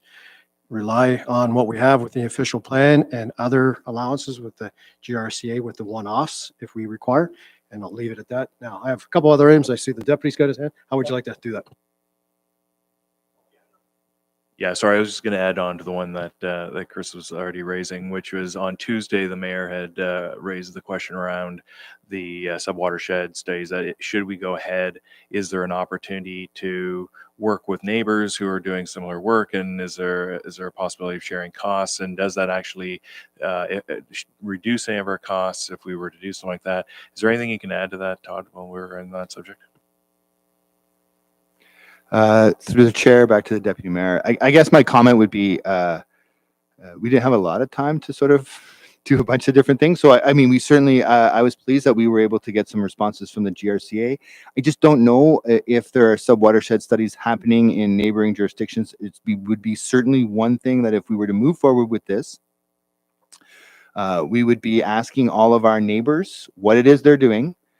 At least it didn't come forward through the GRCA that these activities are happening. Unlike, I would use as an example, on the 21st of November, we had a presentation. I think it was the 21st. That all starts bleeds together now for me, but I think the 21st of November, we had a presentation from the GRC, or the 5th of November, where he came and spoke to the floodplain mapping project. That is a much larger project that is impacting a number of different communities within their catchment area, and was certainly something that they were looking. I mean, one of the advantages they suggested is that they're going to try and do do multiple communities at the same time.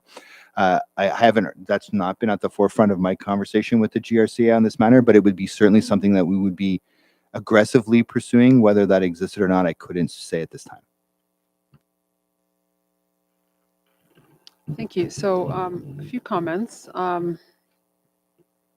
So yeah, going back, one of the reasons on the original motion Garden Hill was not included was in consideration of the fact that we do have a current application. Just my own knowledge as well is that I know that some of the properties in Garden Hill that are development zoned are owned by families who have owned those same lots since settler times. So that didn't seem to me to be as pressing. I know for the community itself, with one property having development happening, it seemed that was the obvious choice. But I didn't feel that the other property around Garden Hill had any current development coming, whereas Osaka, we have a lot of property that is owned by the property owners with the intent to develop. And it is a smaller community right now that will grow substantially if they all come forward at once. Also talking with the GRCA, is I know that they are very flexible as far as funding goes.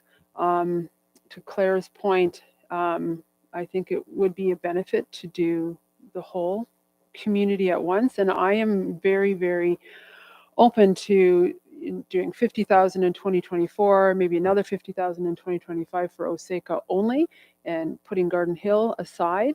I think that gives us the opportunity to potentially go to the county or whatever and say, hey, look, we've invested into this process. Could you also offer the same type of support?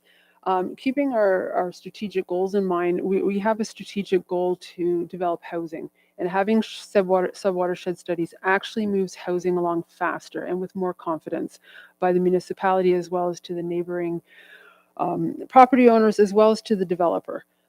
It's also aligned with our environmental goals, as well as creating a livable, inclusive, and sustainable community. So I think that it is aligned with our goals, both here at this level, as well as the county level, as well as the provincial level, as far as making housing. It is the responsible thing to do.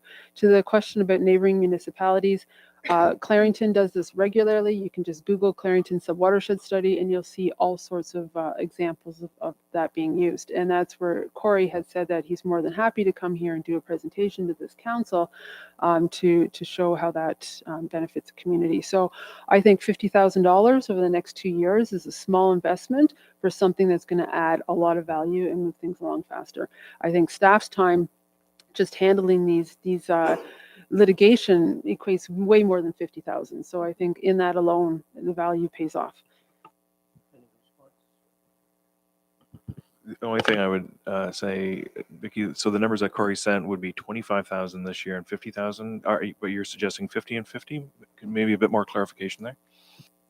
Yes, because this is of small portions, the 25 and the 75 that was scaled back. And I think Claire had suggested that we do a bigger scope. So if we do, knowing that they're very flexible to rework, like I've sent this back and forth a few times, and they're able to rework numbers. So if we set 50,000 aside this year, with the hope 50,000 would cover the whole thing for next year.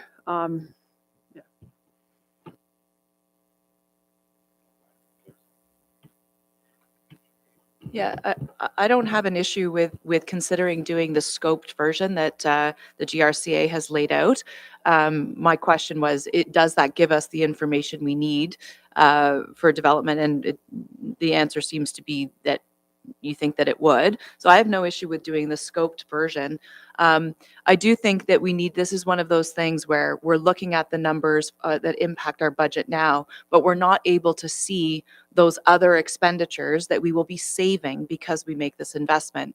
I don't know if you know off the top of your head how much it cost us to do the geological, we had to do a counter and another geological study or whatever for Garden Hill. Maybe we can't talk about that.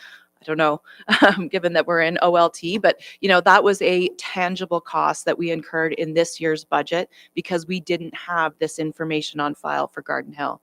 And I know that there was a lot of back and forth on that file about water. That takes up staff time. It's taken up council time. It's, there are costs that we can't see in these spreadsheets right now that we will incur in the future when we don't make these investments now. These are the kind of proactive, future-thinking decisions that I think that future councils and community will appreciate us for in the long run.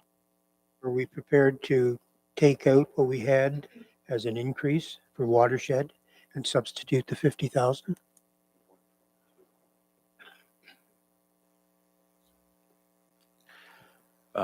Would it then be 122 combined? We'd do 25,000 for Osaka, 97,000 for the floodplain. Am I got that number right? Yeah. So we would change that figure to 122 for 2024. Now that we have parked, so we've added to it. We have 97,000 for the floodplain mapping, and we have $225,000 for subwater. So it'd be the subwaters that would be going down to 25. Knock 170.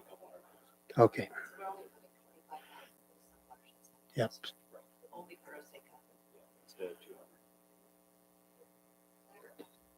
Yep. Given that the 25, like, there's no point in spending the 25,000 in 2024 if we're not committed to spending the 50,000 in 2025. Does that go in as a pre-approval for the 2025 budget then? Because otherwise it may, yeah.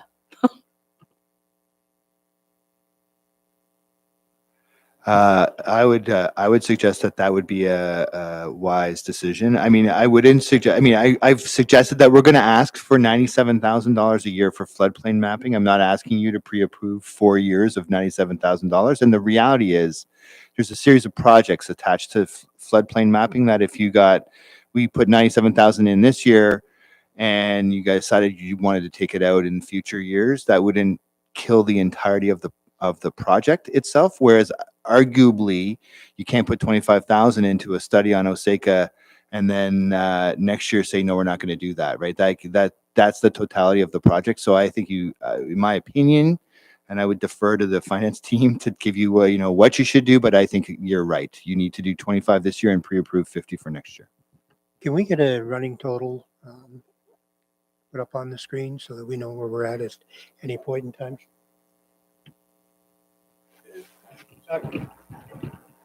Yeah. So back to you, Oh, we took Director. out 200. I got to come back to you, Director Dave. So my sharpening the pencil, I've actually got a crayon and I've added to it. So at the end of the day, what does this give us? How come, first question, why, and again, I'll go back to your SME and with the greatest respect to you. How come planning hasn't asked for this? How come they haven't budgeted for this and council has added it? And what is it going to give us? At the end of the day, we have climate impact change. The water levels are going to change. We know that. I want to know what it's going to give us. And I can understand being proactive. I got it. I understand it. But what is it going to give us? Through the chair to Councillor Collins. So I think at the end of the day, what you're going to understand is you're going to understand what the capacity is of the water table and the watershed in totality in Osaka, and what that can support from a development perspective moving forward into the future. If it's going to take a couple of years to do the work, but if that on the other end of that, if it means that we get more housing approved in Osaka as a result of that, and less appeal from the residents, in particular in that portion of the community, then that's a positive thing. I think that's the best you could. That's your greatest hope. Will we reach your greatest hope? I'm hopeful. I don't know if that's what we're going to get to, but I mean, I think that's what you get at the end of the day when this is all said and done is a better shot at not being appealed and not costing you hundreds of thousands of dollars defending your decision at a legislative body. Thank you. So with the essence has been said, this is forward looking, if I will, I'm paraphrasing, it will set us up for sustainability and one of our pillars here, strategic planning going in the future, correct? Yes. And I guess you also asked, and sorry to add, you asked why we didn't come forward with this in the first place. So I would suggest that that's something that we would have probably, as we looked at the policies in the official plan and we did our official plan review, it might be something that we looked at as to, we have a problem developing in our rural hamlets. We have a lot of resistance from the residents, and how do we mitigate or manage our way through that piece? And that may be something that we then suggested as a policy move as an outcome of our official plan work, but we're not there yet. So that would be the reality. Is it would be inappropriate at this stage for me to ask for something like that if I didn't have the policy to support it. All right, so we've got to May keep I just moving may I on. just add to that point? I just want to make the point that that's one reason I think that we have representation on the GRCA as well, for this exact reason. It just brings that level of information forward to the rest of council. Thank you. Okay, the next topic. Yep, go ahead. I'd like to talk about the pedestrian bridge. Sorry, can I? The Deputy Clerk back here is trying to capture any direction council's providing on the topic. Yesterday, there was a motion to include Right. the $225,000 in the proposed 2024 budget. It's currently in the 2024 budget. if that's the want of council, then absolutely.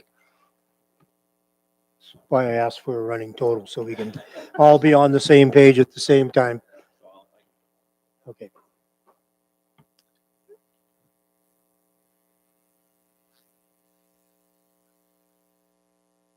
So I'll move that that item switches to $25,000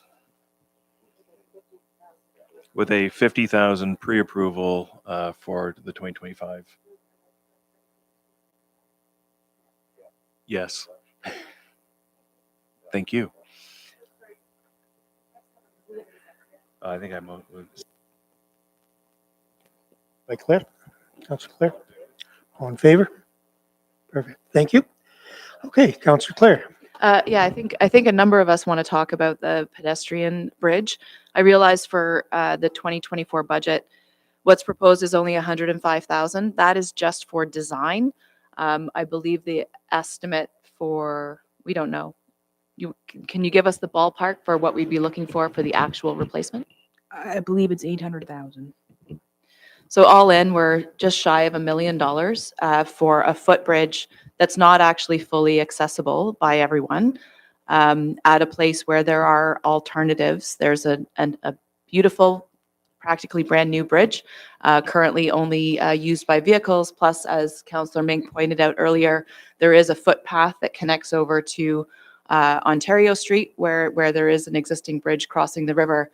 And I'm all for pedestrian infrastructure.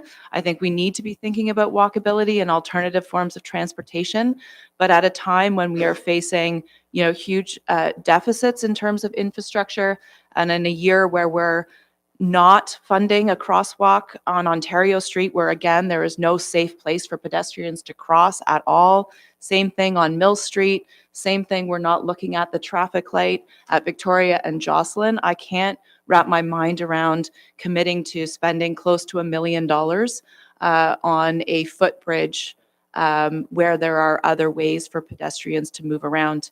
I don't think it's the wisest investment in terms of walkability and meeting the needs of pedestrians in our community. Thank you. Anybody else? Well, I think everybody agrees. Do you want to make a motion? I will make a motion. I will also just say, I think this is painful. And I think it will be noticeable to the community if and when that bridge does need to be closed, which could be within the next, say, 6 months. This will be the first thing that we're looking at in our community where we are actually changing service levels and reducing service levels on the basis of the hole that we're in for infrastructure. So I think it's a sad day to be making this decision, but I will put a motion on the floor that we remove that line item from the 2024 budget. Do you have a seconder? Seconded by Adam. All those in favor? Thank you.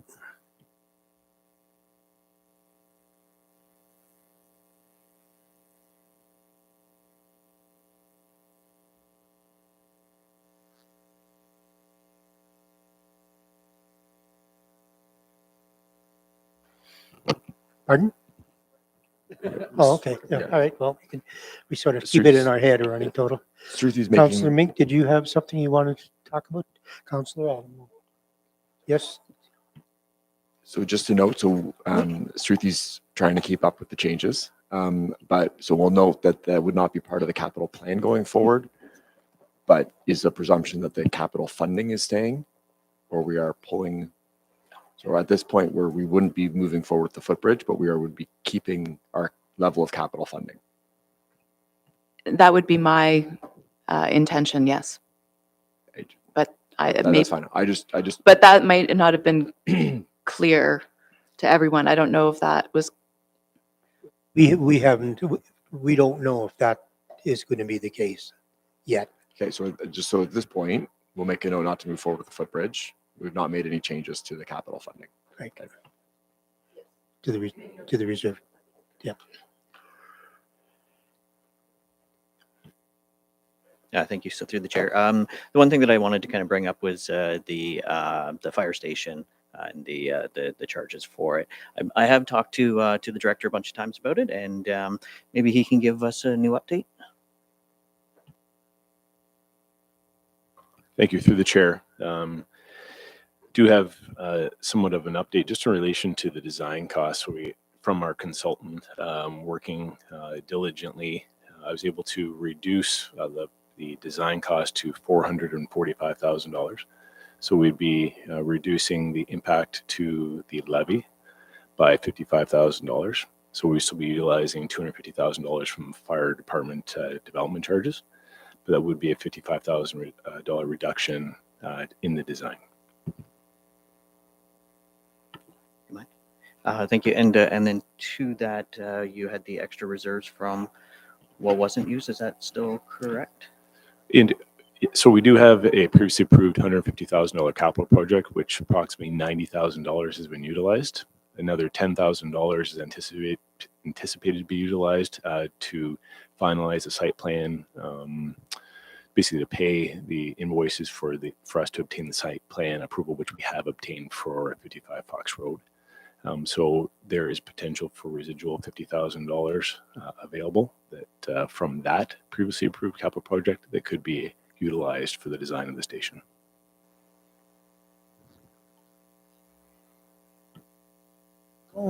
So, thank you, Director. So I think with a variety of these, when we've actually started it, well, I think we should continue it.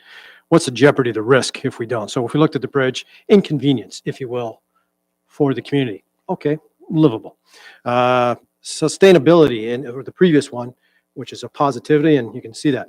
So I'm going to directly ask you, what's the risk associated, of course, monetary doing it, but what's the risk associated with not doing it? And I don't want a hypothetical with the greatest respect to you, no subjectivity, et cetera. What is the bottom line? I think just to give some context and just a little bit of history, I'm sure you're aware, but just to bring us back to the early 1970s when the station was constructed by the firefighters who are actually serving our municipality. It was constructed on a donated piece of land over 40 years that served the municipality. In 2014, it was a matter of being removed from a capital budget. It was in line to be constructed along with the police station. Unfortunately, it was not, and the station would have been constructed at that point for $1.9 million. 1.9. 10 years later, we're at the fact we're just under $9 million to construct a very similar station. So we've seen the impact of not following through with the initial design impact, where we've seen a 5-fold increase on the cost of constructing the station on municipally owned property. We've invested almost $100,000 in obtaining site plan approval. We've conducted a lot of work into getting the station relocated through community consultation. Our fire master plan, which was approved in 2022, identified the fact that Station 2 needed to be replaced. A lot of data analysis was performed in relation to calls for service, locations of our stations, to ensure that we're providing a appropriate response within acceptable guidelines through the National Fire Protection Association. The identified areas included the new proposed location of 55 Fox Road, Station 1 and Station 3. We have a large municipality. If we look at Cobourg, look at Hamilton Township, they have 4 stations between the 2 areas. We have 3 to cover a very similar area. If we don't go ahead with the design, again, which is scheduled to take place over the course of 2024, with anticipated construction beyond that, 2025, 2026, whenever we can secure funding source for that. And I realize that that's a hurdle we need to overcome. We need to initiate the design, because if we don't, at some point, we will be closing Station 2. Like I said, over the course of the last 30 days, a fire station with no water, power, heat, working doors is a liability to my firefighters, not only to the residents of the municipality of Port Hope. If we end up closing Station 2, it's going to directly affect response times to accidents along the 401 corridor, to our residents in the west end of the municipality, the residents in Welcome. We haven't even run those numbers, because I wouldn't want to see them. Just going to follow this up because I think it's going to tie in with everything we're doing here. We know Ontario, Port Hope is no exclusion, and we talk about infrastructure. Can you please educate us? I'm sorry I didn't give you a heads up on this. Between the difference between a critical infrastructure element and infrastructure. So am I asking the question correctly? I'm asking for what is the difference between the two? And is Fire Station 1 a critical infrastructure element, or does it fall into infrastructure? Well, I'd actually look to my counterpart for the definition of infrastructure. I think I'd look to Google for that. But I mean, I believe anyone sitting in this room would identify a fire station as a piece of critical infrastructure. If we don't have a fire station to provide emergency fire and rescue services, again, when we take a look back just earlier, several months ago, this council passed and adopted an establishing regulating bylaw that outlined the levels of service that council and the municipality of Port Hope expects from the fire service. That includes, but not limited to, a functional Station 2. If we remove that, we will not be able to carry out the levels of service that were within the establishing and regulating bylaw that was just currently passed. A fire station is a piece of critical infrastructure that supplies, again, 365, 24/7. We take a look, just like our friends from the Port Hope Police Service, we provide the same service, but we rely on volunteers to provide that service. And I think it's the least that we can do is to ensure they have a safe working environment and the tools they need to serve this community. Okay, thank you for that. And I agree with you. It does do a comparison between the police service. The critical infrastructure supports the sustainability of Port Hope as a whole. So i.e. if the fire service is there, Walton burns, we've lost other elements. It's like a domino effect. I'll actually do a comparison with Jeanette there, and she made a lot, transportation, the roads, et cetera, are critical infrastructure with that. And I'll leave it at that for I believe we've talked enough about the fire station. Deputy Mayor? Or maybe not. I got a question. So, Director, I got questions in regard, and this is going to be a bit more detailed and a bit more nuanced. When it comes to sending it to tender, and should someone have tender, and I'll get to where I'm heading first, and then maybe ask the question, which is there a possibility where we can spread this over 2 years as well, where half of it is done in this fiscal, we end up committing to the second half of the next fiscal? So, for example, if you were to go to tender and somewhere to pick it up, do you pay half of it now, and then we could pay the other half in January? Like what's our opportunity of spreading this over a couple of fiscal periods? Thank you for the question. And we're talking about the cost associated with the design, or for the design in itself? I think we'd have to take a look at when we issued the tender for the design and we made the initial payment, and then if the secondary payment is in 2025, is that possible? Yes. Okay, so that's a possibility if we could do that. It would be, depending on when we issue the tender for the design. Great. And then the other thing I would just maybe lay out, because you drew attention to it, and I think it's an important thing for us to consider, is in a very similar fashion, should we go ahead with the design, we should also have it in our head that we are going ahead with a $10 million capital project a couple of years down the road. So when that comes back to the table, don't be surprised, right?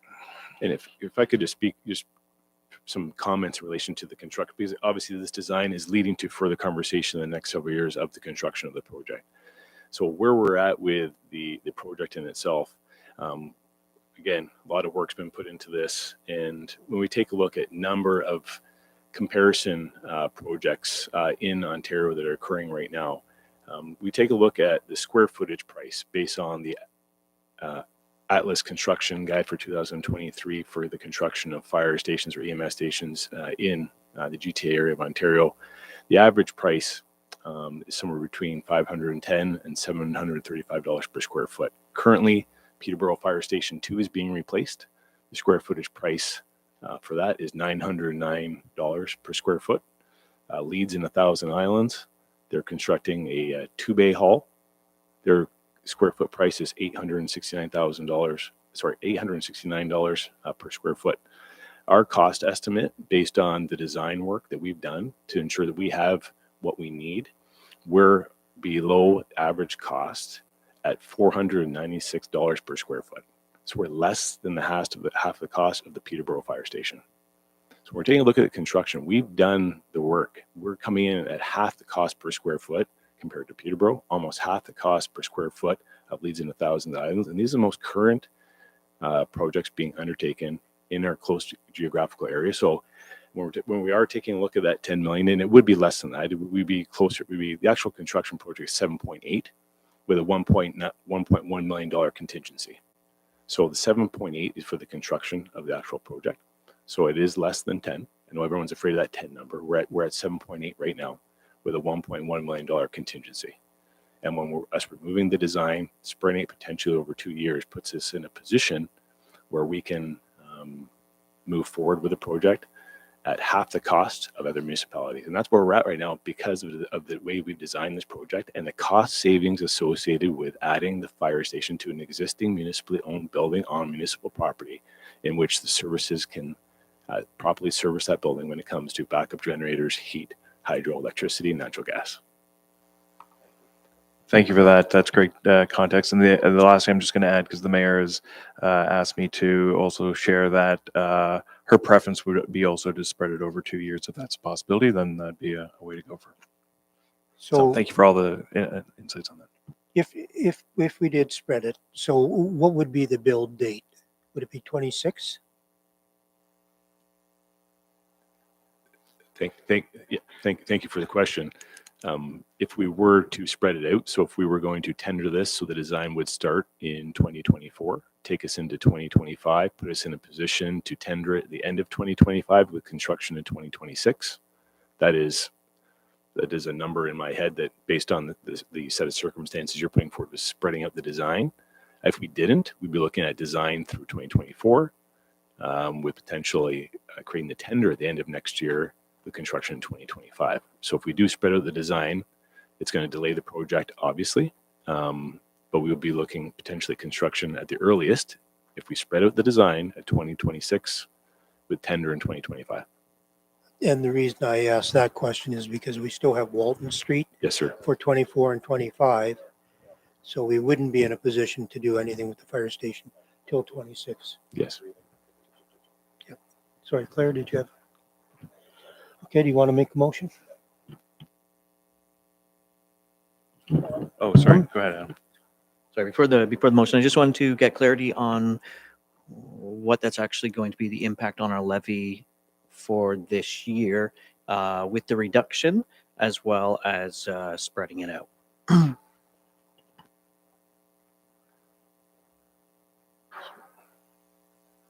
Yeah, no one does. What do we do here? So Councillor Pearson, I think they're one and the same, right? So essentially we're going from 500,000 to 250. I believe that there was some savings, so it went down to 400 and. Yeah, that's correct. So if we can lower the amount to 445 for the total design, I think we'd be in a better position to use that lowered amount at 445. Divide that. I would suggest we don't do it 50-50 split. Maybe a 60-40 split so we can initiate that initial design work. We have the brunt of the work. I'd ask that additional $50,000 that's in the previously approved capital project, which is still being utilized to finalize payments for site plan, still be kept in that capital project. And when that is absolutely completed, which would be in the next 30 days, then we can transition and utilize those remaining funds to support this in 2024. Before we get that, I just want to finish off here. So part of it was coming out of reserve and part of it was coming out of levy. Yes, sir. So are we going to take half the levy in 2024? Like I would look to my friends from since we're dividing the total cost of 445 how would we support that? We were going to utilize $250,000 out of the DCs for the fire service towards the 500. How would we do that split out of the DCs?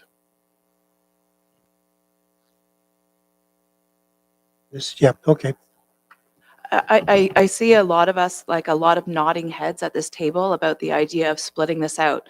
But we are already we've almost fully accounted for our infrastructure budget for next year as it is. To me, this just seems like we are now making one of those short-term decisions, robbing Peter to pay Paul.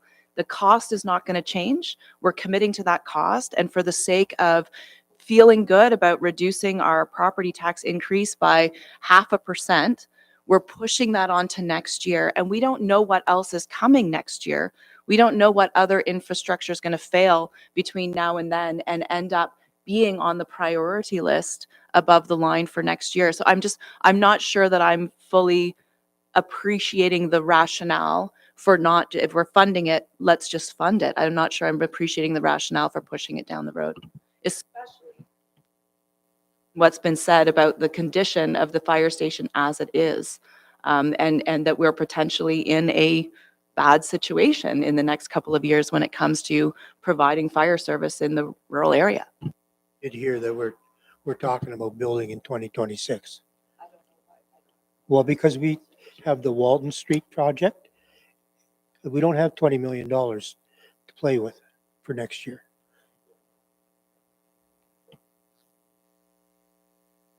The only thing I was going to add to that, Claire, is that it's not necessarily that we're reducing levy or pushing it. Like, it can make room for others, and recognizing the fact that we're in January, we'll put out a tender. We probably won't get anything going until mid-year anyways. So why not make some room for it? Because logistically, that's how it's going to roll anyways, right? So why don't we just accept that, we can put, half of it or 60% of it this year, commit to the rest of it the next year. I think it's a realistic of how it's going to run. In the meantime, we may find other funding opportunities. If that's the case, we can redirect some of those funds. I just think it gives us more breathing room. I don't think it necessarily is a feel good on levy reduction. Well, it's reducing the levy until someone puts something else forward that brings it back up again. It makes room, I guess. So per Director Baxter's comments earlier, the recommendations from staff are that the 3.9 million for capital should remain at 3.9 million. So if we say we're not going to fund a particular item in the capital budget for 2024, we could remove that from the capital budget. But the recommendation from staff is that we don't reduce that levy amount, because if we do, then we're now setting ourselves back in terms of our overall asset management and the infrastructure deficit. So my question for clarification is, are we taking half of the budget for the design of this capital project, pushing it into next year's budget, and therefore reducing the levy by that amount, in which case we're now part of the problem because we're contributing to the infrastructure gap? Or are you saying we keep the levy the same, but we take half of that out, and that gives us breathing room, but we're still saving like we should be, so that we're not digging ourselves a little bit further into that hole? The way it's going to reflect is that it will change the levy. It will bring the levy down. If I could just answer that back. I think what we're trying to do here, Claire, and this is my mindset, I don't speak, of course, with anything. I think we're managing by priorities. We understand there's a great risk associated with Walton. We understand the great risk associated. We've prioritized that. We've streamlined it sequentially. So the impact to all of us at the table here, actually, well, and probably everybody in this room, is not as hard. Now, what it does, it gives us time. The time, again, with our strategic plan, with economic development, housing and stuff, for that allowance in going for us. So that's just my vision with that. I'm absolutely supportive of the infrastructure. Okay. So if that's your vision, then I agree with you, in which case remove that part from the budget, but don't reduce the levy. Because if you're worried about Walton going over, then we need that money in savings. We need that money set aside so that we can cover that if the time comes. My concern is I can't support from this table today anything that's going to reduce that 3.9 million for capital, because any reduction to that makes us part of the problem. Any reduction in that means that we are not keeping pace with inflation and we are increasing the deficit. We spent all this time talking about the infrastructure deficit. Please let us not make a decision here today that makes that problem worse instead of at least treading water. And I'll just reply to that. So I think what I'd like to see, Director Baxter, I agree with Claire. I'd like the item taken out exclusive. Show us what we've saved with that, because that Monday, and we have to learn from history. I'm agreeing with Claire. We have to put that money, whether it's 7.1, 7.3, and we'll refine it after we've taken that reduction and see what we can do with it afterwards.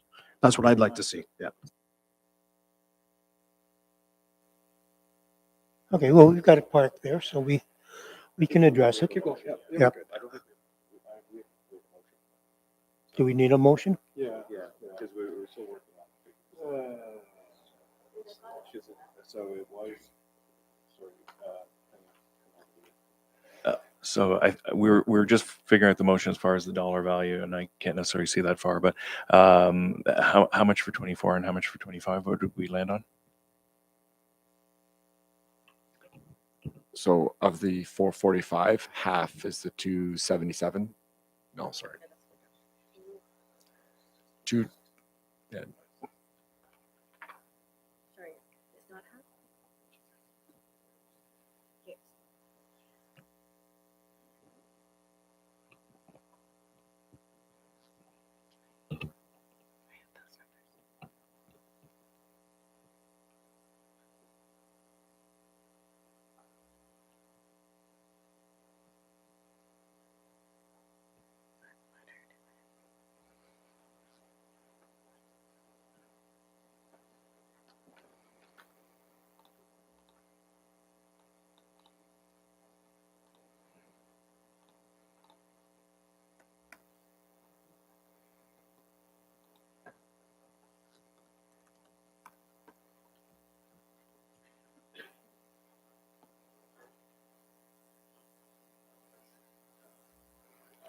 $267.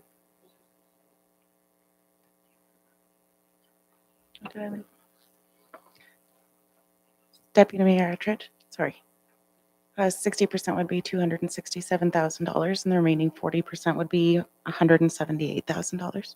Perfect. Thanks very much. So I move that we adjust that line item to 267,000 for 2024. The balance of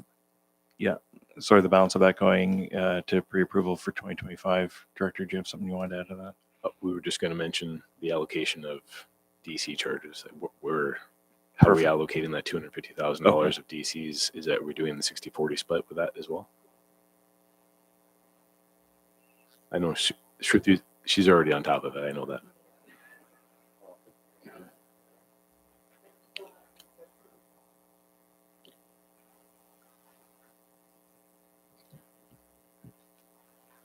And Jason, I think I missed this part. The difference between the 500,000 and the 445, is that using 50,000 that's left in the No, current? that What's the was just an updated number. an Okay. updated number. So there's an inherent reduction, and then there's the phasing. That's what we're just trying Yes, to figure sir. out how to capture. That's And then right. there's the DC on top of that. That's right.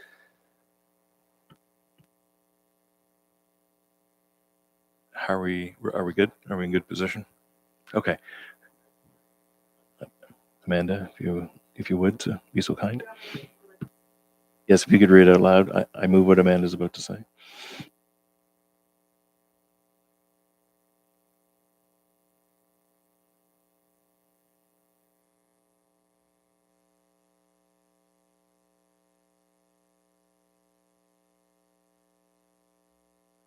Yes, please. Thank you. So the motion that I have prepared is that the amount included in the 2024 municipal budget for Fire Station 2 design be reduced to $267,000 with an additional $133 and $500,000 approved in the 2025 municipal budget. It shouldn't be additional. It should be the 267, half of it's coming from levy, the other half is coming from DCs, both of the same amount that you Thank mentioned. you.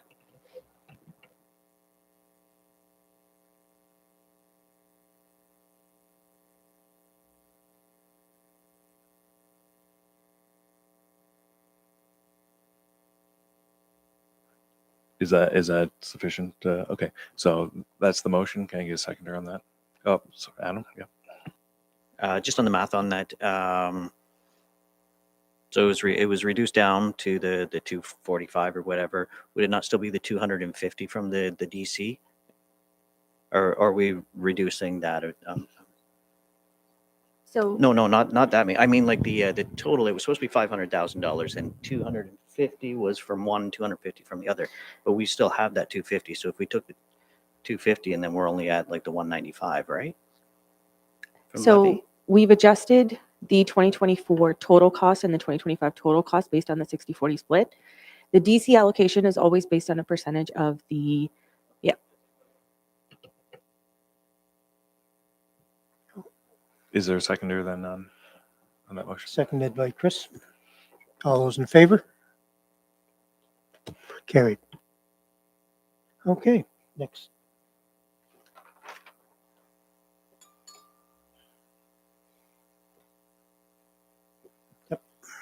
I have another item here, and I don't know how to convey it, but for council discussion, and sorry for the weeds. Staffing levels across the board. We have a number of assessments going on and analysis. I think it's prudent to wait until those are complete to see how we can do better. I believe we do have some duplication with that. I would just like a little moratorium on that until those come back. How we budget with that as an interim, if you will, partway through, I don't know.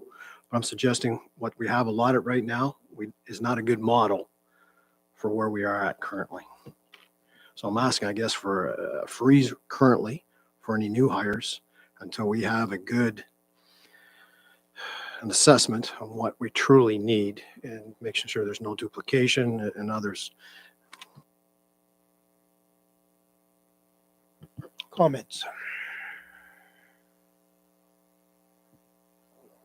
So are you proposing a complete hiring freeze? So we would be rejecting all of the proposed service level changes from a staff perspective?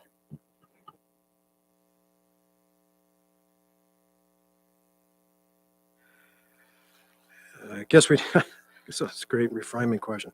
There's a number of them and I'd have to go line by line. So that might be a bring back and I can ask for that to be, actually put that in a parking lot for now and I'll try to work it down further with further detail. But some yes, some no. And again, goes into the second part. Sorry for this, Chair. For vehicles, I believe there are some vehicles we absolutely need and there are some vehicles we probably can do without. So it's a refinement again on these. I'm going to go back a couple of days here on understanding what our priorities are and the duplication we have at that. So I'll do some homework here and try to refine, come up with a better motion, if you will, on refinement of vehicles and personnel.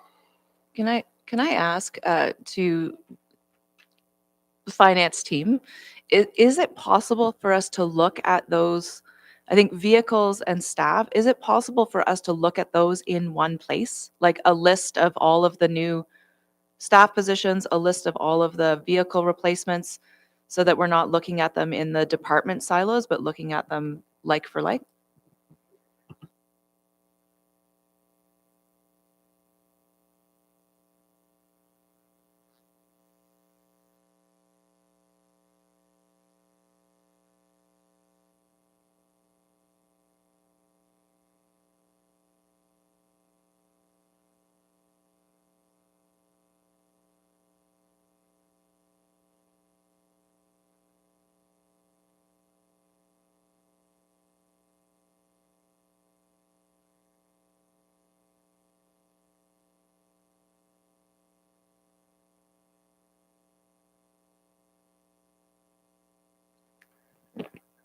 So the positions that are currently included are identified in the green.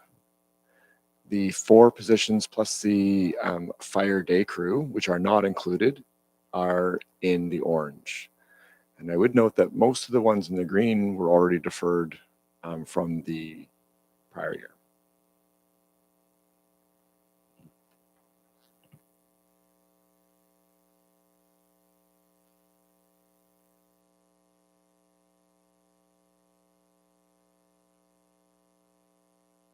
Adam? I believe, did we not get that from the police, that the part-time constable? It's blue because it's been Is that what removed. that, okay, sorry. Just like the orange ones are removed too.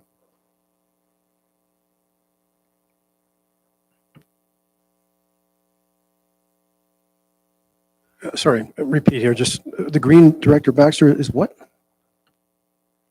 The green are the ones that are proposed to be included.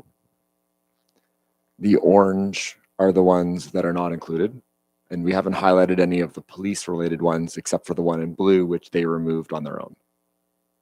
Okay, thank you with that. What may I suggest then, similar to the grants, just take it line by line, and if we have a discussion with you, Chair, like for instance, those who, with the greatest respect to Director Williams, the protective services, the fire prevention officer, and others, is there any out there that are causing us angst or unsettling that we could perhaps save? I don't know, that was just a tabling that, Chair. Okay, well, we can go, let's start at the top. Customer service assistant, and that's for works and engineering. No concern? Okay. Facilities operation? In parks? So again, with greatest respect to the director, and I can appreciate we are improving and building or bettering our services. And I'm questioning the sustainability with a number of these up here, because we're improving without improving our base. And that is not sustainable. I guess I'm tabling this to council. There are a number of positions up there that, and again, there's no definitives, but we can't continue doing what we're doing. And we have to negate some areas.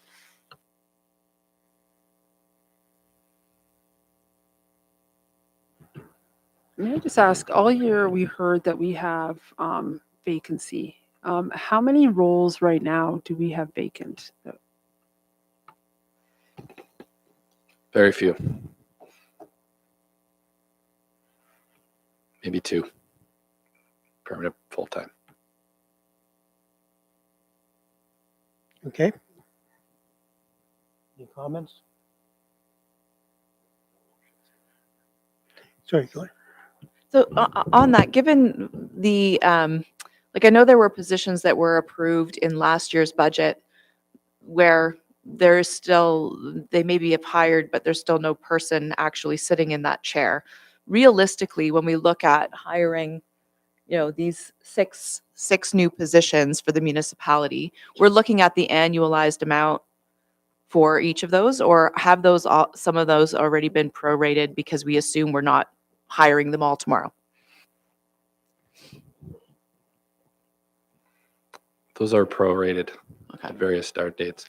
I'd also take you back to the presentation yesterday regarding the salary gapping approach that we've taken for the first time in 2024. That significantly reduces our salary requirements for 2024 based on the fact that we're not running at 100% filled positions on an annual basis.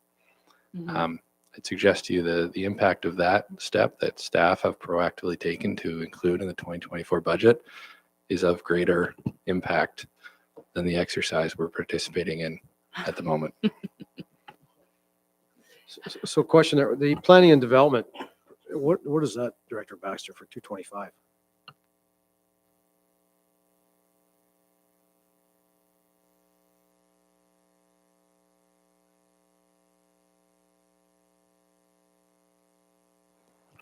If you're referring to the one at the bottom of the list, that was the original sub-watershed study. Yeah, so that's not personnel, that's a, Correct. That's why it's not highlighted. oh, okay, I catch you. Okay, so it's blended. Okay. Yeah.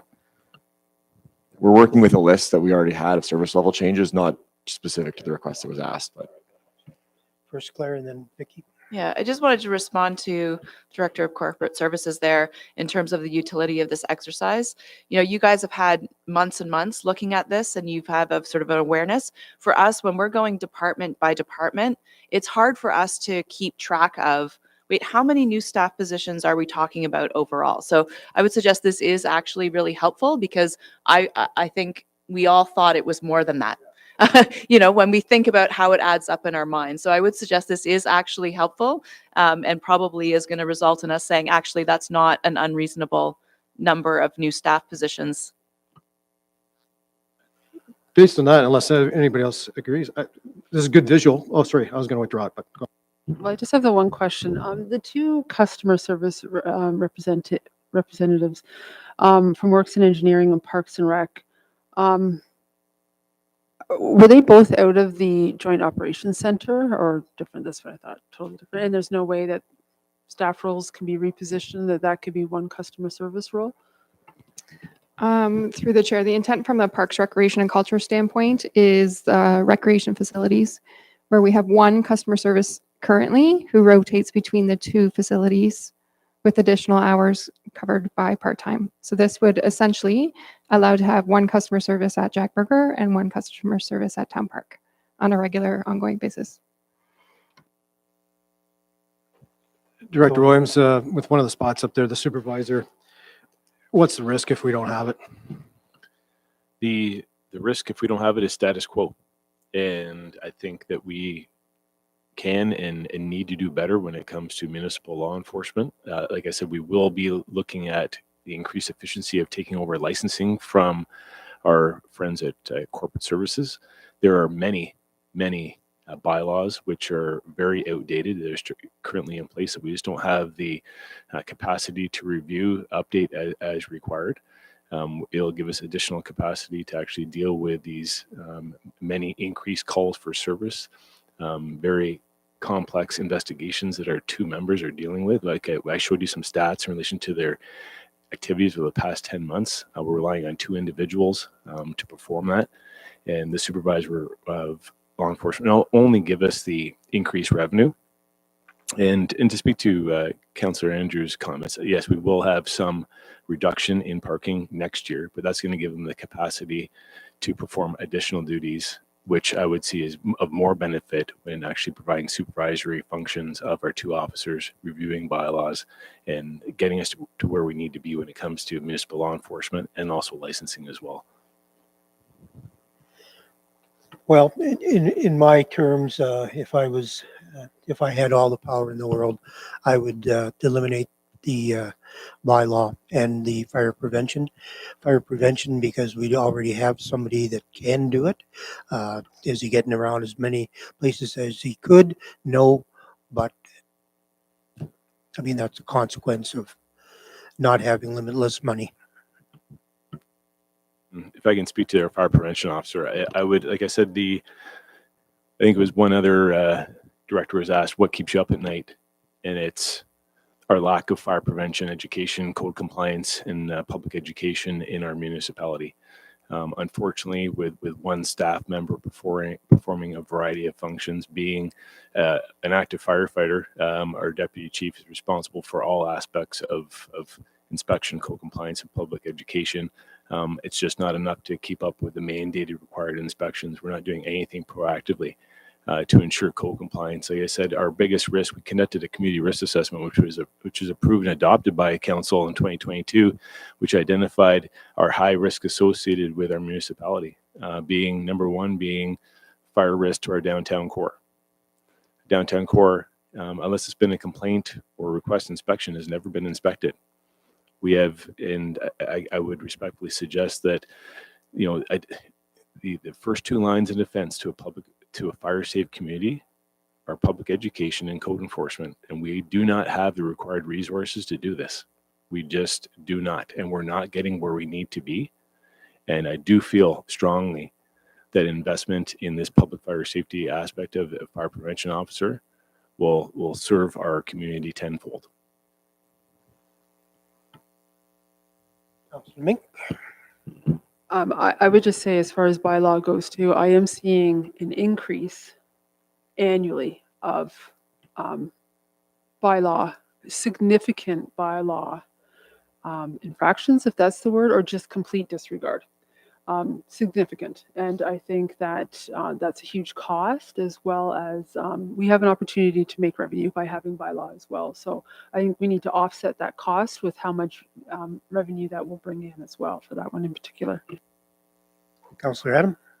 I'm just going to double up with this and also say that I actually think that the bylaw is great, mainly because we can rotate the shifts and have them on the weekends as well, which will help out with a lot of enforcements throughout different seasons, kind of like the fishing season when people are, parked wherever. It can help us out a lot with revenue. So I agree.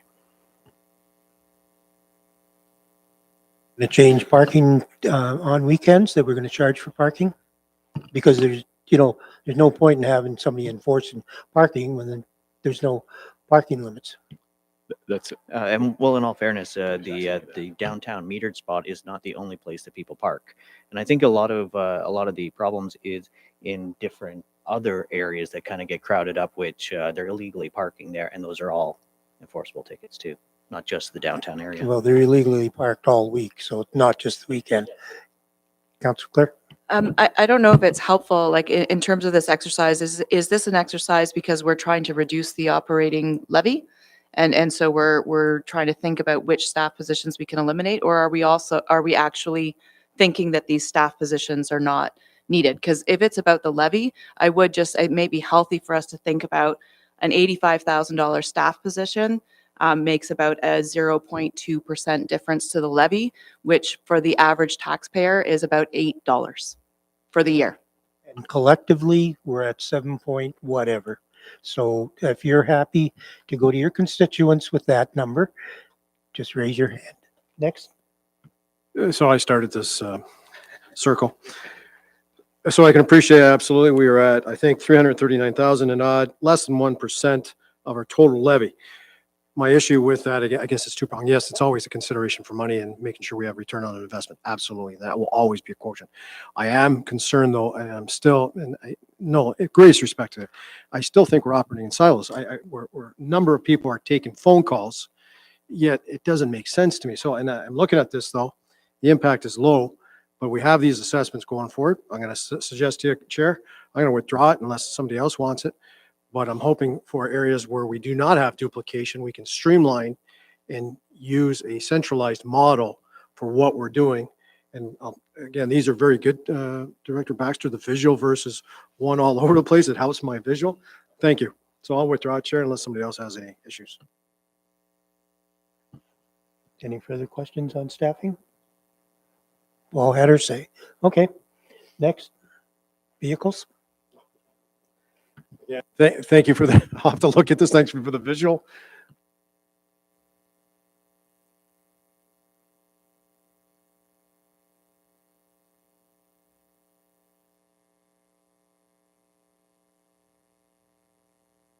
Again, Chair, again, I'm looking at this, the visual. Again, we're having a fleet management. I got it. I understand parks, they're 24/7, I think, and that's my ignorance with this. Going back at you, Director Wims, and I just asked for clarification because I probably wasn't here. The UTV, what's the risk with not having this? We've done without. What's the risk of the 75,000? Again, peanuts, but. No, and through the chair, I think it's a great question. This was included, we'll put forward in last year's budget due to us identifying the risk associated with the current vehicle that we have. It's not that we don't have one, we have the wrong one. Our UTV is that we do have in Station 3. We do have a UTV. I want to make that very clear. This is to replace a UTV, which is almost unusable. I think the most recent example is call for service approximately 4 weeks ago for someone who was injured and lost in the Ganaraska Forest. Our UTV was unable to make it to the individual. We had to call for mutual aid to Cavan Monaghan for them to utilize their UTV with tracks to respond, and they performed the rescue for us. During winter months, we do not have the ability to perform rescue operations in the snow. We do not have the ability to perform rescue operations in the Ganaraska Forest in the winter. Our firefighters are required to utilize their own snowmobiles to perform rescue operations in Ganaraska Forest. I don't know if I need to say much more on that. Well, I'll use a little example, and it's just an example for clarity. I was at Peggy's Cove over the summer, and they have a sign. If you step on this rock or these wet rocks that look like this, expect no rescue. When we had to call in, Kevin, how much did that cost us to do so? We have reciprocal agreements. There was no cost, but there was time delay. Our firefighters were on scene for over half an hour, trying to make their way in. We contacted Cavan. They were able to perform the rescue in 5 minutes. So after we had already been on scene for almost 40. So obviously we have an individual who's lost and injured in the woods. 45 minutes is a long time. We do have the ability to call on mutual aid partners, but there's a time associated with that. And we're talking about life and death situation and rescue efforts. Time is everything. So our closest UTV would either be Cavan or Brighton. So we utilized on the 401 2022 snowstorm. The Brighton UTV was utilized to perform rescues on the 401. Okay, and then one other just quick thing with that, it also has in there the trailer too. If we already have a UTV, do we not have a trailer already? We do have a trailer. The issue with that is that with the tracks on the new UTV to perform rescue operations in the snow, we need a different trailer.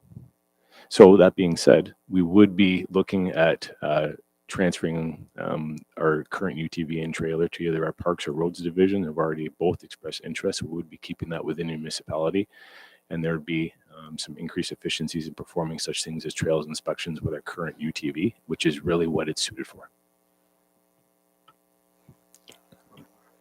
Okay, and then if we do approve that, what are the possibilities of me using it on the weekends? I'm just kidding. Okay, I'm going to put my coach hat on. We're all on the same team here. And this part of the team, the defense, is not making any headway against the offense. So we're going to take a 10-minute break. And the people that know most about their departments are the department heads, you people.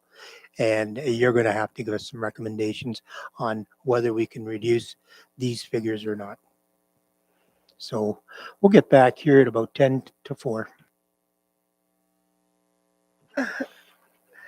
Okay, we're ready to restart our discussions.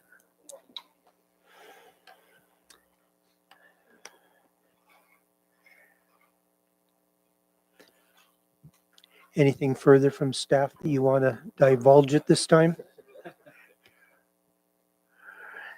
lot of avoidance, but anyways. Okay, well, we'll open it back up to discussion at council. Where are we at?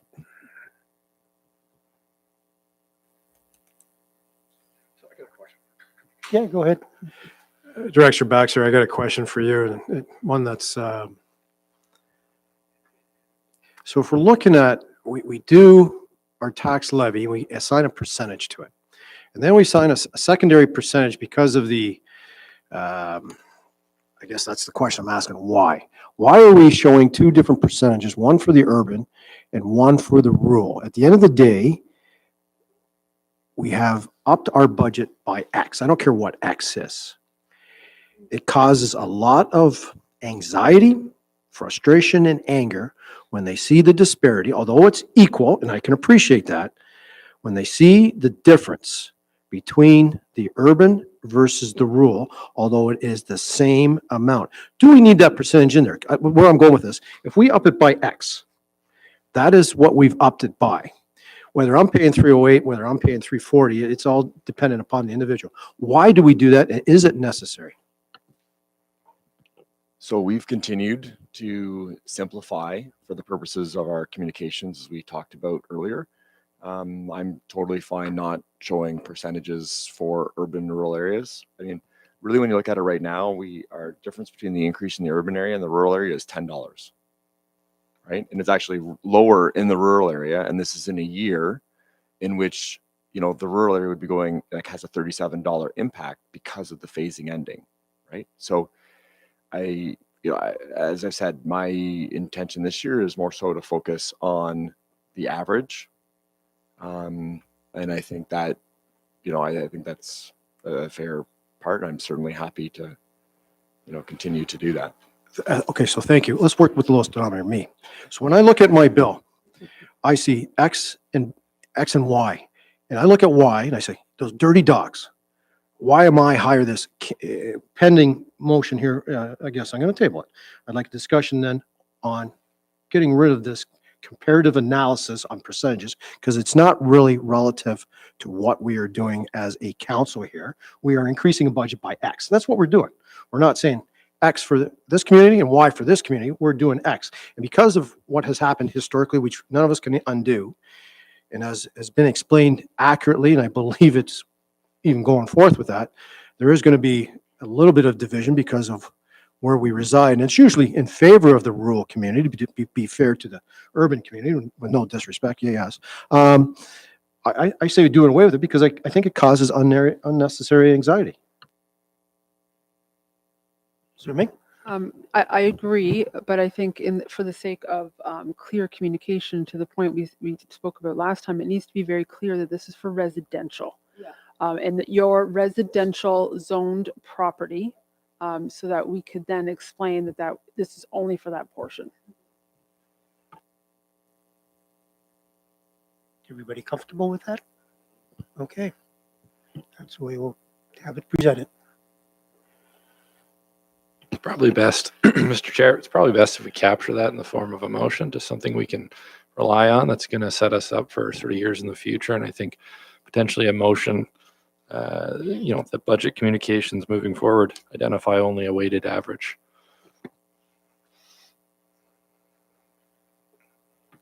Seconder. Thank you, Claire.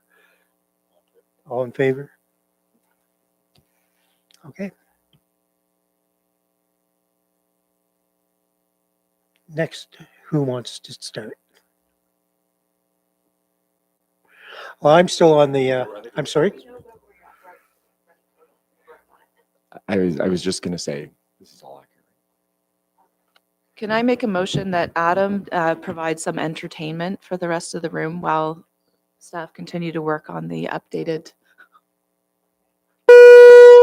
Either.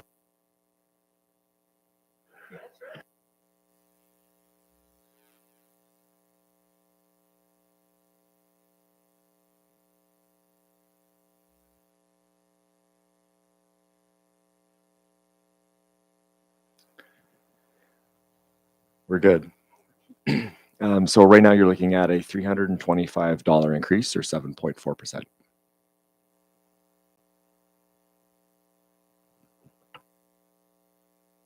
Claire? I would like to make a motion to approve the 2024 budget with the amendments as made this afternoon, with the total property tax or tax levy impact as explained by Director Baxter. Just for simplicity, if the mover is okay, the recommendation from the agenda, which I believe is what you're trying to achieve, is that a bylaw be prepared for presentation to council to approve the 2024 municipal budget as amended. Is there a So seconder? moved. Is there a seconder to get it on the table? Seconded by the deputy mayor. Go ahead. And I know my council might not like this, but I'm going to, because it's the budget, I'm going to ask for a recorded vote. Any further discussion? I know that you said it, but is it okay to put it up there just for the visual too? Is that okay?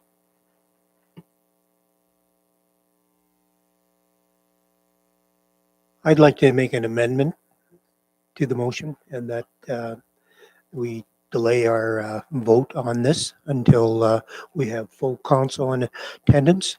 And that would be probably December 5th, or if needed, December 6th. Councilor Clark? This is still just finance committee, so even if we approve it here as committee today, then it would still have to be approved by council on December 5th.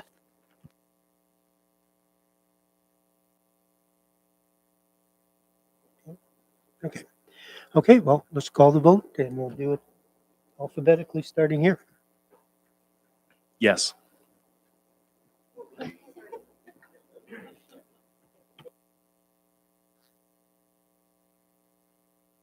There we go. Okay, we'll move in alphabetical order, starting on the left with Deputy Mayor Adrich.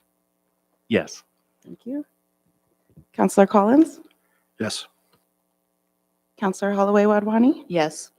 Counselor Mink, Yes. Counselor Pearson, Yes. and Counselor Andrews. Yes. Thank you.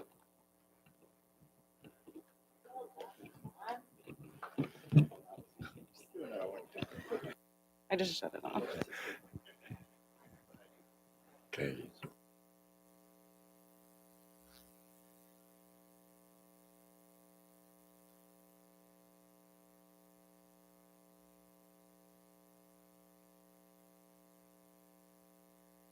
Okay, the recommended action is that a bylaw be prepared for presentation to council to approve the 2024 municipal budget as amended. And 3.1.4, staff report, FS 2423, David Baxter, Director of Finance, regarding 2024 special services.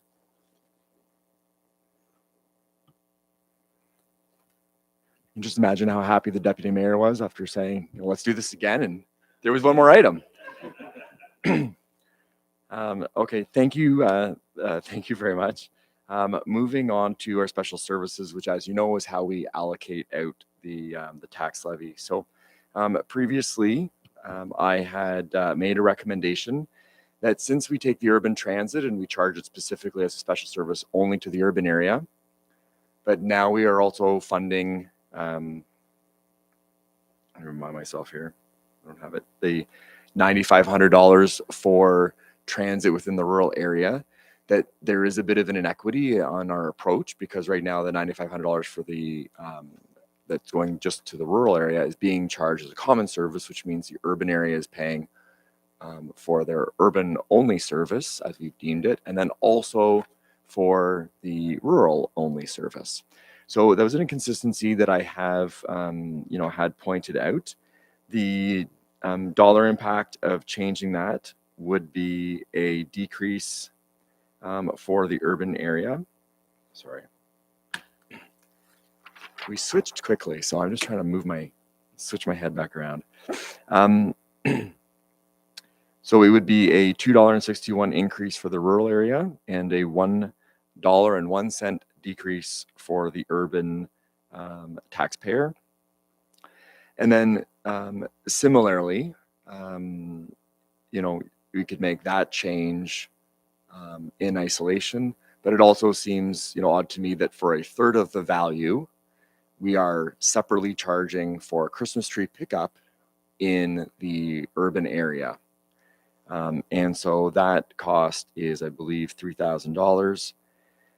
If we were to remove that as a special service, which means just everybody shared, because it is a immaterial cost,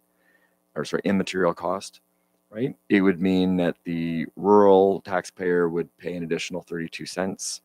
The rural or the urban would go down 12 cents. But I would suggest that the combination of those two changes improves the equity within our community. It also improves our ability to be able to communicate, what the special services are and how it all works, right? The transit has its own inequity, and the Christmas tree pickup is just so small that usually when you explain it to people, it's like another complexity, and then they look at you and you're like, yeah, it's 44 cents. It seems really odd, and I think I saw a few weird looks as I even explained it earlier today. So those are my two recommendations. I've included all the dollars, all the impacts. You're certainly in a position to be able to make that change today.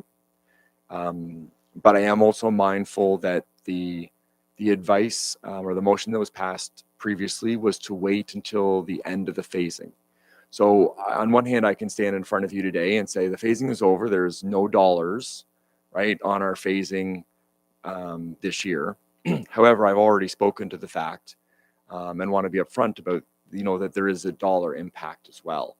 So if I would take that motion that we previously received to mean you want to wait till the impact of the taxpayer was concluded before you consider any more impacts. And I understand that part as well.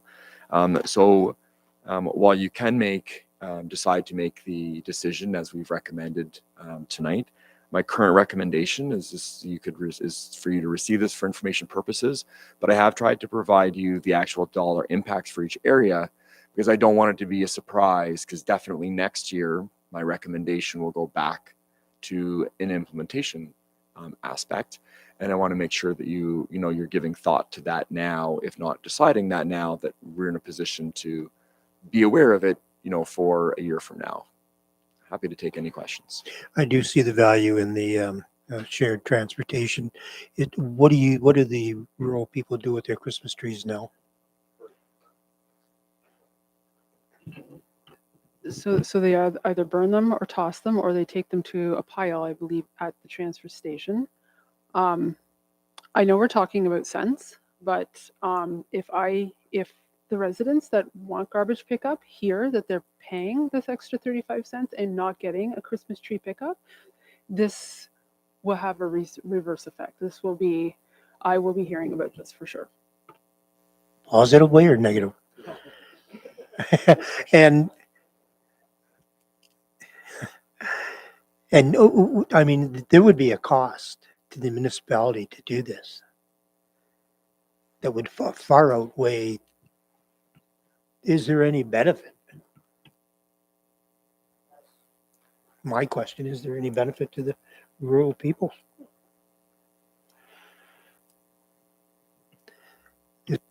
Well, are you okay with the transportation aspect of it? Chair, with that, and I'm going to suggest no. The reason I say this, what is the percentage? Is it 50-50? Are we splitting that down the middle? If so, I'm going to suggest sharpen your pencil on that one, Director, because the bus service percentage is higher in the urban than it is rural. We have some absolutely community members who have benefit from it, but I cannot hop on a bus and go across Ganaraska Road. I know it's a county road, but I'm just being facetious there. What is the percentage? Sorry, to be clear, transit would still be a special service. So the urban service would still be paid for by the urban area. But my recommendation is that the rural service isn't paid 70% by the urban area as well, which is what we're currently doing, right? And then, I understand the point about the Christmas trees, but what we're currently doing in our tax allocation is the urban area is paying for the $9,500 for transit, right? But then we're separating out $3,000 and making sure only the urban area pays for that. And it's a third of the cost, right? So there's an inherent inequity in what we're doing. So I'd suggest, both change. My recommendation really is to do both changes.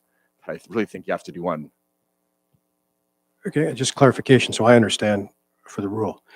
The percentage the rural community, Ward 2, is paying for the transit is just for our, and I hate to say that word our, but for the Ward 2 public transportation. Is that correct?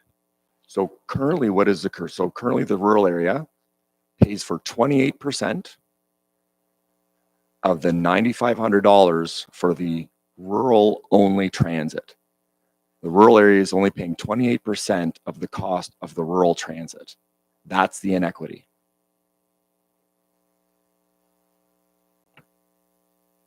Councillor Mink, do you get 2 votes on this? Well, I don't know. I appreciate this discussion, but I think there's a lot of inequities, especially when we're starting to talk about these grants.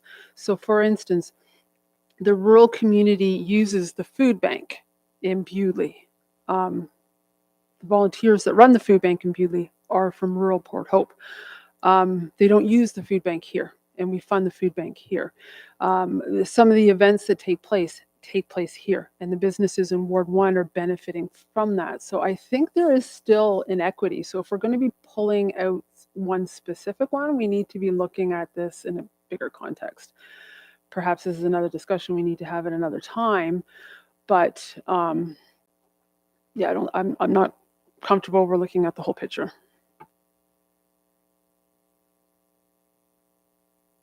Dr. Todd? I just wanted to provide a point of clarification, because I know we're talking about transit and that is my portfolio. What I really wanted to be clear about is the cost related to transit that we're talking about, the $9,500, isn't coming from municipal transit services. It comes from a community grant that you provide to community care for rural transit. So we did provide some specialized transit services to the rural community that I highlighted in my budget presentation, and that was at zero cost to the rural portion of the community. That was all contained within the concurrent transit budget that is paid for by the urban residents. But I'm not, I don't want to get in mixed into your conversation about how you're dealing with various things, but I wanted to be very clear that the money that we're talking about isn't supportive of the Port Hope transit side of things. It's actually related to community care and a grant that you provide to that organization. So again, Mr. Chair, my recommendation at this point is just to receive for information. I just want to make sure committee is aware, and this time, next year will be, I'll have the recommendation back in front of you. So I just don't want there to be any surprises. I want people to understand what the dollar impacts are. But at this point, my recommendation is just to receive for information. But wherever we go from here, we would need a mover and a seconder. Yes. So do we have a mover? Do we have a seconder? Okay. All those in favor? Yes. Oh, we don't have to vote for it? You still need a motion to receive it for information. You've got a mover and seconder. Yeah. Just for discussion. Yes. Before we vote, it's received for information. We'll action it and we will come to a vibrant discussion. Can please somebody make a calendar, because we absolutely need to pull out some other strings here prior to passing this. So I don't know how we're going to capture that in added notes or anything between the 5 or 26 of us here, because of the end of the day, where there's some other, as my fellow counselor said, there's some other challenges with when we start to look at this more holistically. So. Okay. All in favor? Carried.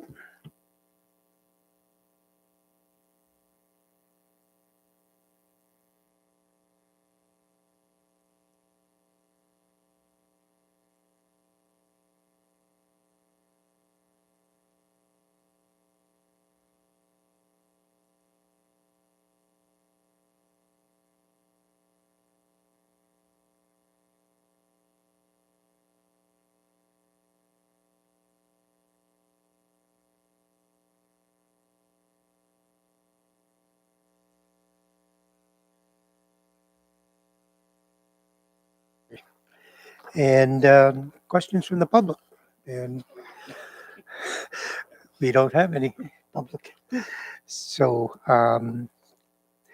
it is now time for the confirmatory bylaws. These bylaws confirm the proceedings that took place on Tuesday and today, and provide for formal adoption through a bylaw. Can I have a mover and a seconder, please? Moved by Councillor Adams, seconded by the Deputy Mayor. All in favor? Perfect, thank you. And 5.17.23, this confirms the proceedings of the Special Finance Committee meeting of November 28th, 2023, and today. And we are adjourned. Thank you.